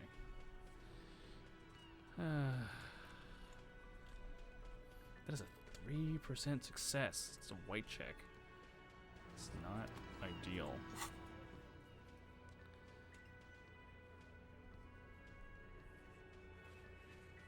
Look for a witness. Yeah, it's bad I can't look at the fucking body anymore.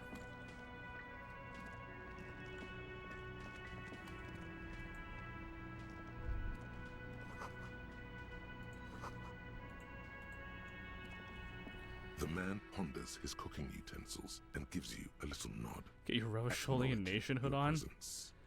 We'll come back to that in a second.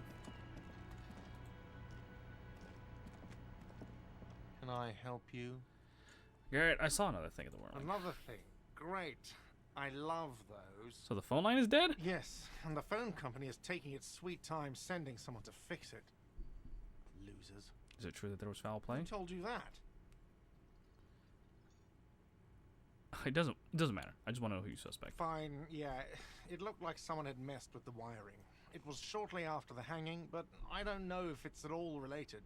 Plenty of assholes around here who aren't murderers. Hi, I'm one of them. If you do find out who cut the line, though, let me know so I can forward them the repair bill. Yes?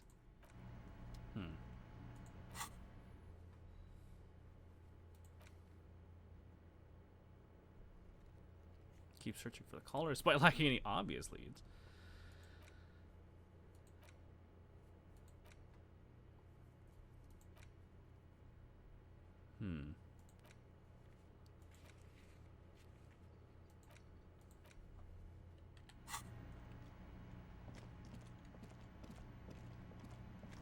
I don't know who else to ask for the tattoos.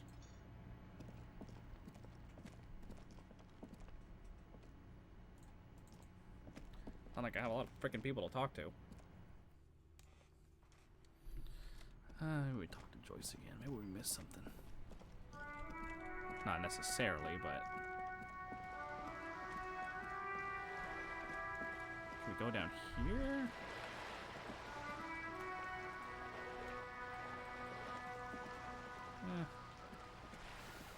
I remember this part of the game being kind of a pain.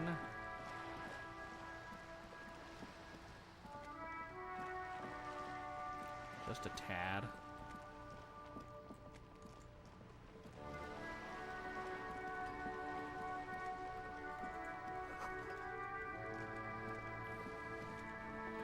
Joyce, do you have anything? Is there anything new? You're back. Good. What can I help you with? Too smart. I need someone to give me a lowdown on this reality we're in. This reality? Yes, reality is your side case. An experimental side case. It's related to that medical episode. I have trouble remembering even the most basic terms of reality. Ah, yes. The episode.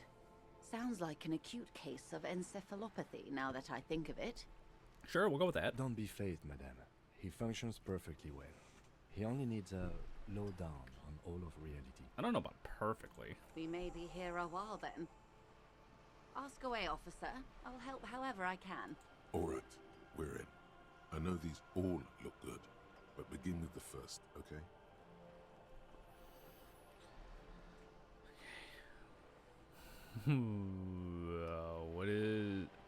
What is... It remains a mystery what you mean by this something close. What is this This cute... isn't about you. It's about What is this? reality.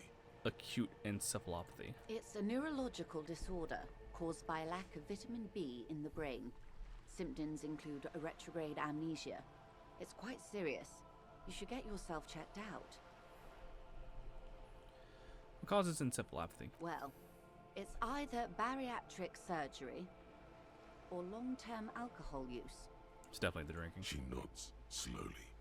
What this boils down to is this reality thing is stupid. Blow this joint, grab a bottle, and drain that shit right down your throat. Let's not. Yes, and lie about it to her. What the fuck?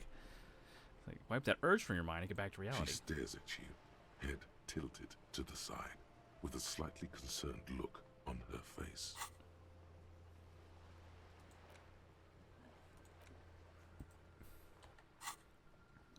What times are these? These are unimportant times, Detective. You and I were born after the dust had settled. 1,000th of a second too late. Too late for what? For the big time. The big time? The smile of a predator.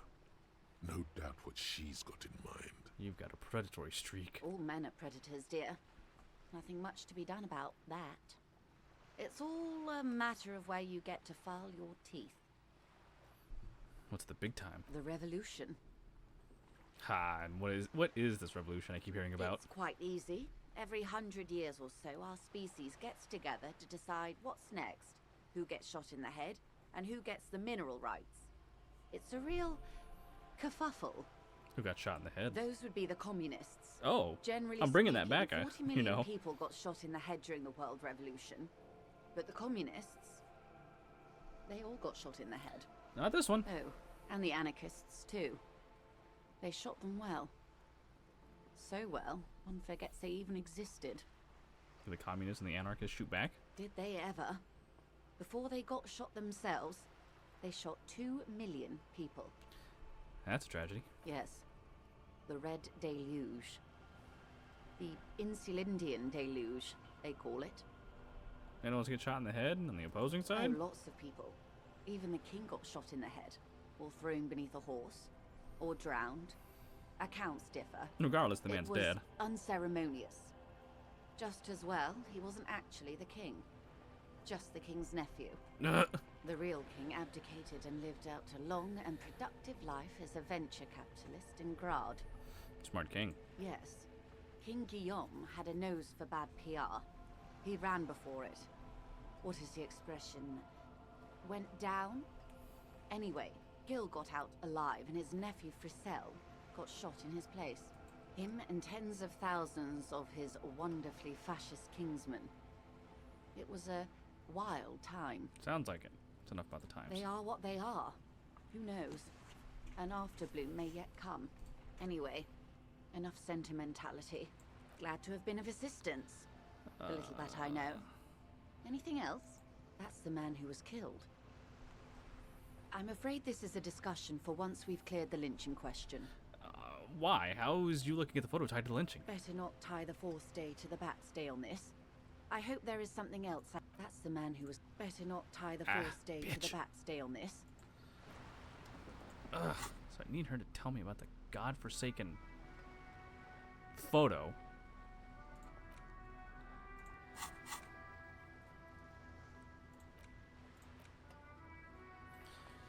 Okay, what are our stats here? 1 superstar cop, 0 apocalypse cop, 5 sorry cop, 2 boring cop, 7 communist, 4 fascist, 5 ultra liberal, 2 moralist, 1 honor, 3 people killed.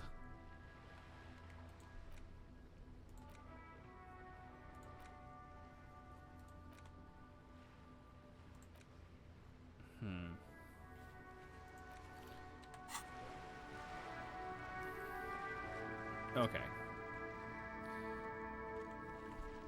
We, for the sake of moving things along, might have to save scum, and unfortunately, it's going to be a lot. Because that is a 3% success rate. I don't think I have any clothes that boost authority, stabilization, rhetoric, physical instrument, spirit decor. No. I don't have anything that raises it, or lowers it at least.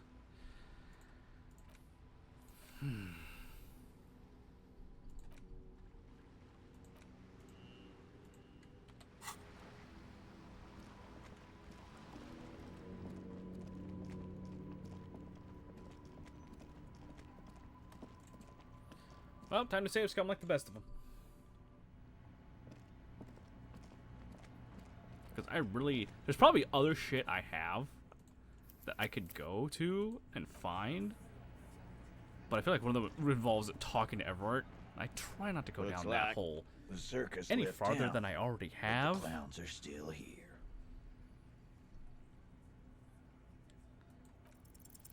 Establish authority. Yes. Wait. These thoughts race through your mind. On second thought, turn to the lieutenant. Kim, I need your gun. Why? This is not what he thinks it is. This is a great idea. I'm afraid it's not what you think it is either. Everybody calm down. This is only a demonstration.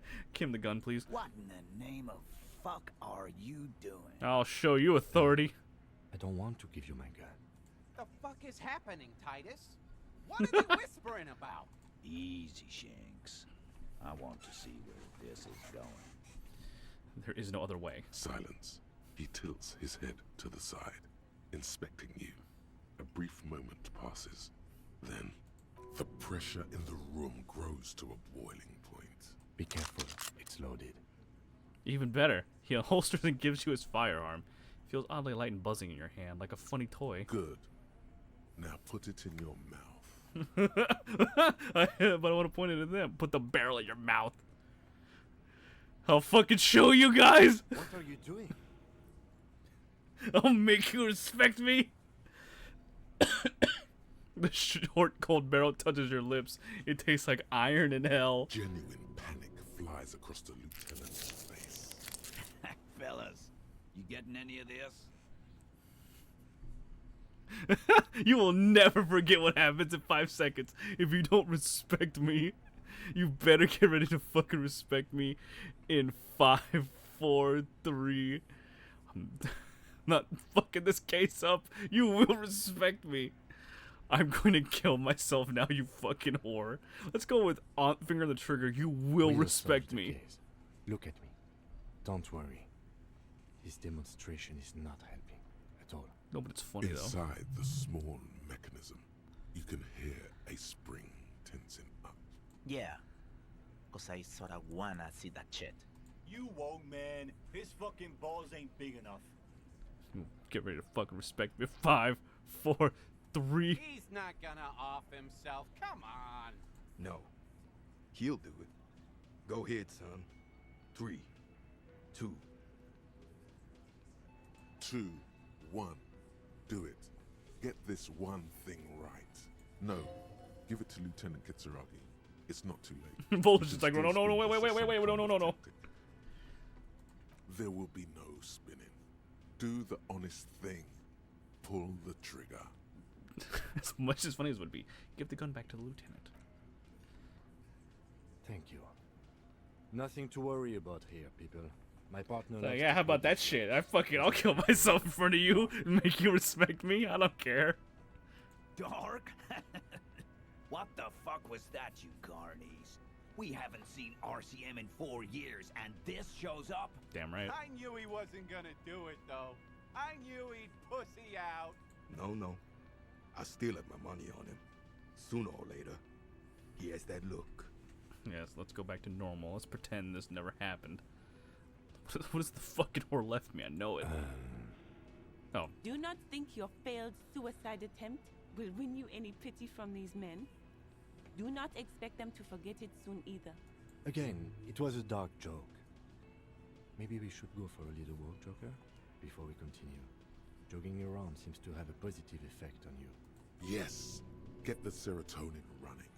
Keeps those bad thoughts away. Okay, we're gonna... As funny as the gun thing was, did not really help us.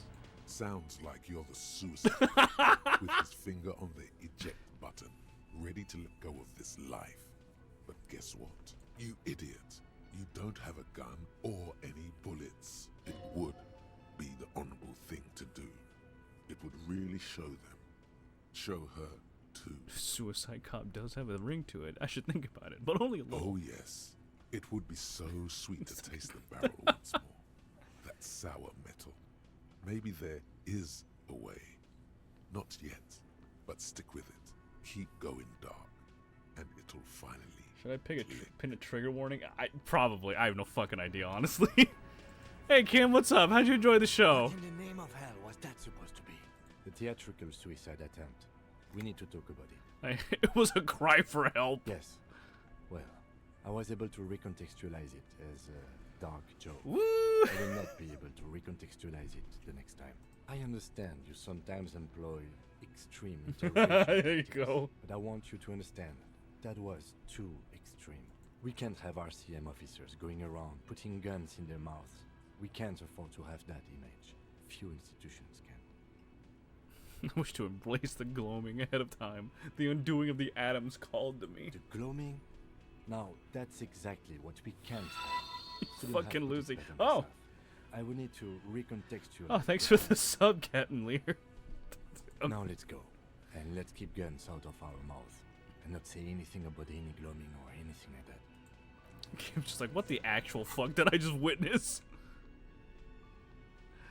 Alright, okay, we're gonna reload, because that was a whole thing that just went down. Yeah, the bad thing is we need to pass this check, otherwise we're at a fucking standstill.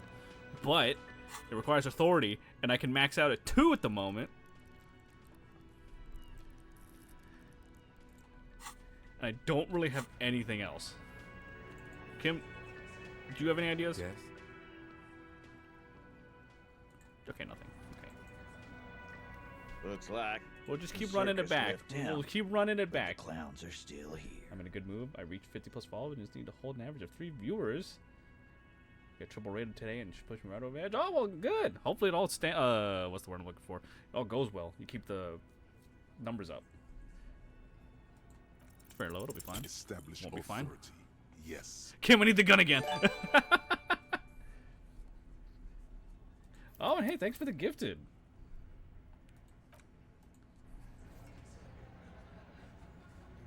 Like, again, we're save scumming for a purpose here, because otherwise it's just going to be me wandering around aimlessly, hoping to God I run across something that will actually help us. But the clowns are still here. But I'm either too stupid or overlooking something that might. Establish authority. Yes. Authority. It's like, I need something else to give me, like, a bonus or something.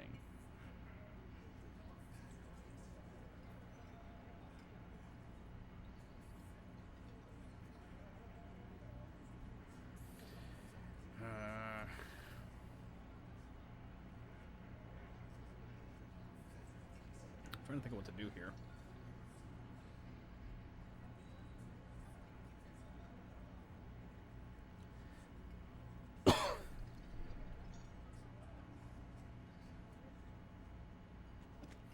Tell you what we'll do. Let's go up to the room. I think there's there's a skill check there. We can at least pass. Maybe they'll give us some experience. Oh, stretch. Oh dear. Oh gosh.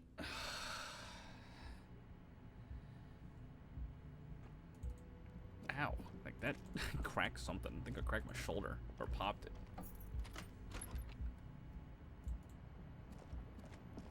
Let's look at the mirror. A mirror hangs on the bathroom wall. In it, your face, adorned with the expression. Ooh, hold on.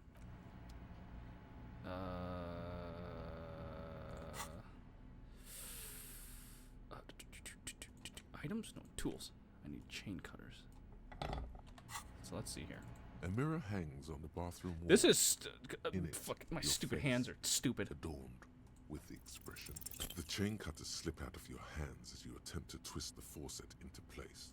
Well, like the rest of you, God, it comes from all a these bad checks place. suck. It's too late. Alright, well, shit. I failed all 3 of them because I'm terrible. It's fine. Always love the smile zoom in. It's an expression of pain. Because, God, that's not what I'm feeling right now.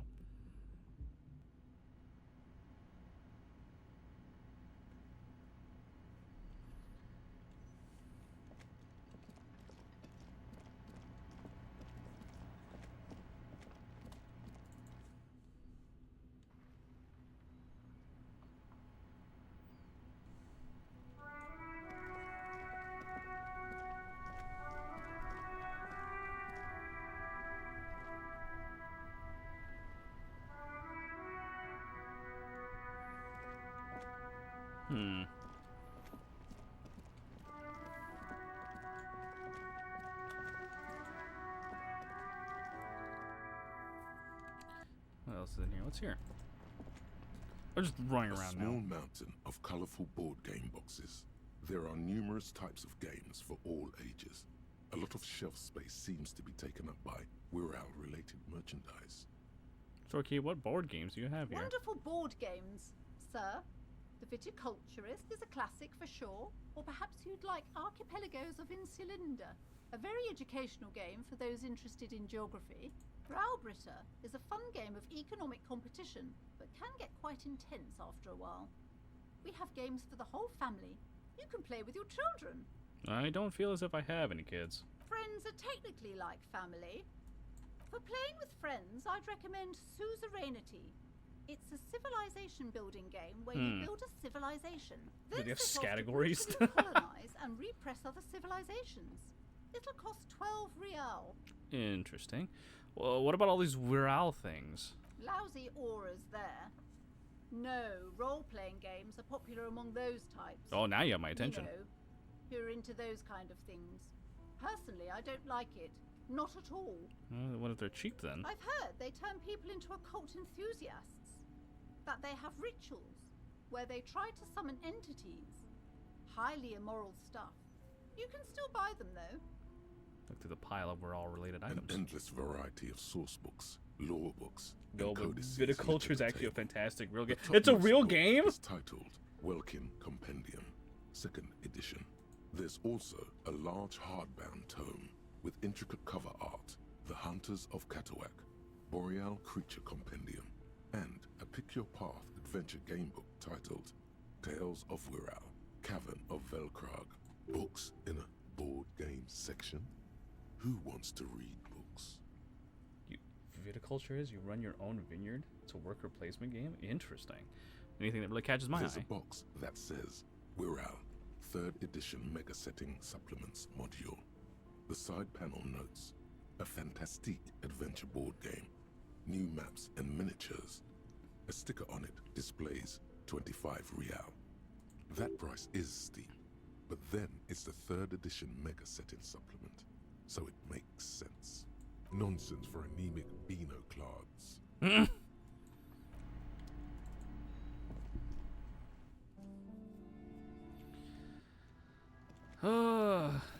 Yeah, we're gonna have to save scum. I'm sorry, guys, but that's just what we're gonna have to do. It's a low percentage, which is unfortunate. But otherwise, it's go back up and go to sleep or some shit. Looks like the circus left town, but the clowns are still here. Yeah. I know. Establish authority. Yes. There's pain. There's pain where exists here.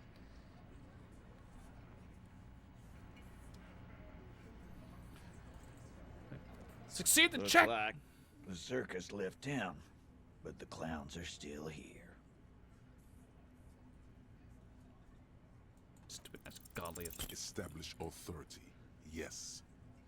Authority. Feverish thoughts race through your mind. I basically need to hit... I need the double 12. Or I need the double... Yeah, I need the 12. I need the double 6. Otherwise, I can't get this.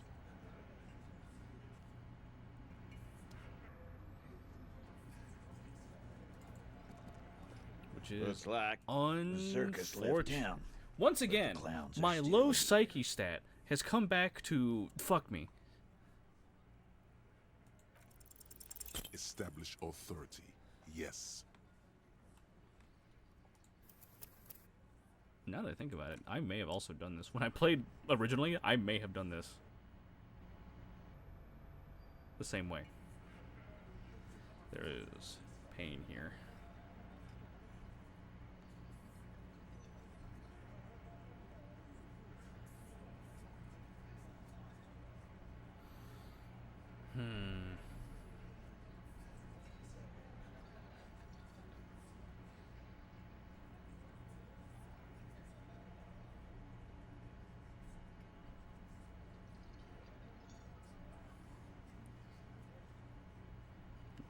Maybe we should, I don't know.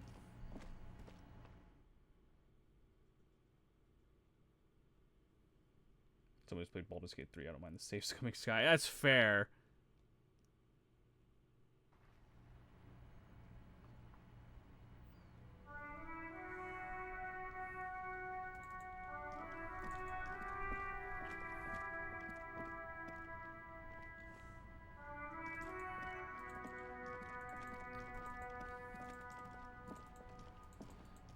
Tell you what, well, let me exhaust, like, as much of Joyce's relevant dialogue options as we have. Or as we do. And then we'll, I don't know, go from there.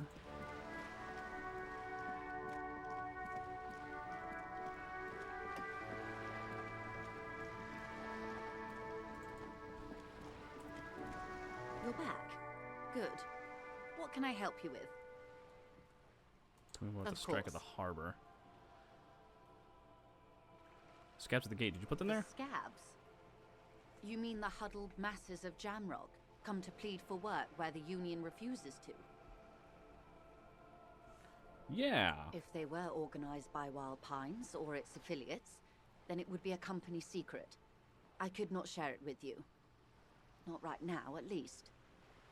It's implied. She's open to discussing this matter with you at a later occasion.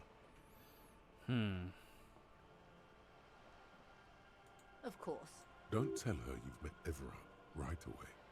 There's time. So be dealing with Everard again. She's not even asking you anything. It's so easy to just say. Of course, Detective. You can always drop by later, should something come up. Now, I'm afraid I can't say any more until we've taken care of formal protocol. Okay, Of hold course, on. The situation is extremely volatile. I'm gonna save here. I forgot she had a check. If we pass that, we might be able to, You're back. I don't know, Good. circumvent I'm something? afraid I can't say any more until we've taken care of... Feelings Fuck. will guide. There's gonna be a lot of saves coming here, guys. There's gonna be a bit of saves coming. There's gonna be more than average amount of saves coming. Good. I'm afraid I can't say any more Feelings will guide the way. Okay. Ooh, I was close. I need to roll at least an 8.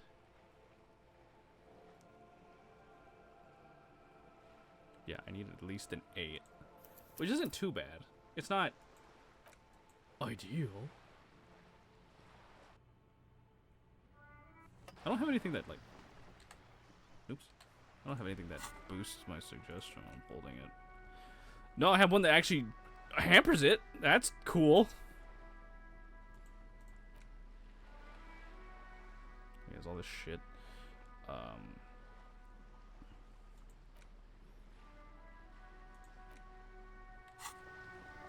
You're back.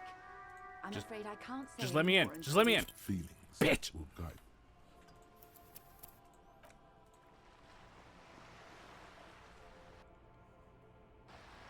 Because I think, now that I think about it, I don't know if I ever Good. did this. What can I help? I'm afraid I can't say any more until we've taken... Feelings. Oh my god, my fucking luck, dude. It's a 42%. I feel like that's slightly more than a coin flip. You're back. I'm afraid I can't say any more until we've taken care of... Feelings will guide Jesus Christ. See, guys, this is why I don't play the lottery. My luck is utter shit. You're back. Good. I'm afraid Again, I it's a can't say any more until 42%. we've taken... Feelings will guide the way. 42. And I have, like, lost 6 or something in a row. You're back. I'm afraid I can't say any more until we... Feelings will guide Oh my fucking god, dude.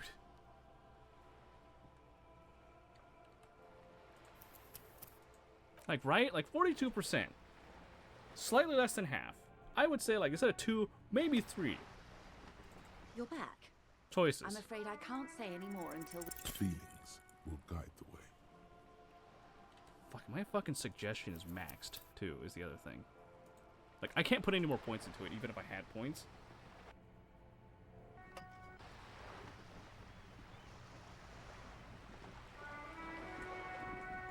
You're back. I'm afraid Joyce, I can't say any more stop until we've fucking. taken care of... Feelings will guide the way. My goodness, dude. See, the 3% constant failing, I understand. It's a very low success rate, but this...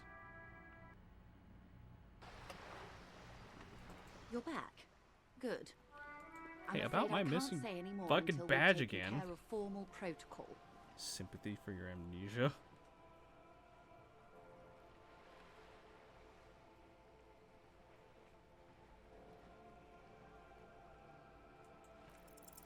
She's a negotiator. Finally, Christ alive. Just floats a favor at her. Insinuates. Surely some other way to demonstrate our law enforcement credentials. I will be frank with you. If I'm going to break protocol, I need to be able to justify it to my superiors. They're going to want to see something very tangible. Okay. You're in, but expect her to drive a hard bargain. Like what? Reports from inside Terminal B suggest it's a hub for the local drug trade. Oh? This is an open secret in Martinez. The Union controls the terminal, so it goes to reason. They're profiting from this trade. The company has tried looking Fair. into this matter before, to no avail. Perhaps someone with your authority and resources might turn over the right stones. Sure. Or you can recover your badge. Though if I may be blunt with you, it sounds like that may be a lost cause. Detective, a word in private before we continue. Excuse us for a moment, madam.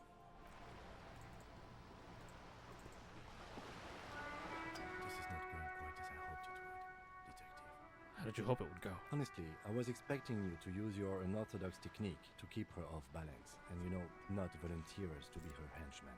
Oh, so we're henchmen now. This woman is running circles around us. She might have known about your misplaced badge all along, or she's simply an adept improviser. Either way, we've played straight into her hands. What do you propose, that we don't investigate the drug trafficking? No. If there is reasonable suspicion, we must investigate. Otherwise, she could claim we're siding with the Union. It's like, alright, I guess we'll get back to fucking Hardy Boy after the drug trafficking. What I propose is, we ask her, then we investigate, briefly. But do not share the outcome of this investigation with her. We tell her it's done, and demand for her information on the lynching. Let's get back to her then. You're back. Good. What can I help you with? Okay, tell me about this alleged drug trafficking. It's quite straightforward. Someone is using Terminal B to smuggle raw ingredients from the Samaran Isola into Revachol with the Union's blessing. Wild Pines has suspected it for years. Ingredients for what, ma'am? Drugs. Meth and dextroamphetamine, GBL, and various synthetic psychedelics. Honestly, it might be quicker to say what you can't make from the stuff. Shit, yeah, baby. It's the party pipeline. Why would you want to shut that down? Let me get this straight. The materials come from Samara to Revachol through the terminal? Yes. After they clear the terminal, we lose track. The actual production is taking place at various sites in and around Jamrock Quarter, north of here.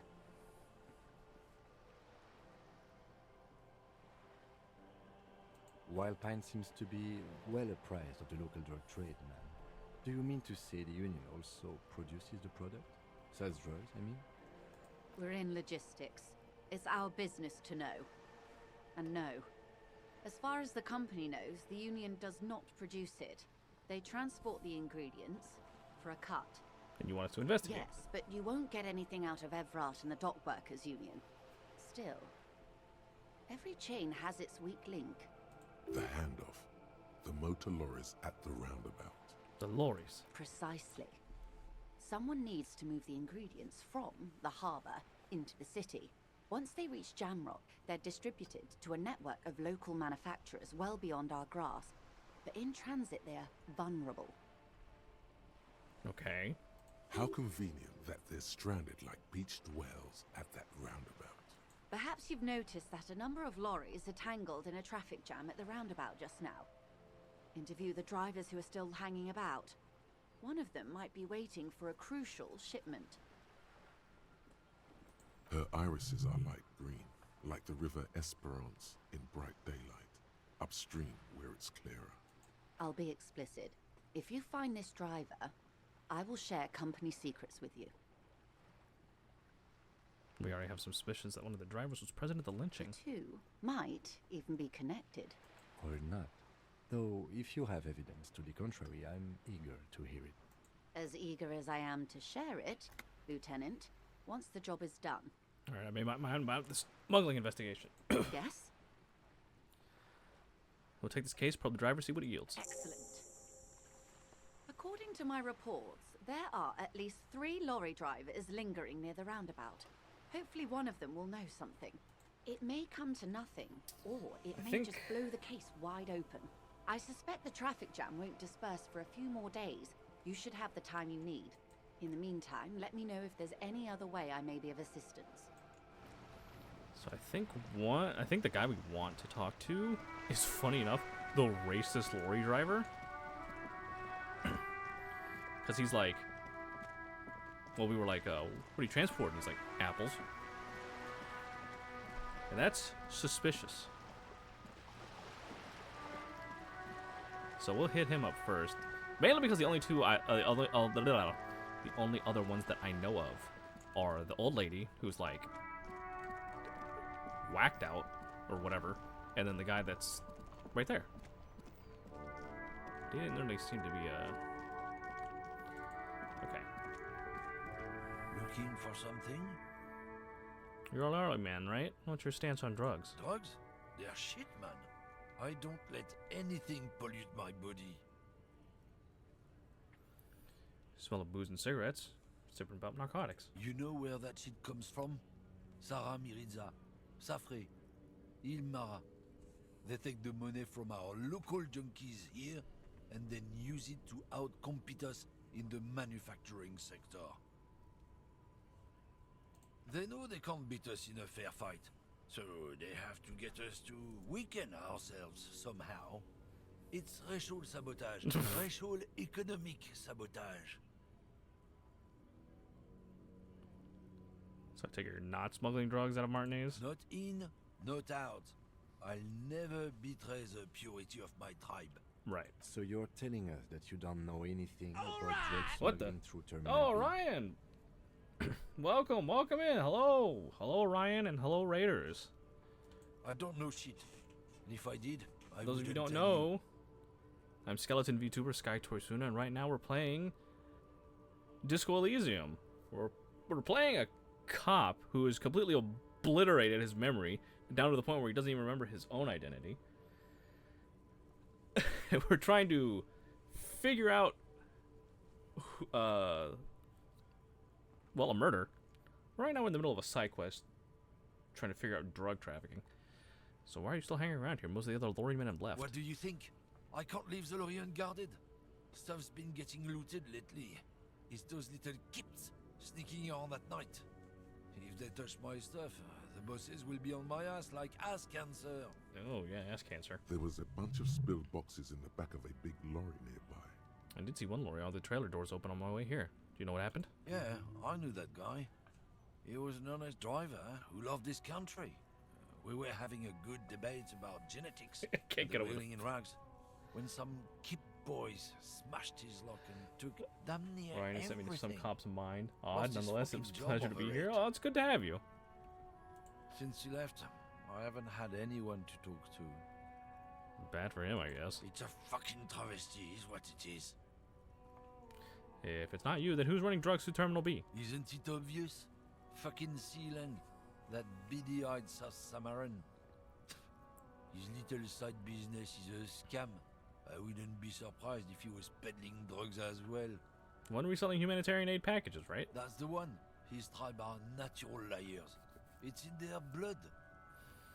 Is your man alright? 100%. He's a lorryman selling his employer stuff. Broke the seals on his Humanox lorry. No doubt he's selling drugs too. I wouldn't be so sure about it. Not until we've heard what Sealang himself has to say.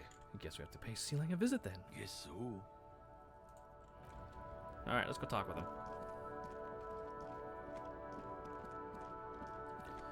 Bum, bum, bum, ba-dum, bum.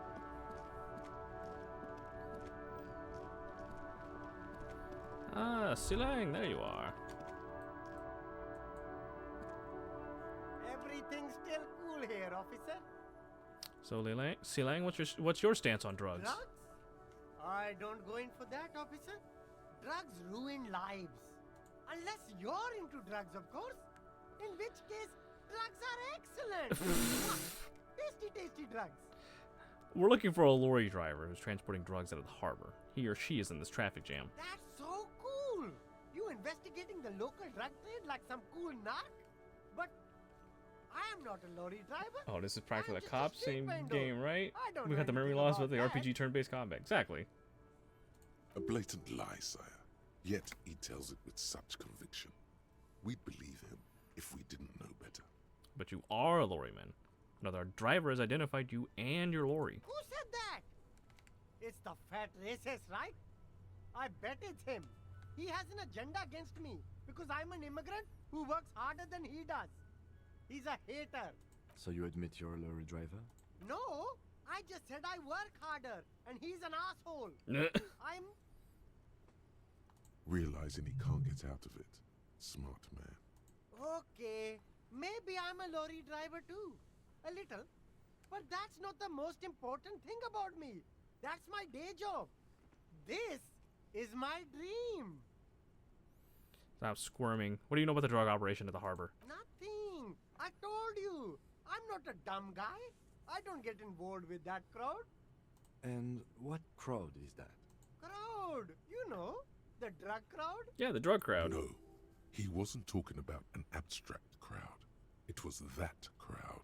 There's more here. He's afraid of this crowd, whoever they are, more than he is of the racist lorry man. Who are you afraid of, Sealang? Look, there's bad people doing bad things here. That's all I know. Please don't get me into this mess. I've spent 15 years working my way up. Here we go. There's a tiny bit of truth on the table. Zoom in on it. We're buddies, Sealang. Help us out. No one will know it was you. It's a she, okay? The other drivers call her the lady driver. You're better off staying away from her. The way they talk about her, she's no lady. Okay. Interesting. Could this driver be connected to the Hardy Boys? Could she be associated with the Hardy Boys? I don't know. I'm not local. I don't know anything about that. Who are these other drivers who talk? All of them. I don't know. I told you all I know.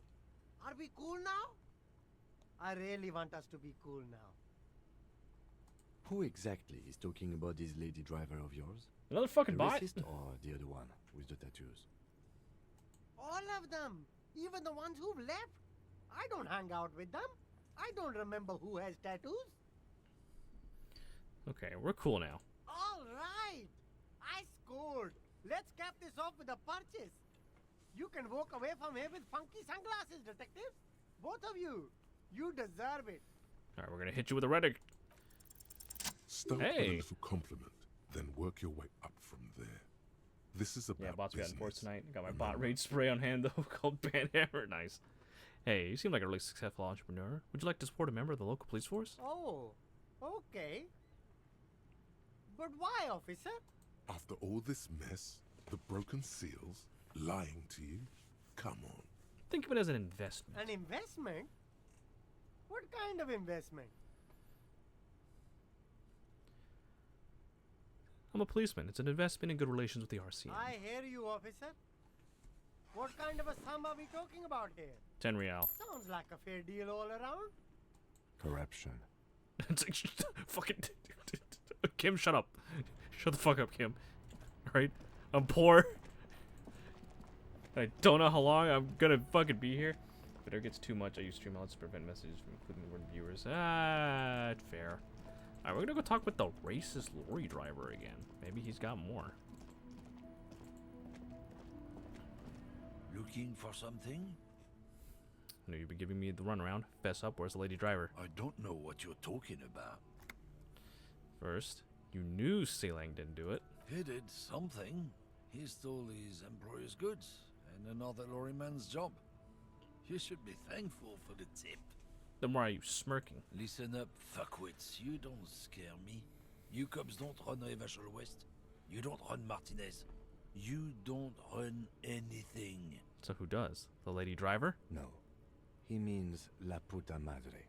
A legendary, and not in a good way, crime boss from Jamrock controls what is probably the most powerful organized crime outfit in Revachol West. Okay. Yeah, him. Cross your arms and nod. Then I presume you are familiar with his peonies. Peonies? Yeah, they're his little bitches. He's got them all over the unions. Not just the unions. He has peonies everywhere. Some say he even has them in the RCM. Dirty fucking peonies who'd do anything for him. Oh, Kim's doing something here. Hold on. The lieutenant adopts a rodentine quality. Be cool, sire. He's getting into this. Say nothing. You're not peonies. We're gonna let him handle you this. You wouldn't be investigating a drug thing if you were. No, of course not. We are not peonies. But if we were, and one of Madre's drivers were to be stealing from him, then it's a good peony's job to find out who that is. He's surprisingly good at this. Not bad at all. Look at him lurching. It's not a hard job. It won't take a long time. It won't make Padre Madre angry. But a stupid fucking racist is standing in the way, protecting this fucking thief. I'm not scared of you or the mob. I'm under the protection of the Lorrymen and Carters Guild. You've seen that corpse in the ceramic armor there. Did his shitty little guild protect him? Oh, you go for it, Kim. You got this. Nah, you wouldn't just leave him out there if you... He tries to light a fresh cigarette, but his hands are shaking now. The sentence simply ends. The lieutenant turns and gives you a barely perceptible nod. Make him tell you what he knows. The main thing is... I fucking hate this game. Overdo it, even when you're trying to scare someone. The most important thing is, how does it look on your resume? And, of course, what social sensibilities you're bringing to the table. Remain sensitive. People are watching. Jigs up, I got the goods on you. Oh yeah? And what goods are those? You know, your goods. RNG doesn't like me today? Never fucking likes me. Some kind of homo thing? Yeah, maybe it is. No, of course not. Just tell me what you know. Make me runt. We'll just have to ask someone else about the lady driver. Let's go. Bitch. I'm gonna buy more magnesium.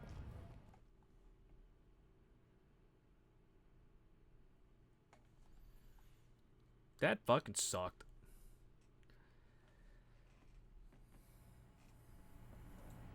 Didn't even do it again. I gotta fucking put points in a half light. A small cabinet on the wall is filled with... Okay, here. I hope Saint Baptiste makes you feel better or something. Okay, here. I hope Yeah, okay. Thank you.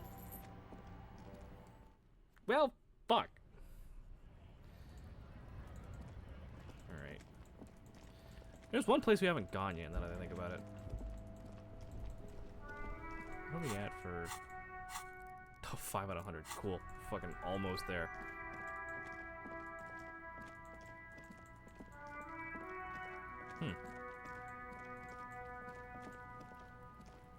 Oh, wait, shit. It's not this way.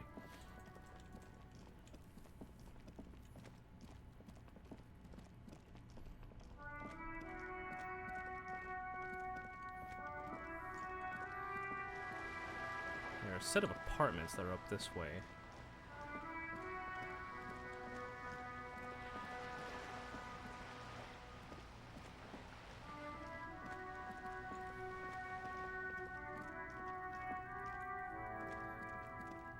Ah, here we go.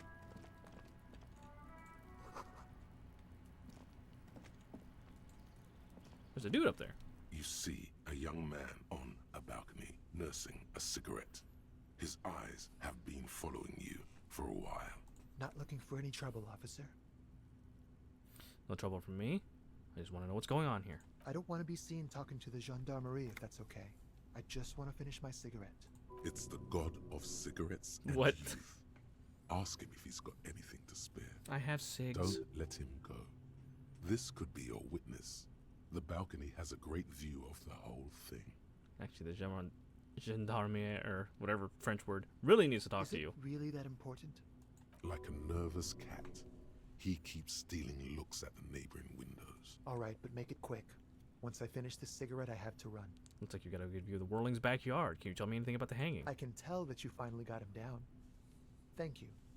It was quite a disturbing sight, even by Martinet's standards. What were you doing last Sunday? Oh.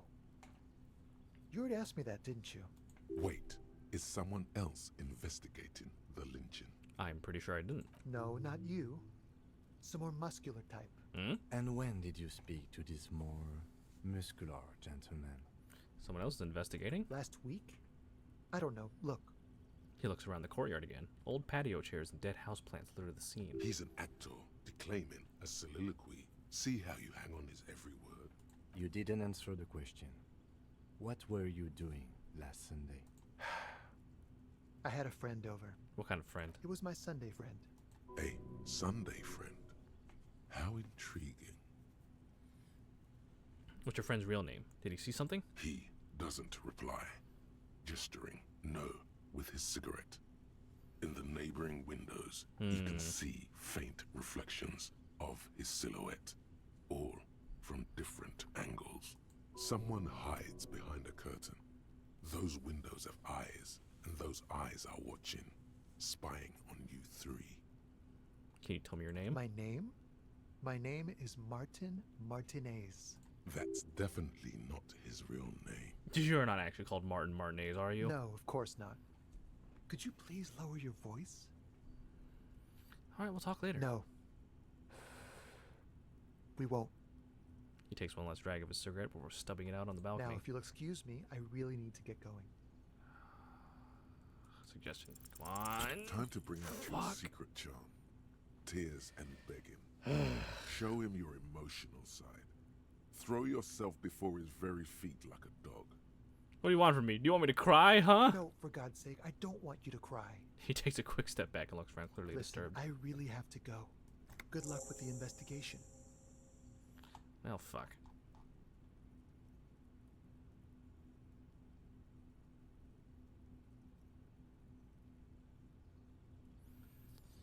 Alright then. He's gone. We should run after him, see where he went. No point in running. Tenements like these often have multiple exits. Chat wants you to cry in If he by doesn't want to Jana, talk me and to us, then Jesney. he doesn't have to hide himself. You're right, he probably didn't have anything important to say anyway. He could be a witness. Him or his Sunday friend. Either way, we need to look into that muscular type. There has to be a way of getting inside the building. Let's go check out the door near the pier again. Once we found a way in, we can ask around for his apartment. Great, let's do that. There must be another way Jesus into the building. Christ, Kim. We gotta keep you away from the fucking door, man. Or whatever this fucking shit is. Jesus Christ. Okay. Guess we'll try this one. Holy crap, I jumped. Yeah, I know, I wasn't expecting it. A sturdy metal door. God, this could be a way into the apartment building the smoking man vanished into. Hey, are you there? I've checked the backyard, but couldn't get in that way. Good. We had enough problems with bums and drunks and thieves loitering in the hallway. You have no business here. I'm going to save, because of my fucking luck on these goddamn checks so far. I need to get in here. This could be a way into the apartment. You can't think of it. Yeah, see? It's always like a fucking like 5 too is the worst part. Base boosted Kim. A sturdy metal door. This could be a way into the apartment building. You're well versed in the kind of threatening legalese. Did I not talk? What the fuck? Liability, but in fact has no meaning whatsoever. Ma'am, your non-compliance is hindering a police matter. I may be forced to refer you for potential prosecution. I know my rights, and don't you mom me, boy. But the sweeping on the other side has stopped.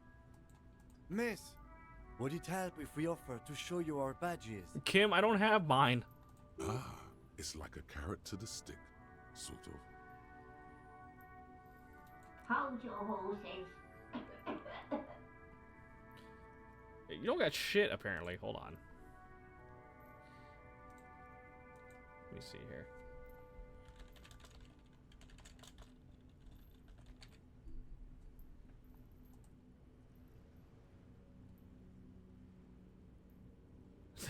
Mascot said I spoke once, not again.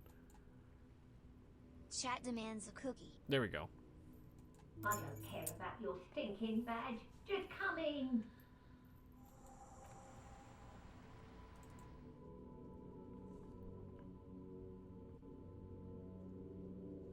Yeah, sometimes sometimes the chat bot just does not want to talk.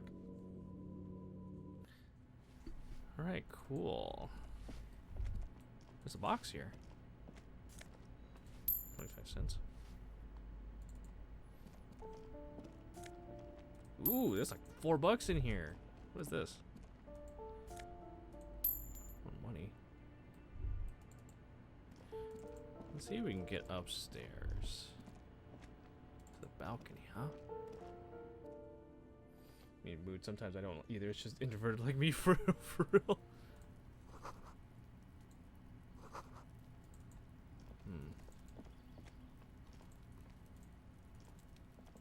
No, don't talk to Kim. I like talking to Kim, but not really what we need right now. Number 28, a door to be remembered. I feel so seen.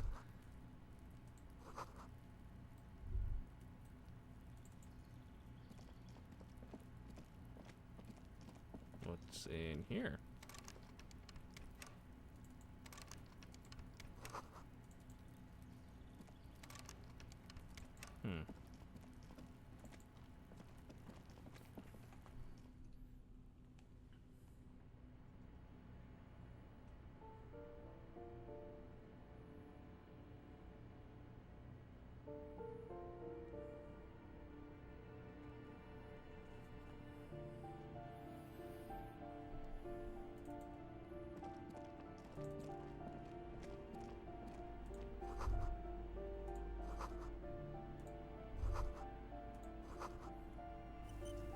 What's this?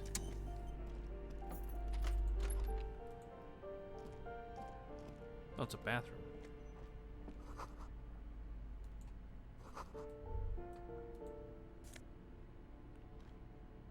Huh. And what's in the sink, I assume? Oh, money. Cool.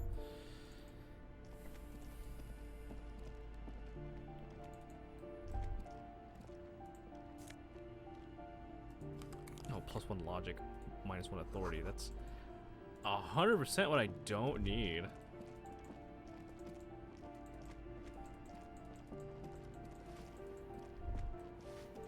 So this is also to the balcony.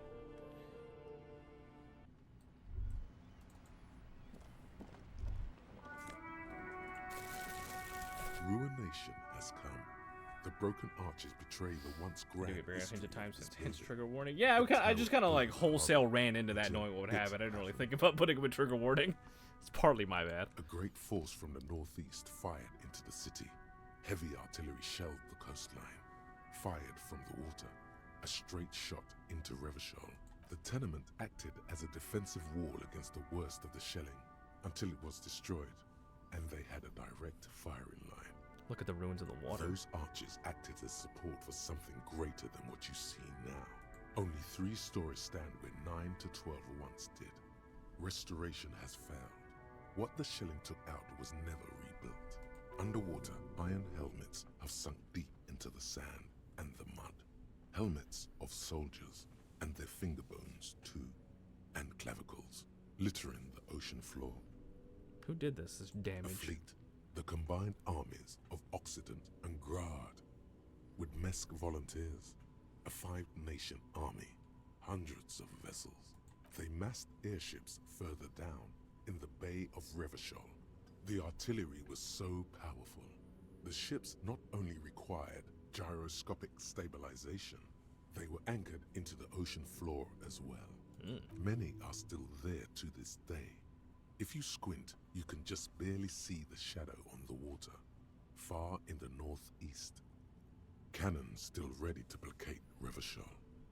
Hey Kim, do you know who shelled our city? The Coalition. But that was a long time ago. I think we should move on. It's chilly up here. He fears the discussion might lead. Okay, we will leave. I see a box up there that potentially could...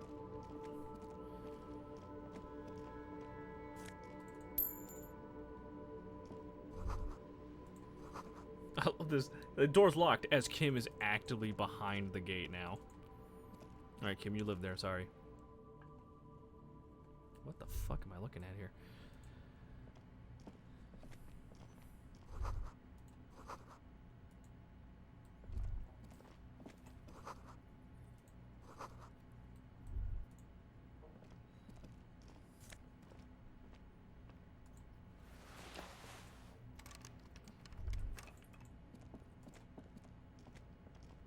We got pants. Hello, Cindy. Ooh, the piggies have learned how to saunter up staircases. I didn't think you could do that with hooves. But here you are. That's right, we've evolved. Yeah, I can see that. Cool mutations. That smell coming from her paint bucket. It's not paint. It's heavy fuel oil. So you want to talk about the murder? Maybe you can tell us something about the murder victim's missing armor? What do I care about some fucking tin eggshells? Come on, Cindy, just help me out here. Ugh, alright. Sad piggy. I'll give you this one. I saw a little girl in the fishing village running around with military-grade handwear. Looked cute as hell. If you haven't been there, the village is a shithole down the coast from the main plaza. Have a good time. Got it. Piggy, I have no idea why I just told you that. You look like a shaggy dog left in the rain for too long. I have a weakness for animals. Catch you later, Cindy. Oh, wait up! There's a box here.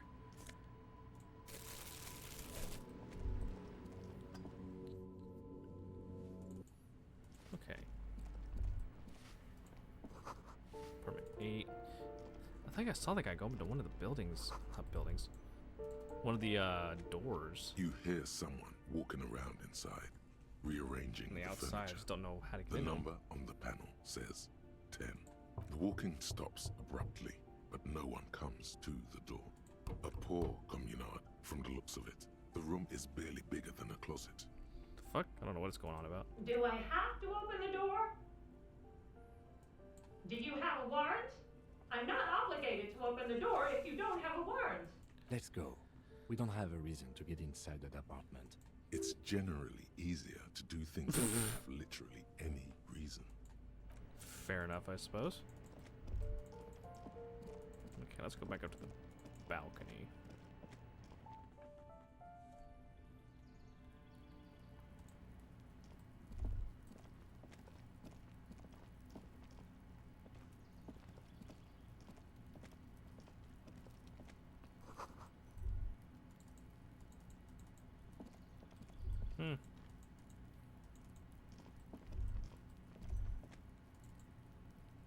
Huh, is there generally nothing up here? Oh, fuck.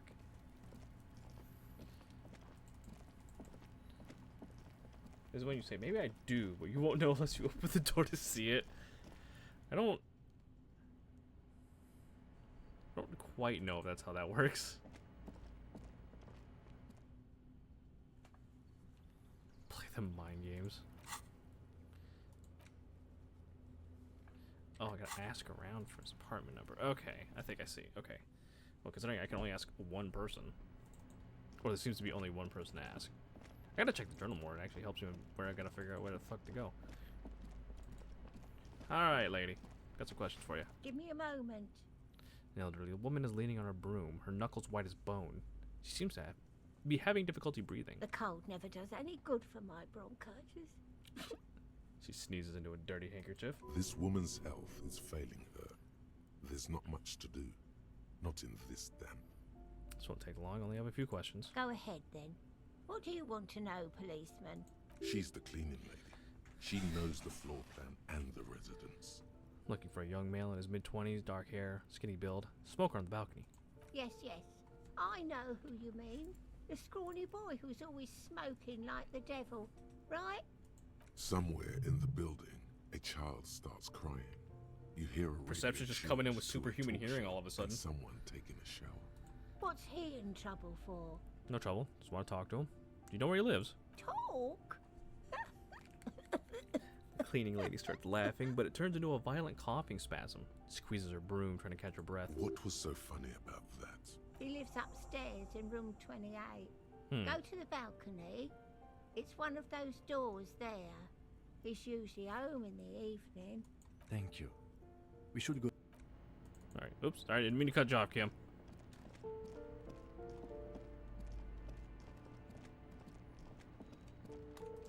Okay.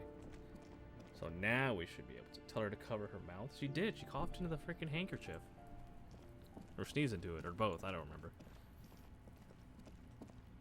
This door is made of metal and appears to be reinforced. Someone here really values their security. Number 28. This is where the cleaning lady said the smoker on the balcony lives. Let's see if anyone's home. Knock on the door. No one answers. Looks like the young man we are looking for isn't home. I think our best chance to catch him is in the evening. We should return tomorrow after we have finished with our day's work. How about 9 p.m.? Sound good? Sounds good. Tomorrow, 9 p.m., right here. Apartment number 28. Good, let's go. Well, Damn. fuck. Turns out it's quite tricky finding someone in a big apartment building. Don't worry, you'll get him. Remember, tomorrow, he's probably gone for today. No one answers. We should return tomorrow. Oh shit, okay.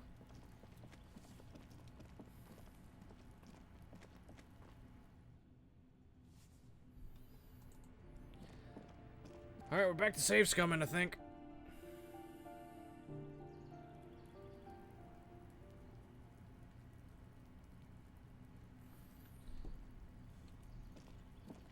I would at least like to get to the next section.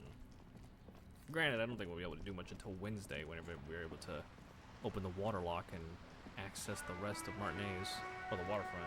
Who's happy no more Kuno? Yeah, Kuno's a bit intense. Yeah, he's a bit intense.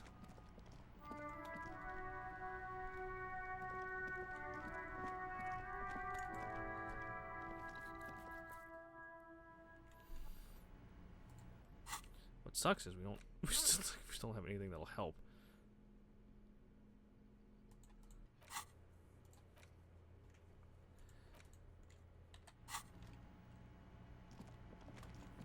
Okay, we'll save. Time to scum the shit out of this Looks save. like the circus left town, but the clowns are still here. Stupid ass 3%. I need like literally a 12. Establish authority. Ooh, yes. so close. Authority. Feverish thoughts race through your mind. What's bad is that it's only the 12. If the 12's an auto success, anything below that, my modifiers can't get it. Can't get it. Looks like the circus left town. If I could skip your fucking dialogue, this would be great. Establish authority. Yes. Yep, alright.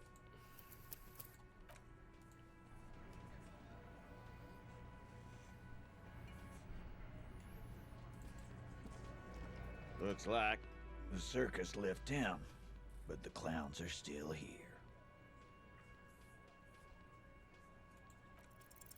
Establish authority.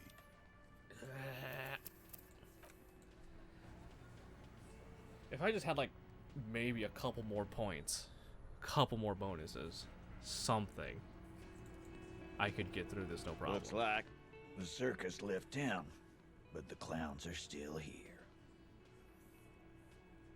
And even if I did want to drink, I don't think I have anything that will like Establish help me. authority.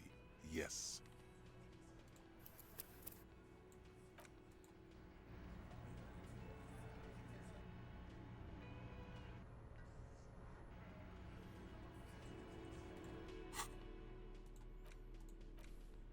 Yeah, this is a physique. I have nothing here.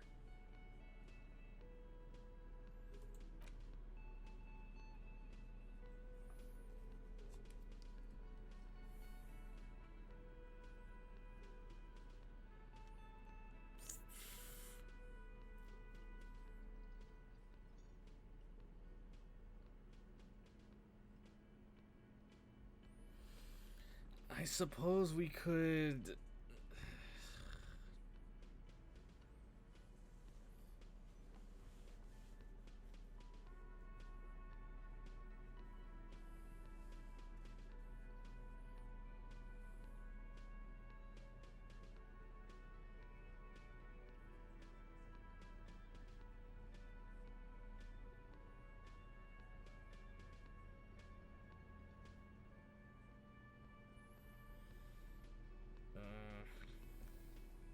I believe you can accomplish this godly role with the next 6 tries.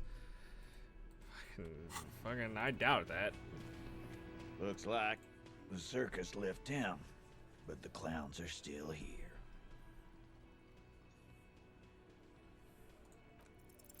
Establish authority.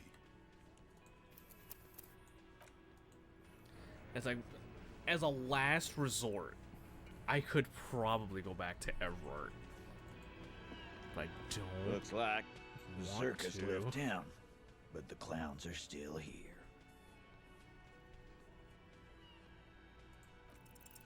Establish authority. Yes. I just need something. I need some kind of boost. Looks like the circus left town, but the clowns are still here. Yeah.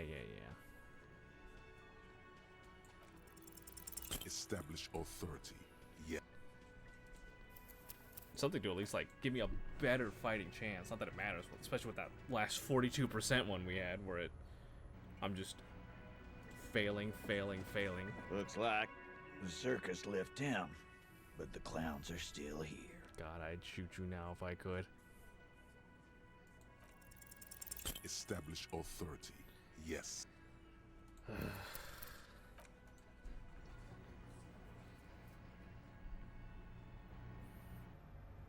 I'm pretty sure I saved scum this the first time I played through. But I think I had, obviously, Looks like better stats to the save scum it circus with. left town, but the clowns are still here.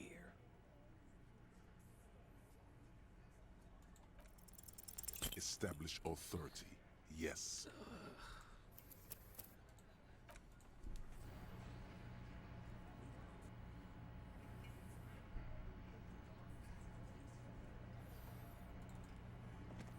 Come on, you gotta Looks give me like something, man. The circus left town, but the clowns are still here.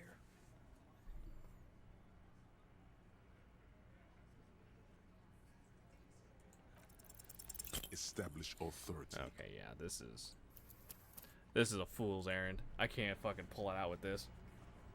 I need more points. I need something.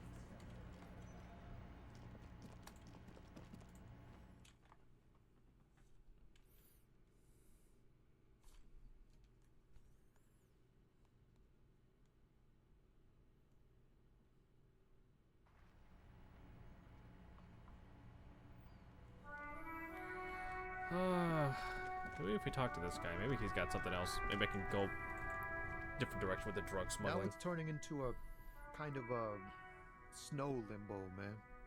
What's on your mind? Heard that one of the drivers here is a woman, but I don't think she's here. Do you know this lady driver? I don't want to talk about that. I don't mean to pry, but I need your help. Looks like she may be involved in drug trafficking. Man, I was hoping she'd catch a break. All I can say is, she isn't around here anymore. She isn't some mastermind evildoer. And I don't know where she is. Who's this person? What's her name? Thank God I don't know. People here call her the Lady Driver. She kept her name a secret. From me too. Now I see why. Again, not a lie as far as you can tell. What does she look like? A youngish woman. Gruff, but in a cool way. What color hair? Blue and violet. Dyed. It was violet when she got here. Gonna like to grab a Blue before snack. she Good went. luck. Yeah, thanks. Hopefully this fares a little bit better. Then she may have dyed it again. When did she leave? Damn, I don't want to... Please just let it go. Whatever she did, it can't be that bad. She's not a bad person. I know that much. We can't just let it go. It's part of a police investigation. That's how it always is with you, isn't it? All part of the investigation. The girl's troubled. If you hunt her down, she may not survive it. I can't have that on my conscience. It won't come to that. We won't pursue her on this. This is information only. I don't believe you. Believe us, it really is. I just can't, man. I'm not naive.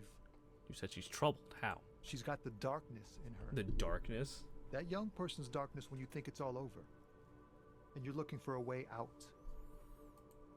She shared this with you? Yes. Which is why I don't want to snitch on her. It's not snitching, it's just a few questions. It's snitching, man. I know what it is. I was told everyone's afraid of her. You're not? I heard the rumors. I saw the other drivers looking at me strange when we talked. And she told me, too, that she's had a violent life. But I wasn't afraid of her. More like for her. Okay. Did this violent life include drug trafficking? Well, it looks like it did now. But we didn't talk about that. We talked about life, you know? She talked about her mind. When she left, did you leave her lawyer behind? Fuck, man. Go grill someone else with these questions, okay? There are plenty of drivers here who couldn't stand her, or were afraid of her. They'd be more than happy to rat her out. He's right. There are other options. The raceman, for one. The grey-haired woman.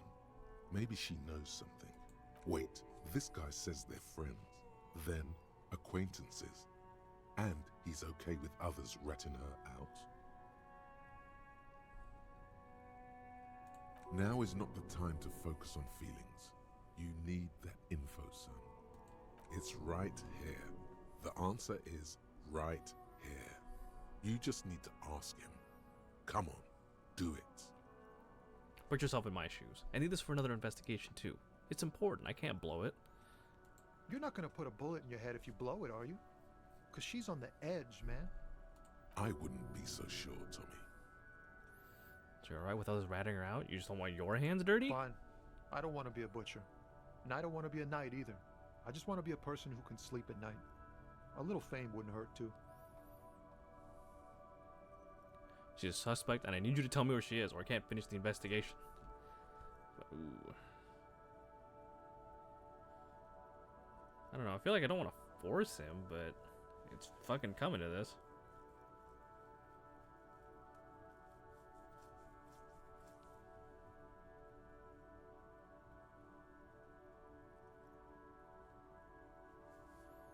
Yeah, fuck it. I thought you were a different kind of cop. Something breaks at him in him as he stares into your eyes. Where is the lady driver? Here. He takes a keyring from his pocket, then looks at it before giving it to you in silence. Valori's still here. Down past the statue of Philippe. The cabin is green. You can get in there with these. That's all I know. When did she leave? Last Friday. Sorry I had to do this. I bet you are. Let's go, Kim. Thank you for your cooperation, sir. I know it was hard, but you did the right thing. You don't really think so? I really do. If I didn't, I wouldn't be in the RCM. Take care, sir. This would never happen if you were more cooperative.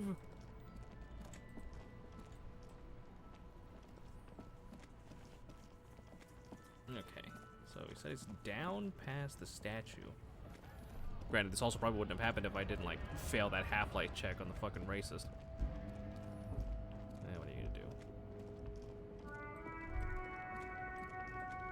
Ah, this one. This screen found, A to Z, Contemporain, is parked in the shadow of the ruins looming overhead. It's seen better days. This is the one our man pointed to. Unlock the door with the key Tommy gave you. You push the key into the lock and turn. It makes a cracking sound. Then the door pops back a few centimeters. You can just open it. The smell of cigarettes and perfume welcomes you. The cabin inside is plastered with old movie posters. Actresses smile from the walls.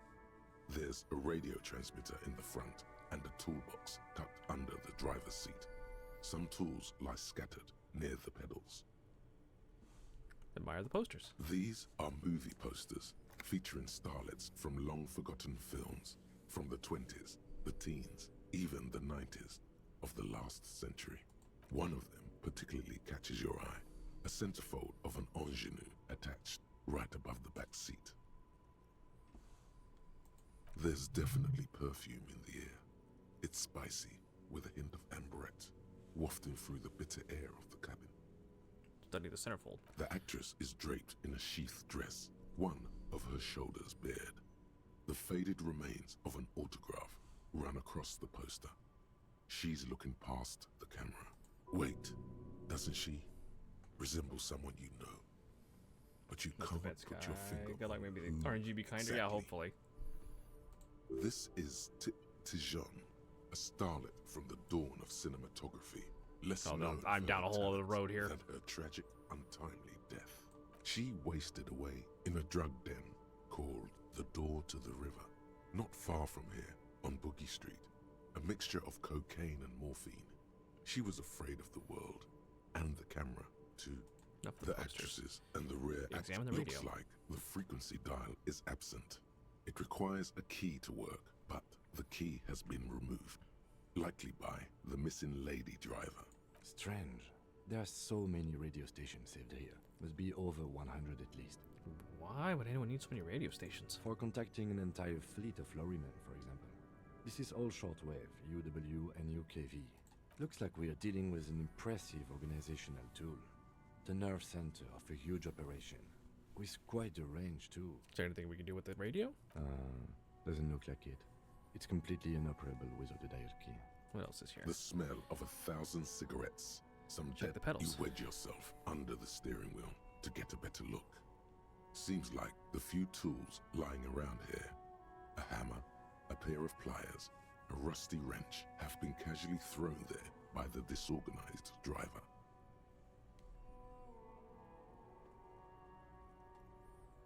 But one odd detail does catch your eye. A piece of sandpaper has been glued to the throttle.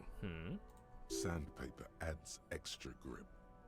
Looks like the driver has glued a piece of sandpaper to the throttle to offer some extra grip. Sandpaper? A novel technique? The sandpaper would also rub off the pattern on the driver's right boot sole. Yes? One of the footprints at the crime scene had an aberration.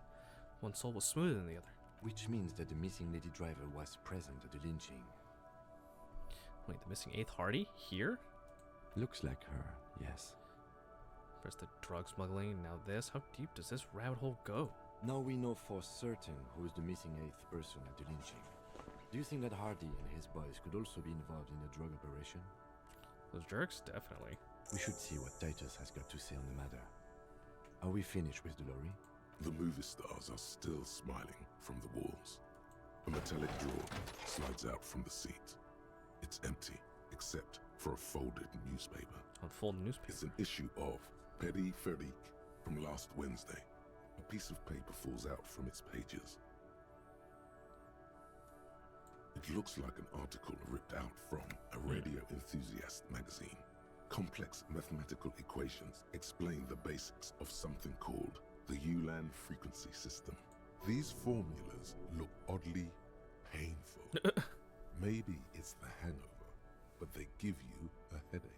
The Ulan frequency system? I've never heard of that before.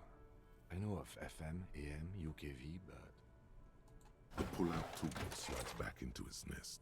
The rest is you close the rusty... Great. I think we got everything. A word, detective? Before we return to Joyce? Sure. All right, we're finished here. Let's quickly debrief and go over what we found, so we don't do it in front of the company rep. Seems like something police would do. What do you think of all this, Kim? Honestly, I'm quite worried by what we've seen so far. The evidence seems to point to a rather extensive and well-organized operation. I'm especially intrigued by that radio transmitter, particularly the sheer number of stations it can connect. Looks like this alleged drug trade casts a wide net. This means it's well-funded. Technology like that, a major player must be financing it. I'm not sure what the Ulan frequencies are all about, but they may hold some significance. We've cracked this Perhaps case. It's a better way to kind of between open. fleets while avoiding frequency bleed, or maybe it's used to tap into RCM networks. Listening in on your calls between you and Oh your god, they know I've station, lost my badge. a worrying prospect. And last but not least, it looks like the Hardy Boys knew this driver, as we know that she was present at the lynching.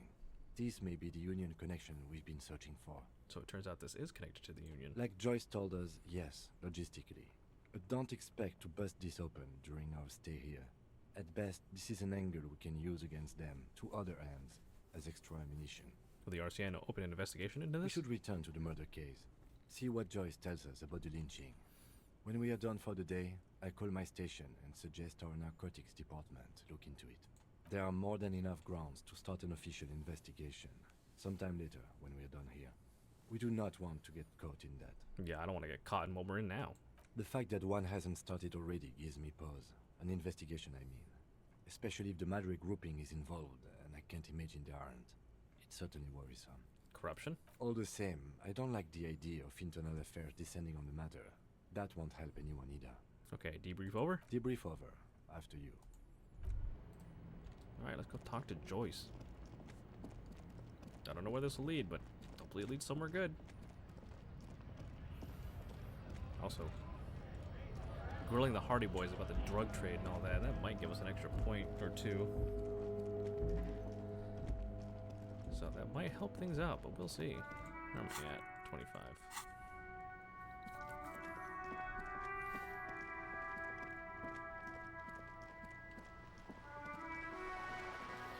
It's like, alright, Joyce, I've done your thing for you.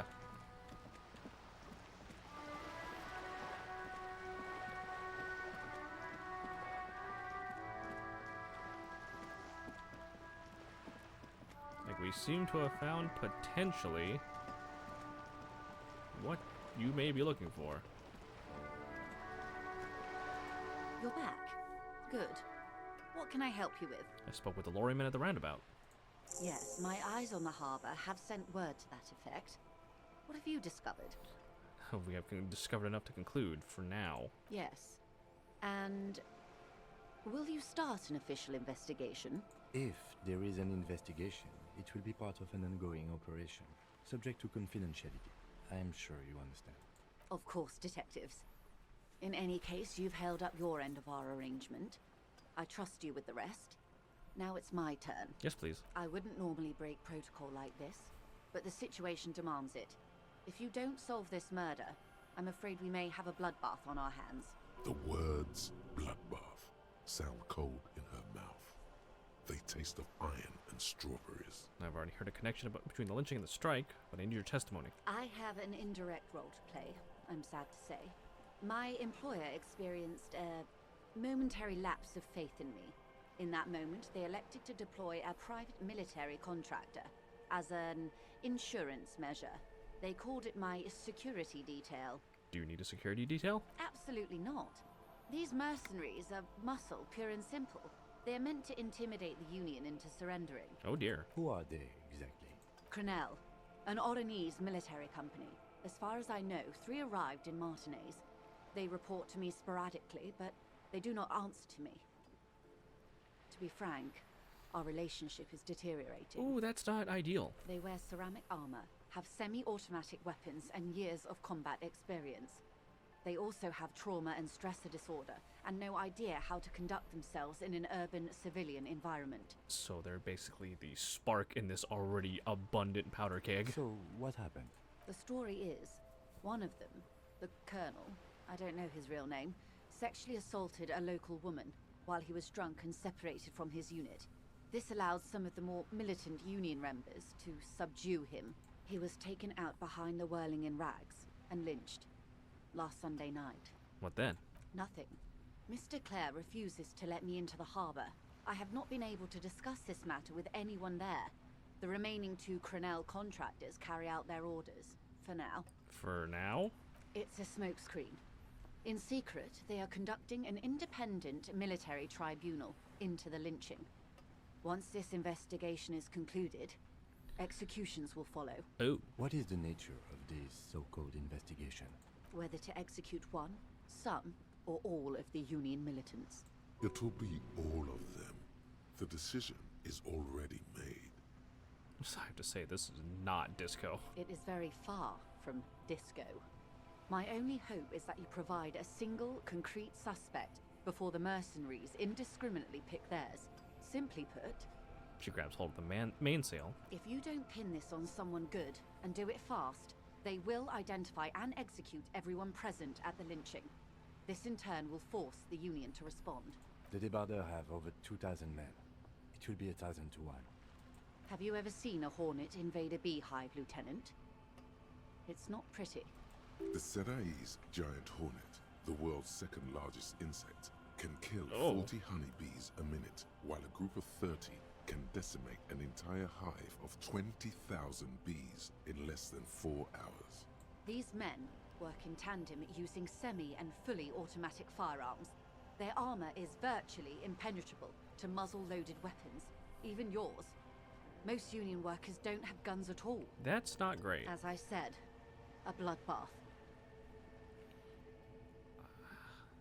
I think the confrontation is inevitable. It doesn't have to be like this. Nameless, badgeless officer of the citizens' militia. One single concrete suspect delivered into civil court, and I may be able to defuse this situation. This Colonel, the one who was hanged, you know him. If you mean did I see him alive, yes. But I did not know him. His name was... Lely. His service name. A nom de guerre, most likely. He wouldn't divulge his full name. Only one of them did. A bad sign if there ever was one. Miss Lely. Anything else? Nationality? How old did you say he was? He was 40. Or 50. It's hard to say which. He had a combat injury on his lower jaw.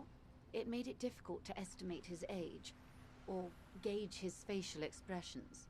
Indeed, this matches the dental reconstruction we saw on the body. What else? Nationality? Accent? He was, Occidental, I think. Light brown hair, a mixed accent, Oranese, or Messinian, maybe. His injury gave him an accent all his own. In a way, it was humanizing. He had to learn to speak through it. Through the injury. That's all I know, I guess. I only met him once. Must be hard to force your face to move in a new fashion. If you continue like this, you'll have an aneurysm. Then you'll have to. Okay. How much time do we have? Until the executions start. Truthfully, I don't know. It depends on their progress identifying the members of the lynch mob, and their impatience. They don't report their progress to you? Not on this matter. I'm afraid they We may consider have this a a handful of things personal we can actually run initiative. against Titus now. It's a matter of days, not weeks. I am sorry to have been the bearer of bad news. If there is anything else I can help you with, please ask. Oh, now can you tell me about these tattoos? Of course. Excuse my hesitation before. She reaches over the guard wire and takes the photo, holds it in her hand. For about half a minute, in silence. It was taken with a trigger not long ago. This is the man's upper body. There were no more markings on his hands or legs. Stay quiet. Observe the woman's expression. Her mouth is relaxed. The accordion lines near her mouth vanish. The pearls of her eyes move slowly on the photo's surface. What do you think? Sorry. I was trying to see If I can read the web of interdependencies between these points, the stars. She points to one on the photo paper. I can't. But that's how you read this story. The points themselves don't have letters, numbers, anything.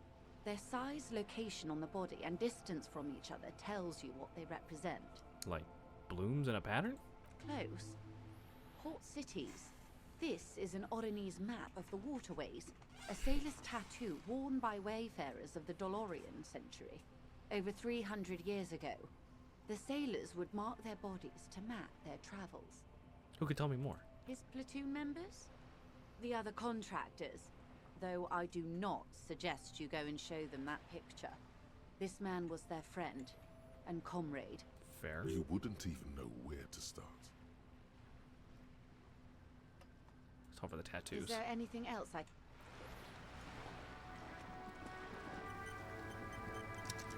Alright, let's go talk to Titus again. Maybe we can actually get somewhere now.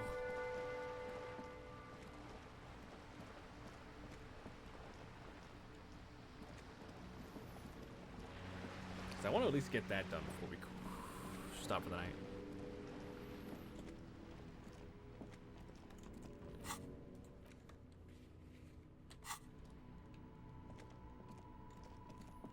Because I feel like the drug trade would definitely give me a point. And Joyce mentioned something about a military tribunal. Maybe we can use that to our advantage.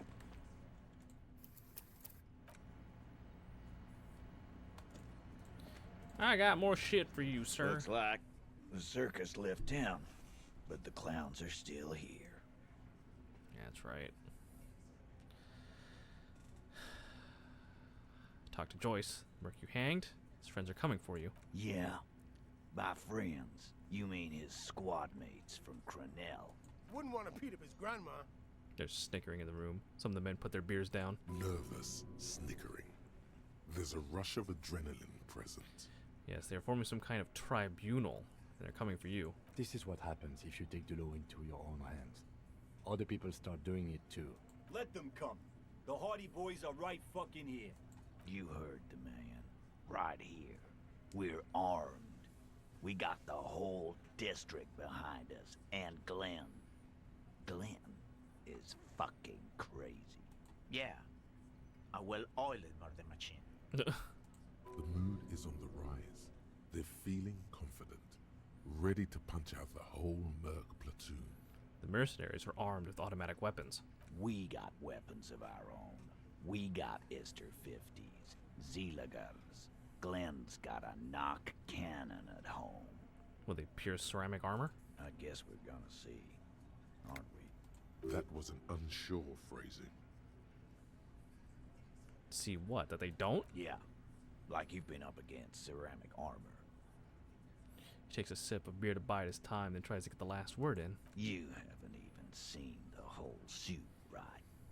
I've seen the whole fucking thing, and it didn't make him immortal. Joyce said they gone rogue. Nobody's controlling them. Big fucking surprise. They hire psycho scum, arm them to the teeth, and let them loose in the city. What do you think is gonna happen? He's really prepped himself up for this. He has to keep the fear in check. You know that a single giant hornet can kill 40 bees a minute? The fuck is that supposed to mean? You're the bees. They're the hornet. We're not bees. We're men. We're socialists. Easy, E. He's trying to phase you. What are you trying to do?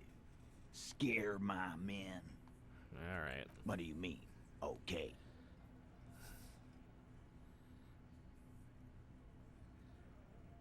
It's like, I mean, okay, they're gonna wipe you the fuck out, Titus. No, they won't. Get out of here with your negative energy. All he means is that the situation is serious. No wonder you cops get shot to shit every Oh. day. Can't go to war with an attitude like that. And guess what? I've connected you to the local drug trade. Like hell you have. There is no local drug trade. This place is as clean as a rifle. Go back to Jamrock and ask the local junkies how clean your streets are in Precinct 41 Kilos. We'll do that. In the meantime, Did you know that there's an abandoned lorry at the intersection that was used to move raw ingredients for drugs from Terminal B to Jamrock? Yeah, almost like there's a drug trade here. The person driving it was present at the hanging. It was one of you. We've connected the footprints. Detective, do you want to deliver the coup de grâce? You're right. There is no local drug trade. Except you. That's a mighty interesting theory. I guess that's what you would need to do, theoretically. A big, strong, state-run monopoly would outcompete the runs on the street. Yeah, man. Theoretically, that's what you would do. To get rid of the gangs, the dealers, even some of the junkies. You would need good, trustworthy people to take their place, of course. Hardy men to run such a monopoly. For the good of the community, of course. Yeah, keep telling yourself that. I know for a fact there's still plenty of drugs out there. No, there aren't. Some little shit and his dad are doing speed. Who fucking who? Stuff's probably from Jamrock. Whatever you've seen is peanuts. Look at the big picture, man. The place is a paradise. And all thanks to Hardy Boys. Theoretically, of course. We're just talking politics here. My answer to your drug accusation is, how dare you? Go fuck yourself. Not quite yet, Mr. Hardy. There were 8 sets of prints on the crime scene. There are only 7 Hardy Boys here. The 8th Hardy, the one who's missing.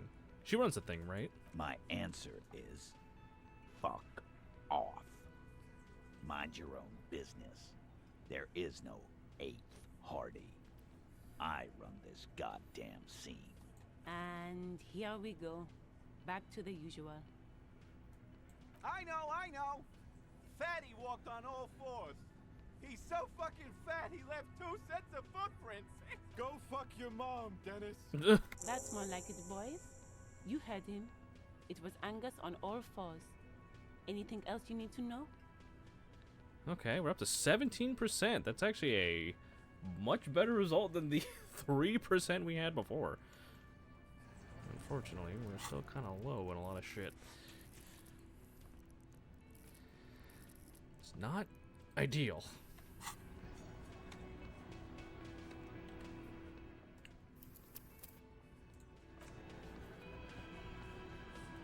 It's you again. What is it?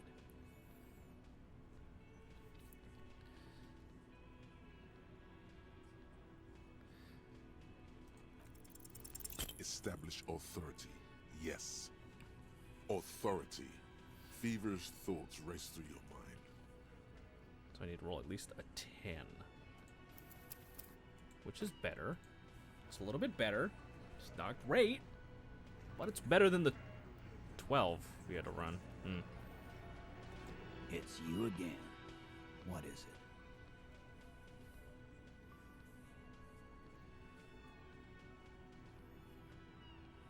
Right, because we have a...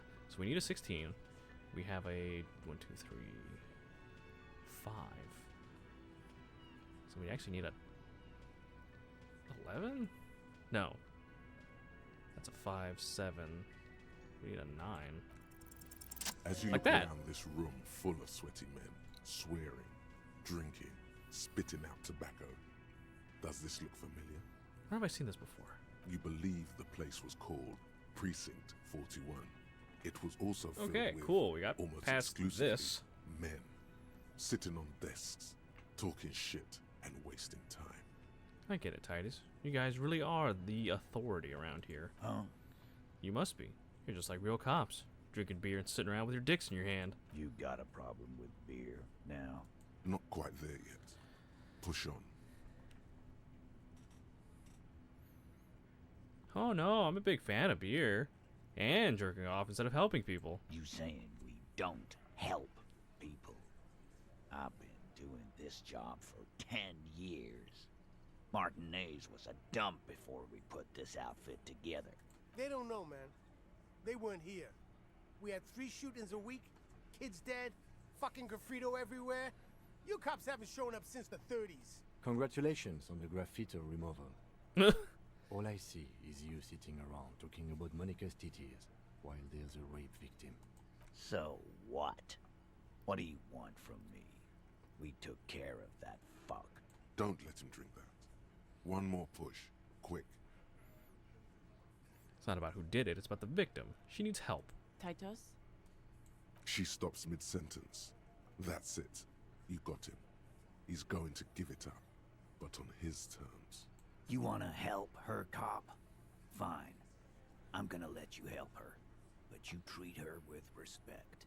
If you don't, if you question her, harass her, a freight train of pain, buddy. Whatever you say. What is her name? Glacia. I'm on due. She's staying here at the Whirling in Rags. A real pretty one. Silvery jumpsuit. Blonde. That's I'm on due. With an O-U. Shit.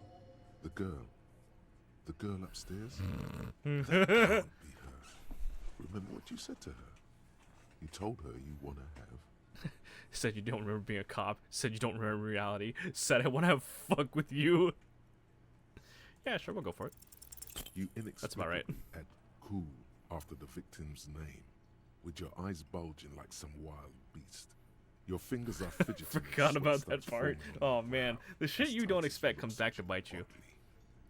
I don't understand what's so cool here. Nothing. We just have a I'll be few more fine. questions. Then we'll be on our way. Calm. Normal. Try to forget this little hiccup. So what was her relationship with the mercenary? Relationship? There was no fucking relationship. He raped her. That's their relationship. Was like that karaoke incident all over again. Or like some of the other girls he was harassing. Okay, enough. All of this is irrelevant to your stated investigation. Okay, yeah, we're just gonna go talk to her. Remember what I said. Freight train of pain. I'm gonna take off now.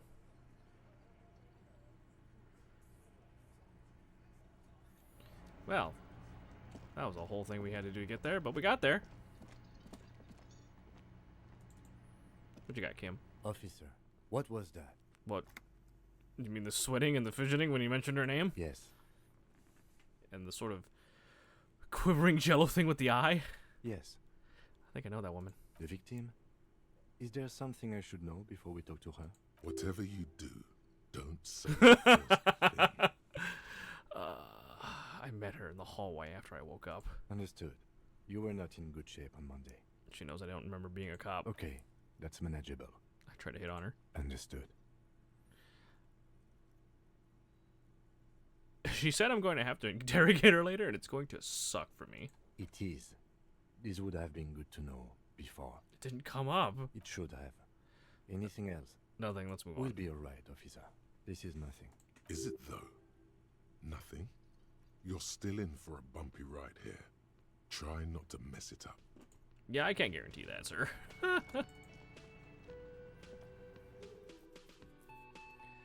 Well.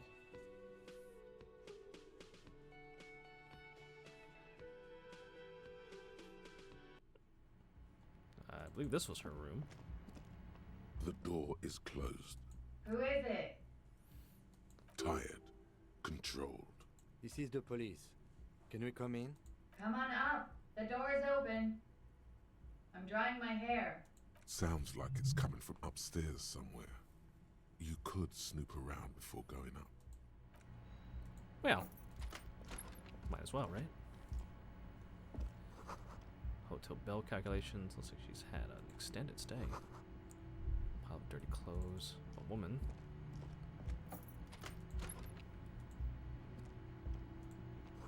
See the yard below? The corpse is no longer there. There is a This medicine cabinet is full of wares.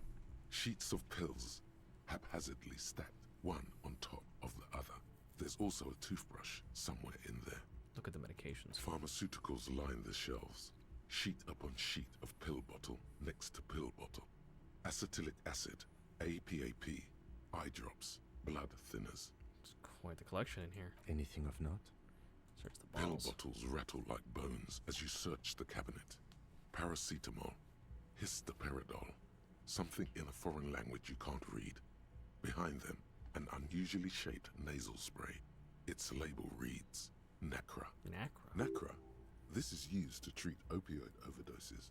Always handy to have around. Nacra. Opioid antagonist. Interesting. That's used for diamorphine overdoses.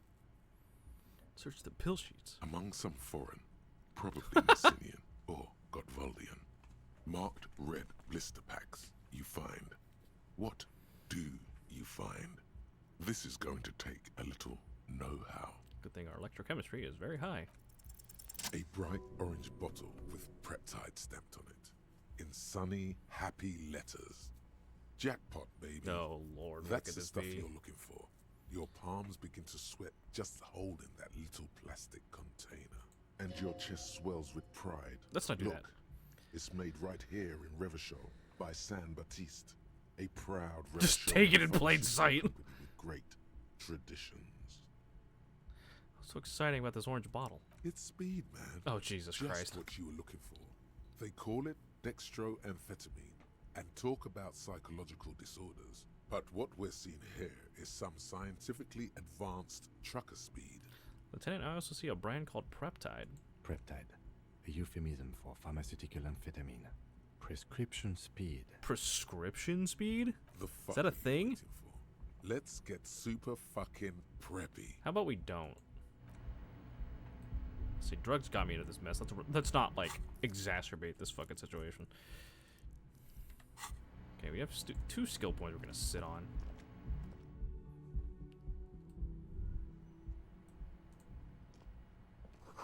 But it's been hastily made. It's a window.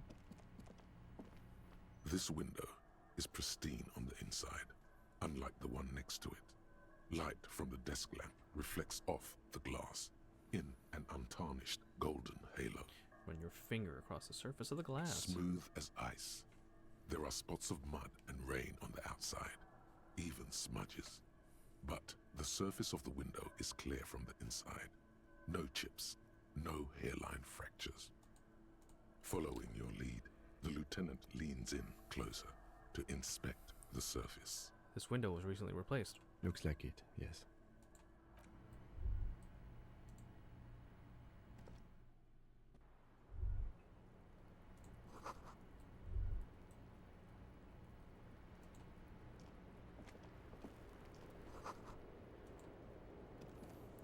Hello, ma'am. Welcome to the roof. The young woman has a cigarette in one hand and a cup of coffee in the other. Her hair is still slick from the shower. Below her silvery jumpsuit, an athletic young body, built long and lean. I'm sorry for the mess down there. The cleaning lady hasn't come by in days. I'm beginning to wonder if she ever will. Is there a cleaning lady? I think I need one. Oh, yes. Legends of room number 1 have made their way around the building. They say a portal to hell has opened in there. Disco Infernum. They also say that's why the cleaning lady quit. Because of the Infernum. I'm Kim Kitsuragi. I'm a detective from Precinct 57. I believe you have already met my colleague from Precinct 41. Have I ever?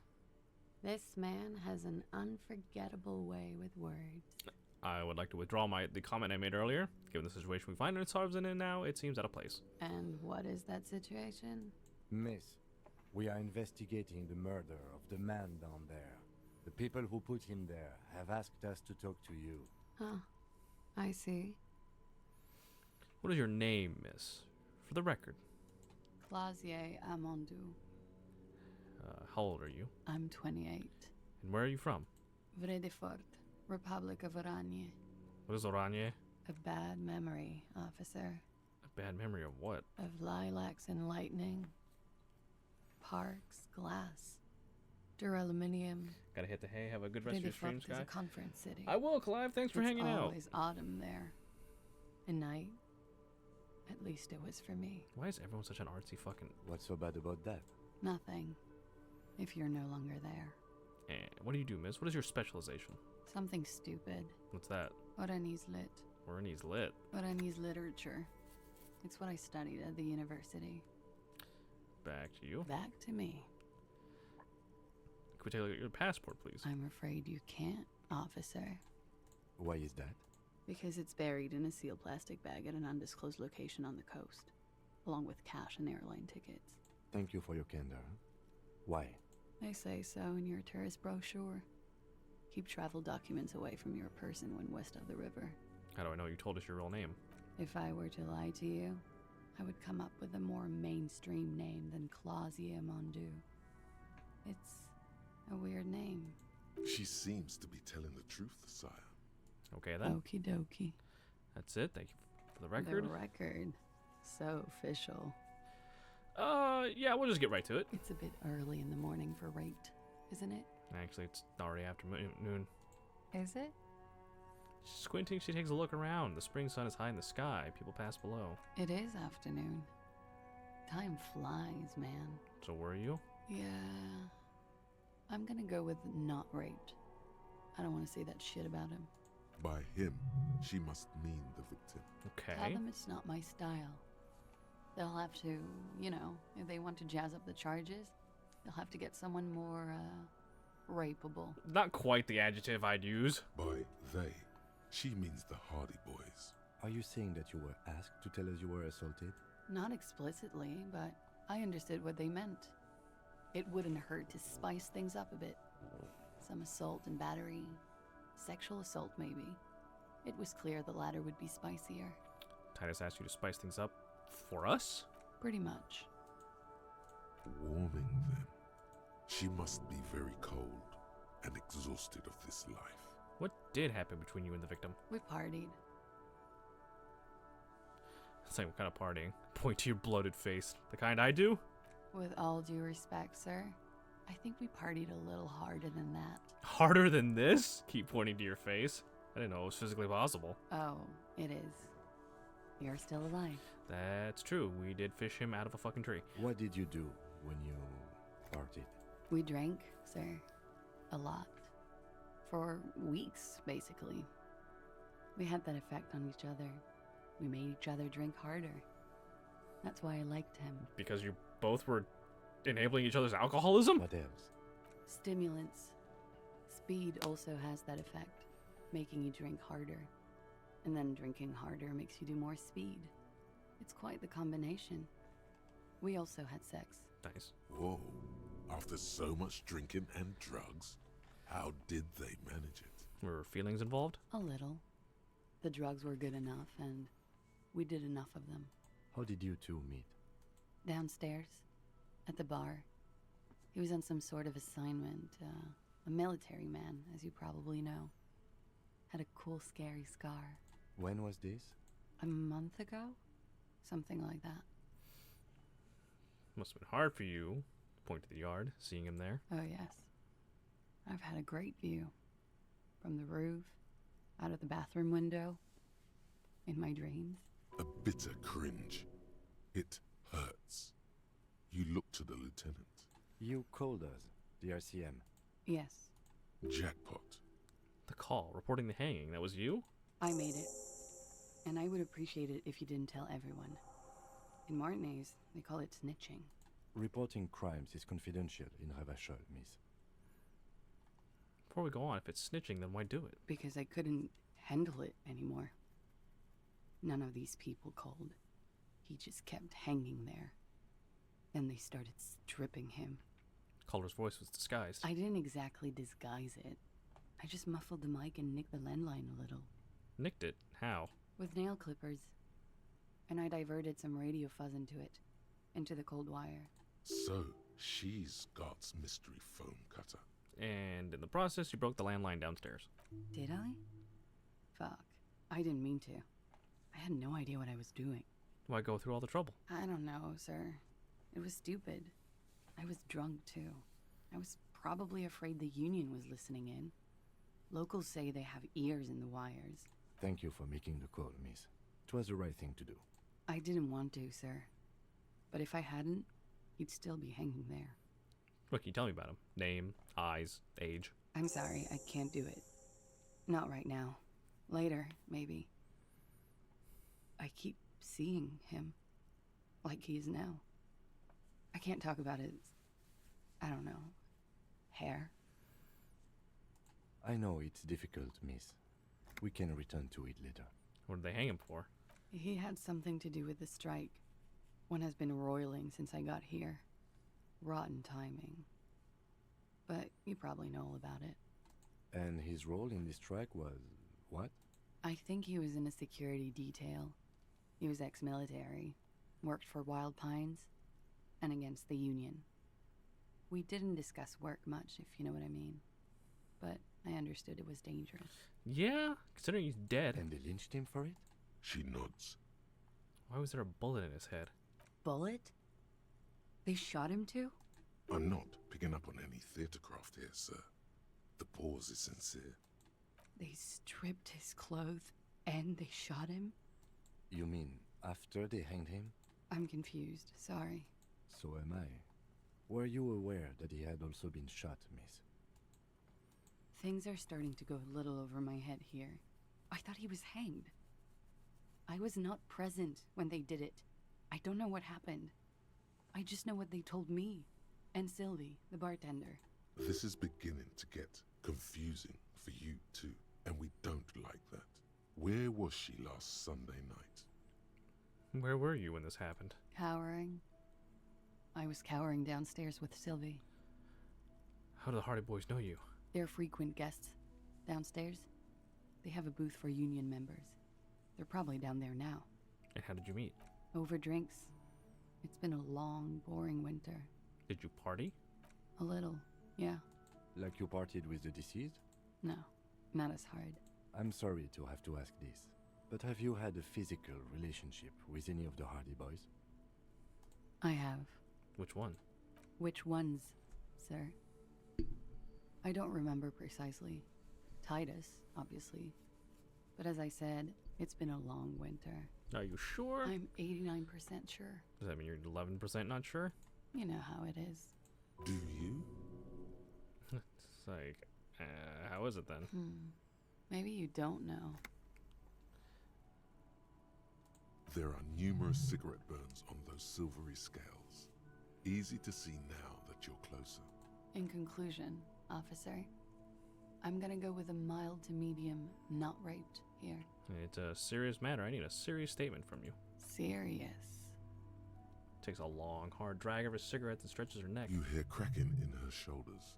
Let me make this 100% clear then, officer. I was not sexually assaulted. Would I be this flippant if I had been? Fair enough. You get the feeling she's done enough opiates and needed enough nacra to still be flippant if her arm were cut off and fed to her. Thank you for telling all of this, miss. She breathes a silvery sigh of relief and weariness. The air on the roof feels humid. Should we head by downstairs, officer? We may have things to discuss there. I had something else before we go. A little thing. She nods. Silvery cigarette fumes disappear into her mouth. I noticed your room is close to mine. I have a personal question. Yes. You're just one room away. Very personal. Good. Yes. This means she could have heard something. Like what you were doing before you blacked out. Were you in Sunday night? I need to know what I did before I lost my memory. You do not need to know that. What you need is to ask normal police questions. Like... let's return to this later, miss. Why not? I'll be here until 11 p.m. drinking coffee, most likely. Which means I need to come here after Kim has gone to bed. What's in here, though? The same small, heavy door. No lock in sight. I don't know. We should search downstairs in the kitchen, just in case. Maybe there's a door that leads up that we don't know of. You think it's important? The further we get, the more this building seems to be tied to the case. Below, the hostel cafeteria creaks and groans under your added weight. A skeleton of composite support beams and cantilevers. Tap on the roof with your foot. A dull thump. Somewhere inside, a wind brace rattles from the imperceptible motion of the building. The vigilantes, the cadaver, and a number of people connected to the case are in or around this building. This door is part of it. Physical instrument, It's not unimportant. What do you got, Kim? Looks like we have more to discuss with those so-called Hardy Boys. Half their reasoning just went out the window. You think this will make them cooperate? Nothing will make them respect the RCM, but it will disrupt the game they prepared for us. We just stripped off one layer of whatever it is. Her decision to not corroborate their story was definitely not part of the plan. Why did she tell us all of that? What else could she have done? Lie? She saw there was no way to lie and get away with it. I'm not sure she had to lie. I wouldn't have known. If not you, then me. It was a smart move from her. Something is off here. You think so? She seemed forthcoming. Unusually so. Being forthcoming about some things is a good way to obscure other things. The best liars are always forthcoming. Anyway, we should move. I suspect our investigation will bring us back here soon enough. More than likely.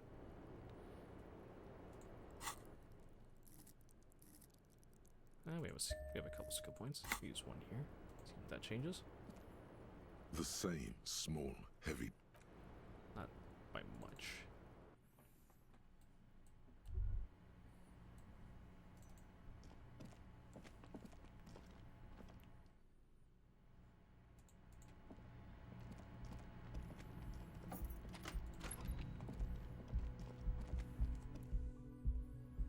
Okay, let's check out that door in the kitchen. You see a heavy steel door with a prominent dimpled lock. It's painted blue. I wonder where this door leads. So do I. It's locked and sturdy. The paint job looks old, from before the cafeteria. We're not getting past it without a key. We should ask the bartender, the cafeteria manager. Just got the achievement from 3 average viewers, just waiting on the thing to update so I can apply for affiliate. Hey, good job! Hopefully it updates quick. Can I help you? Another thing. Great. I love those. There's a mysterious blue steel door in the back of the kitchen. Oh, yes, that door, sure. There's nothing mysterious about it. It's just a door. Do you know what's behind it? Do you have... No, I don't have a key. I don't know how to get there. And I don't care either. It's not like I've been wondering about it for 10 years. It's just a frit warehouse, probably. Or some boring storage space with a bunch of old junk and dust. Junk and dust. He's attempting to maintain an air of indifference. It's absolutely not convincing. I think you'd like to know what's back there. Fine, okay, a little. But my job doesn't leave me time for wondering about one locked door in one of the cafeterias I manage. So, I haven't opened it. I have cleaned the whole place 100 times over, though, after the animals. And I haven't found a key, so good luck with that. Classy. In room number 3, should take the phone line. Why? No, fuck it. I don't want to know. I don't want to know why these degenerates do what they do. I thought we had one good guest in the building. Yeah, Lena. Lena's a good customer. Yeah, well, she's not a guest, is she? What? Did someone mention my name? We were just paying you a compliment. And finding out a degenerate from room 3 nicked the phone line. Everything is okay here. Good thing that guest pays for her stuff on time. I'll forward her the bill and be done with it. Was there anything else? Yes. Goodbye. Hooray! It's you again. What is it? Yeah, we're about to blow open your whole story here. She said she wasn't assaulted. Fuck. I knew that fucking whore couldn't be trusted. Well, that's a 180 turn, huh? For the record, Titus Hardy did not explicitly specify the victim as a whore, nor did he say anything about trusting her. Oh, shut up and stay out of this, Liz. He raped her. He was out of his fucking mind. You have no idea. She's just in denial, asshole. You don't understand the traumatic experience. She's shutting down. And she doesn't fucking trust you. She's up there having a cigarette and a cup of coffee. Yeah, she's crazy, you know. A crazy bitch. You know the type. She's fucked up. This is a diversion. Stay on track. Cut the bullshit. She told me the truth. Lawman, I'm at the end of my goddamn rope with you. I fucking told you not to push her. His hands become fists. And you went and pushed her. I am gonna fucking hit you. Duck. Titus Hardy. Her voice rings through the room like a warning shot. Everett personally sent me to take care of this. If this goes south, we'll all be in the shit. But you Titus Hardy are going to be buried. Am I understood? When she's angry, she emphasizes the S. It gives her voice a strangely hypnotic quality. Her lips barely move as she speaks. Someone has to rush in to break the tension. The second in command. Look, Copper. We know that that fuck was a rapist and a killer. We got him confessing to it on tape. Show it to him, T. What's the harm, right? Here, jerkwad. Listen to this shit. And then come back and tell me the soldier of the apocalypse was an innocent man. This is their last play, this tape. Their story is in tatters, a mess. It might be nice to listen to, but at this point, you don't need to. Why should I care about the tape? You lied to me. You don't care about evidence. The fuck are you a cop for, then? Pigs, T. They don't care about getting the truth. They care about getting convictions. They are fucking keeping a score on their bulletin boards. I won't be on your bulletin board. If you don't listen to the tape, we got nothing to talk about. There's a lot of questions. If you ask them now, they'll just keep bringing up the tape. Listen to it, and they'll have nothing to hide behind. That's enough for now. I'll get back to the investigation. Don't forget your tape, lawman. Compliments of Titus Hardy. Fine, I'll listen to it. You do that. Oh, and keep it. Maybe you'll need a reminder of human ugliness someday. And I'm out of here.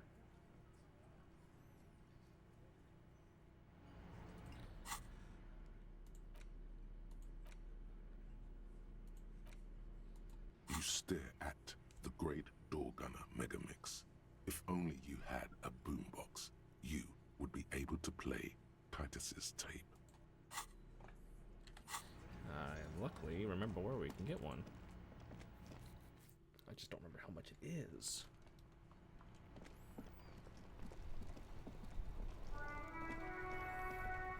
But luckily we have a couple things we can sell.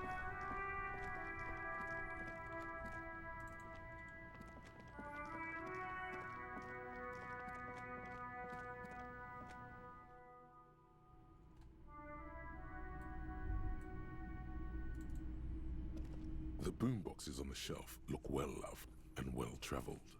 Chipped, dented, they stare at you with the unblinking eyes of their tape reels. One especially catches your eye. Deep gold and amber plastic with a big old handle on top.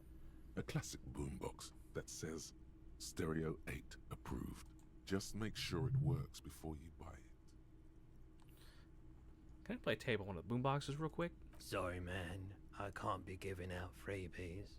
Never have, won't now. I'm sure this is all in working order? Absolutely. I've tested each one myself with recordings of speech, found sounds and music from a variety of genres. Even though I don't really like music. Shopkeep, the Stereo 8 approved machine here is the Harman Welsh W2, made in Vespa, designed in Seoul. Plays all reel-to-reel formats. 2mm, 8mm, 12mm. It's even got a little radio in there. It'll set you back 12 real. I want to buy that boombox. And here you are. Quality sound reproduction on the go. It'll play anything, wherever. Turn any tape into a conversation of sounds and shapes. Hello again. How can I help you? This boombox I bought, it should play this tape, right? Of course. It's in working order still, isn't it? Just pick your tape and set it spinning. It all starts with the tape. Sure, let me have a look. Anything else you're thinking of selling? I'll pawn the shot put ball. Pawn that.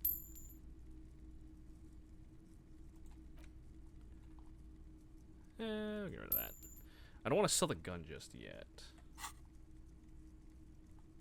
I'm not purchasing any more clothing at the moment. Another time, perhaps. Okay. We'll go outside and do this. Let's see. Okay, so I have to equip it. look like a fucking jackass. Is it interact? Yeah. The porter reel is just what you needed. The reels attach to the apparatus with a satisfying I have a click. fucking bag in one The hand and a tape is boombox in rooted the other. behind the magnetic reader. You push command set. All right. And the tape starts spinning. Violent static and machine sounds fill the air. This isn't Revachol. This is a fucking village. I can almost see the elephants. It's another loud screech. Some kind of The machinery. harbor. That's the son of a Kvalson crane. When this shit is done, I'm gonna tear that place up. Soldier of the apocalypse style. Kill shit. Dogs and chickens too. Oh, this guy's insane. Got it. Gonna run a room, Cordy. A real nice room. I don't give a shit. I'm fucking done. I'm done mentally. Amen, brother. I'll fucking do them all in. Rape that disco cunt on Okay. the counter. You know, the dance a whore upstairs. Do it Kohoi style. Never did get that taste out of my mouth. The lieutenant presses the button marked Arete on your porter reel. The tape stops spinning. What was that at the very end? Silence? End of recording. Who's this Cordy? One of the other mercenaries, I think. The one he was talking to. A friend of his. What's Kohoi? A village on the Samaran Isola, in South Safre. Grad committed war crimes there, the kind of thing he talks about. You think he was there? Who knows? Maybe the tattoos would have an answer. Or maybe Kohoi is just merc talk for atrocity, slaughter. A symbol of soldier of the apocalypse style conduct in a civil environment. What do you think? It seemed authentic enough. Probably recorded off the shortwave, then edited to seem more incriminating. He sounded like he was on patrol around the harbor walls. But he did say he was going to do it. You can't edit words into someone's mouth. Indeed, but... The lieutenant looks at this tape. You are familiar with this look now. It's his look of suspicion. Okay, then what now? I think we've got a few more questions for class here, don't you? This seems to contradict her testimony, at least to some degree. As you take out the tape, the boombox tunes itself back to the cheery radio again, spewing out beats like it's a Friday night. Hell yeah.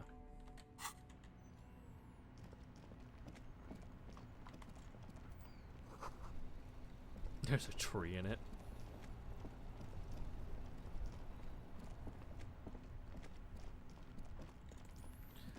I like that we've left, gotten a boombox, and you're just gonna come back to class you with this thing on our fucking shoulder.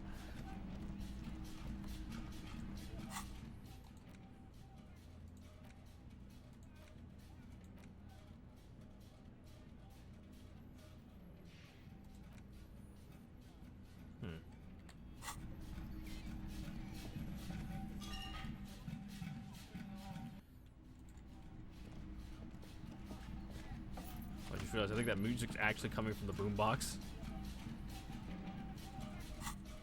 Alright, I'm just gonna fucking put that away. As fun it is.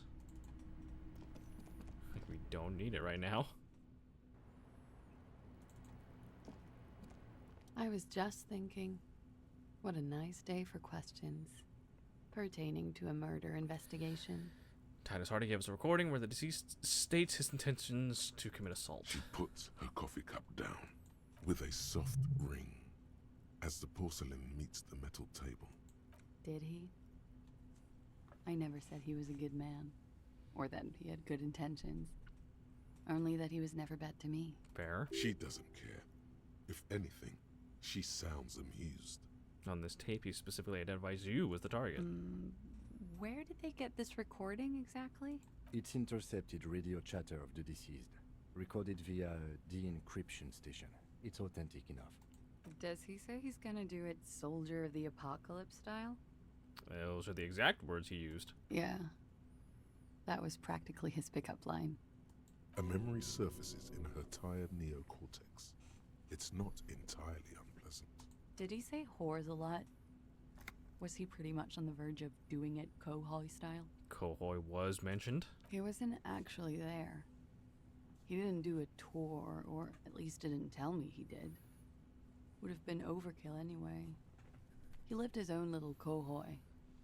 It wasn't his everything. Do you think he was trying to scare people? No. I'm pretty sure he did all those things. And then had to internalize them to keep on living. Until they just sort of turn into his, what's the word I'm looking for? Persona? Running joke. I was gonna say running joke. And it sounds like you didn't even get the good bits. Lely's punchlines got way, way funkier than that. He was like the Semonese conflict, the Kohoi massacre, and the 36 famine in Yezut all rolled into one person, then cast in Orani ceramic armor, which he wore in bed and in the shower. That's weird. You like this kind of stuff? We're all scraping up any happiness we can find, officer. Going around with our little scouring sticks. You, your first love, Mr. Kohoi here. Did he tell you he had actually done any of those things? Here in Martinez, I mean? No. We were too busy laying waste to our own nervous systems to direct any of the fury outward. He seemed happy, I guess. At ease. As much as a man like him could be. What kind of man was he? Before you go, ask for details. She seems okay to talk about it. Thank you for clearing that up, miss. Whenever you're ready. It's a lot of I'm back and interested forth to right hear now. What Titus Hardy has to say now. She takes a very small sip of her coffee and smiles. Now that you've had some time, can we tell us more about the victim? Like, for example, his name? Actually, officer, I didn't know his name. I just called him Lely. A nickname? I guess. He came from Lelystad. It's short for that. And it was his army name, apparently. He said his real name wasn't his. I tried to pry it out of him, but it was no use. That's a shame. Lelystad. That's a good start. We have a few questions you can help us with. A few things a field autopsy alone can't answer. The young woman cranes her neck, trying to catch a glimpse of the page the lieutenant passed to you. Let's see here. Is a list of autopsy observations recorded neatly in blue ink. Everything left to be clarified is in the column on the left. Let's see. How old was he, miss? He was 42. 42? Are you sure? I would have had him above 50. He had many scars that made him appear older. But no, we even celebrated his birthday like some weeks ago. It was a funny 2 days. He had little reason to lie to me. Looks like you were right, officer.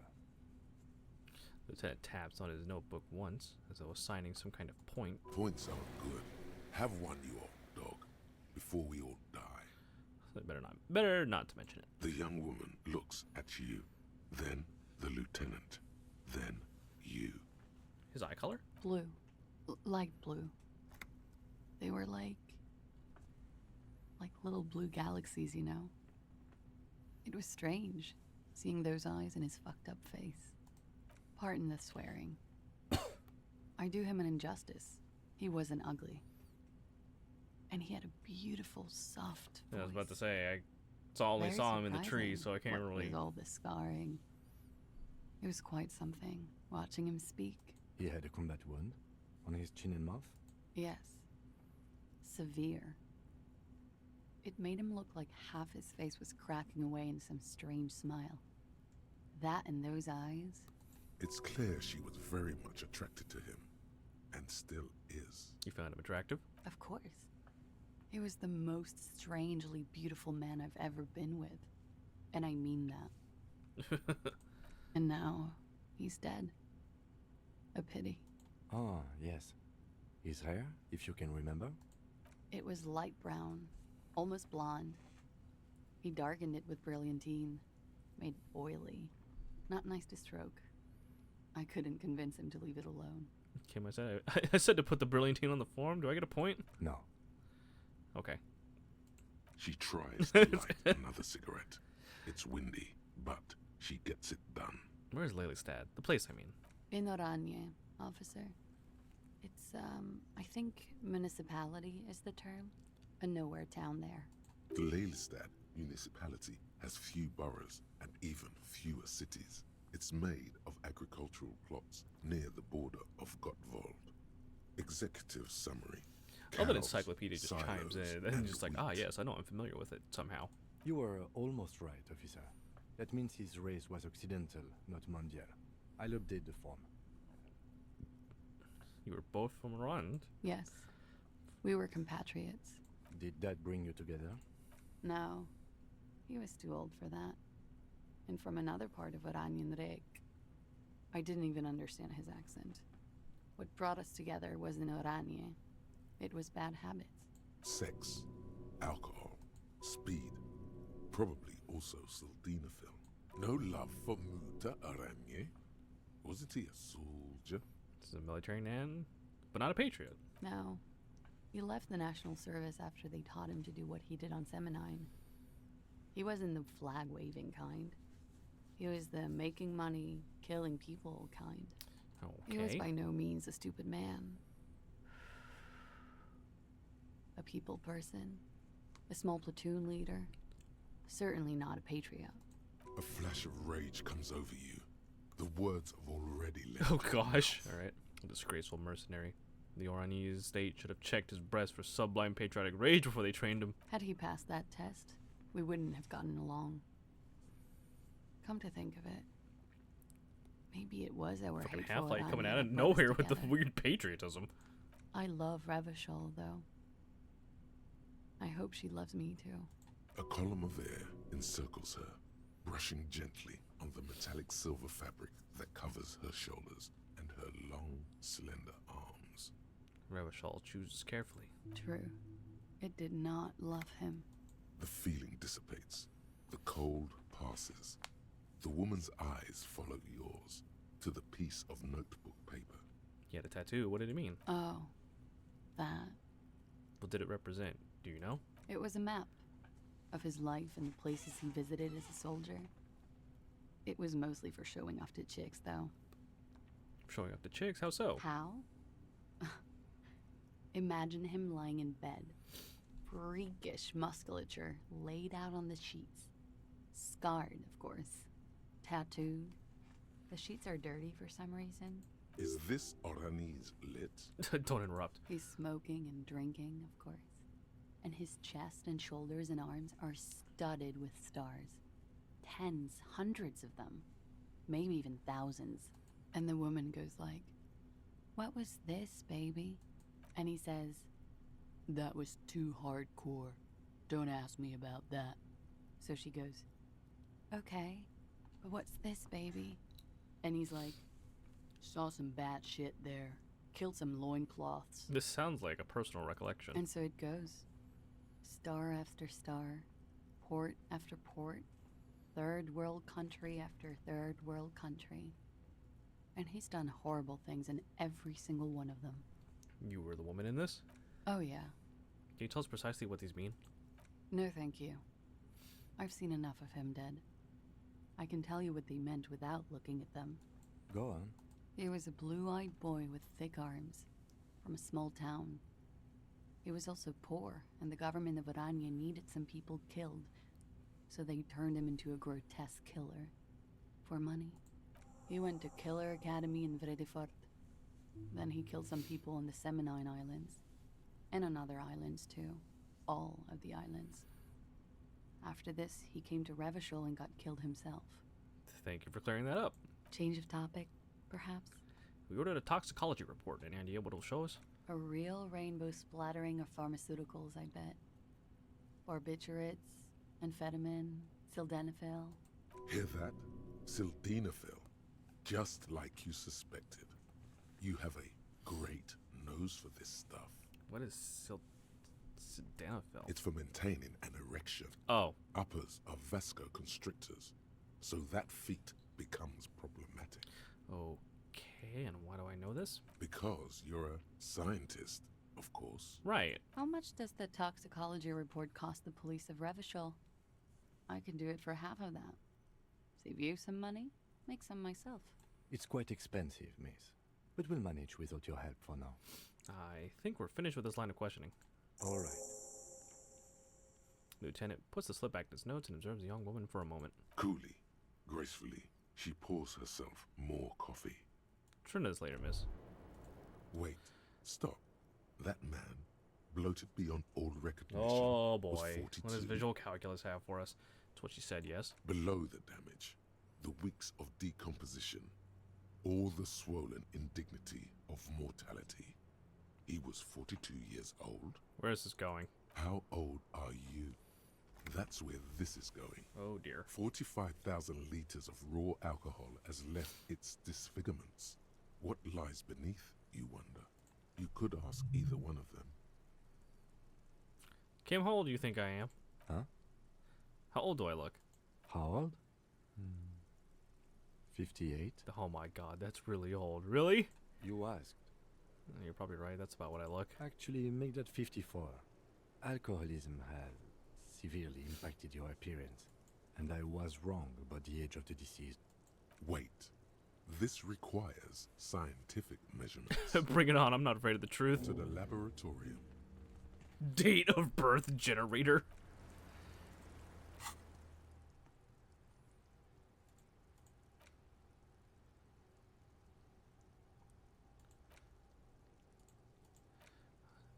Interesting. So temporary research bonus.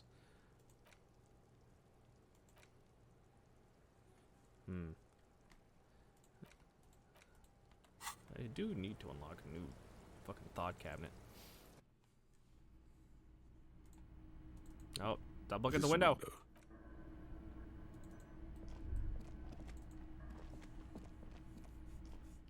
Go back downstairs, and then we'll save. Because we have been going for 5.5 hours! But we have made some progress, even with a little bit of saves coming.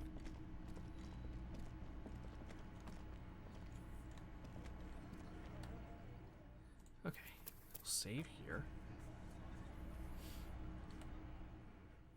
Alright, guys. That was a long stream. That was an admittedly a long stream. But like I said, we got some shit done this time. I mean, we got stuff done last time too, but oh, I forgot to go to Measurehead. I meant to go to Measurehead to finish that up because I'm sure that's a whole thing and a half. But we got caught up with everything. I'll have to remember to do that next time. It won't be like the first thing we do, but we'll definitely do it. But anyway, guys, for those of you that have I can talk, I swear. For those of you that are left, that will be it for tonight.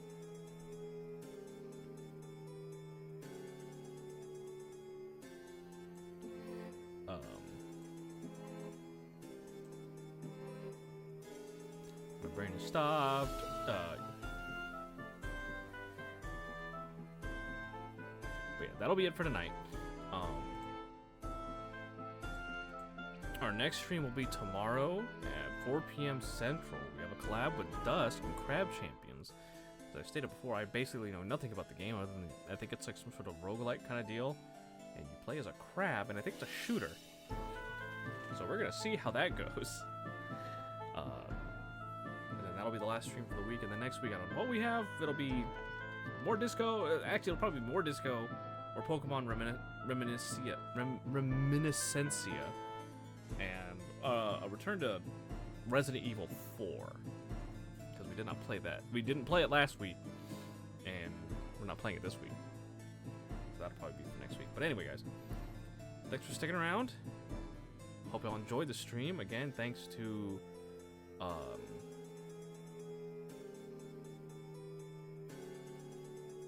Ooh. Thanks for those who subbed and got gifted subs, and thanks to Orion for the raid. I believe now is time for me to leave because I think I'm steadily starting to lose it. So anyway, guys, again, tomorrow's stream is going to be at 4 p.m. Central. I hope to see you all there, but until then, you guys take care.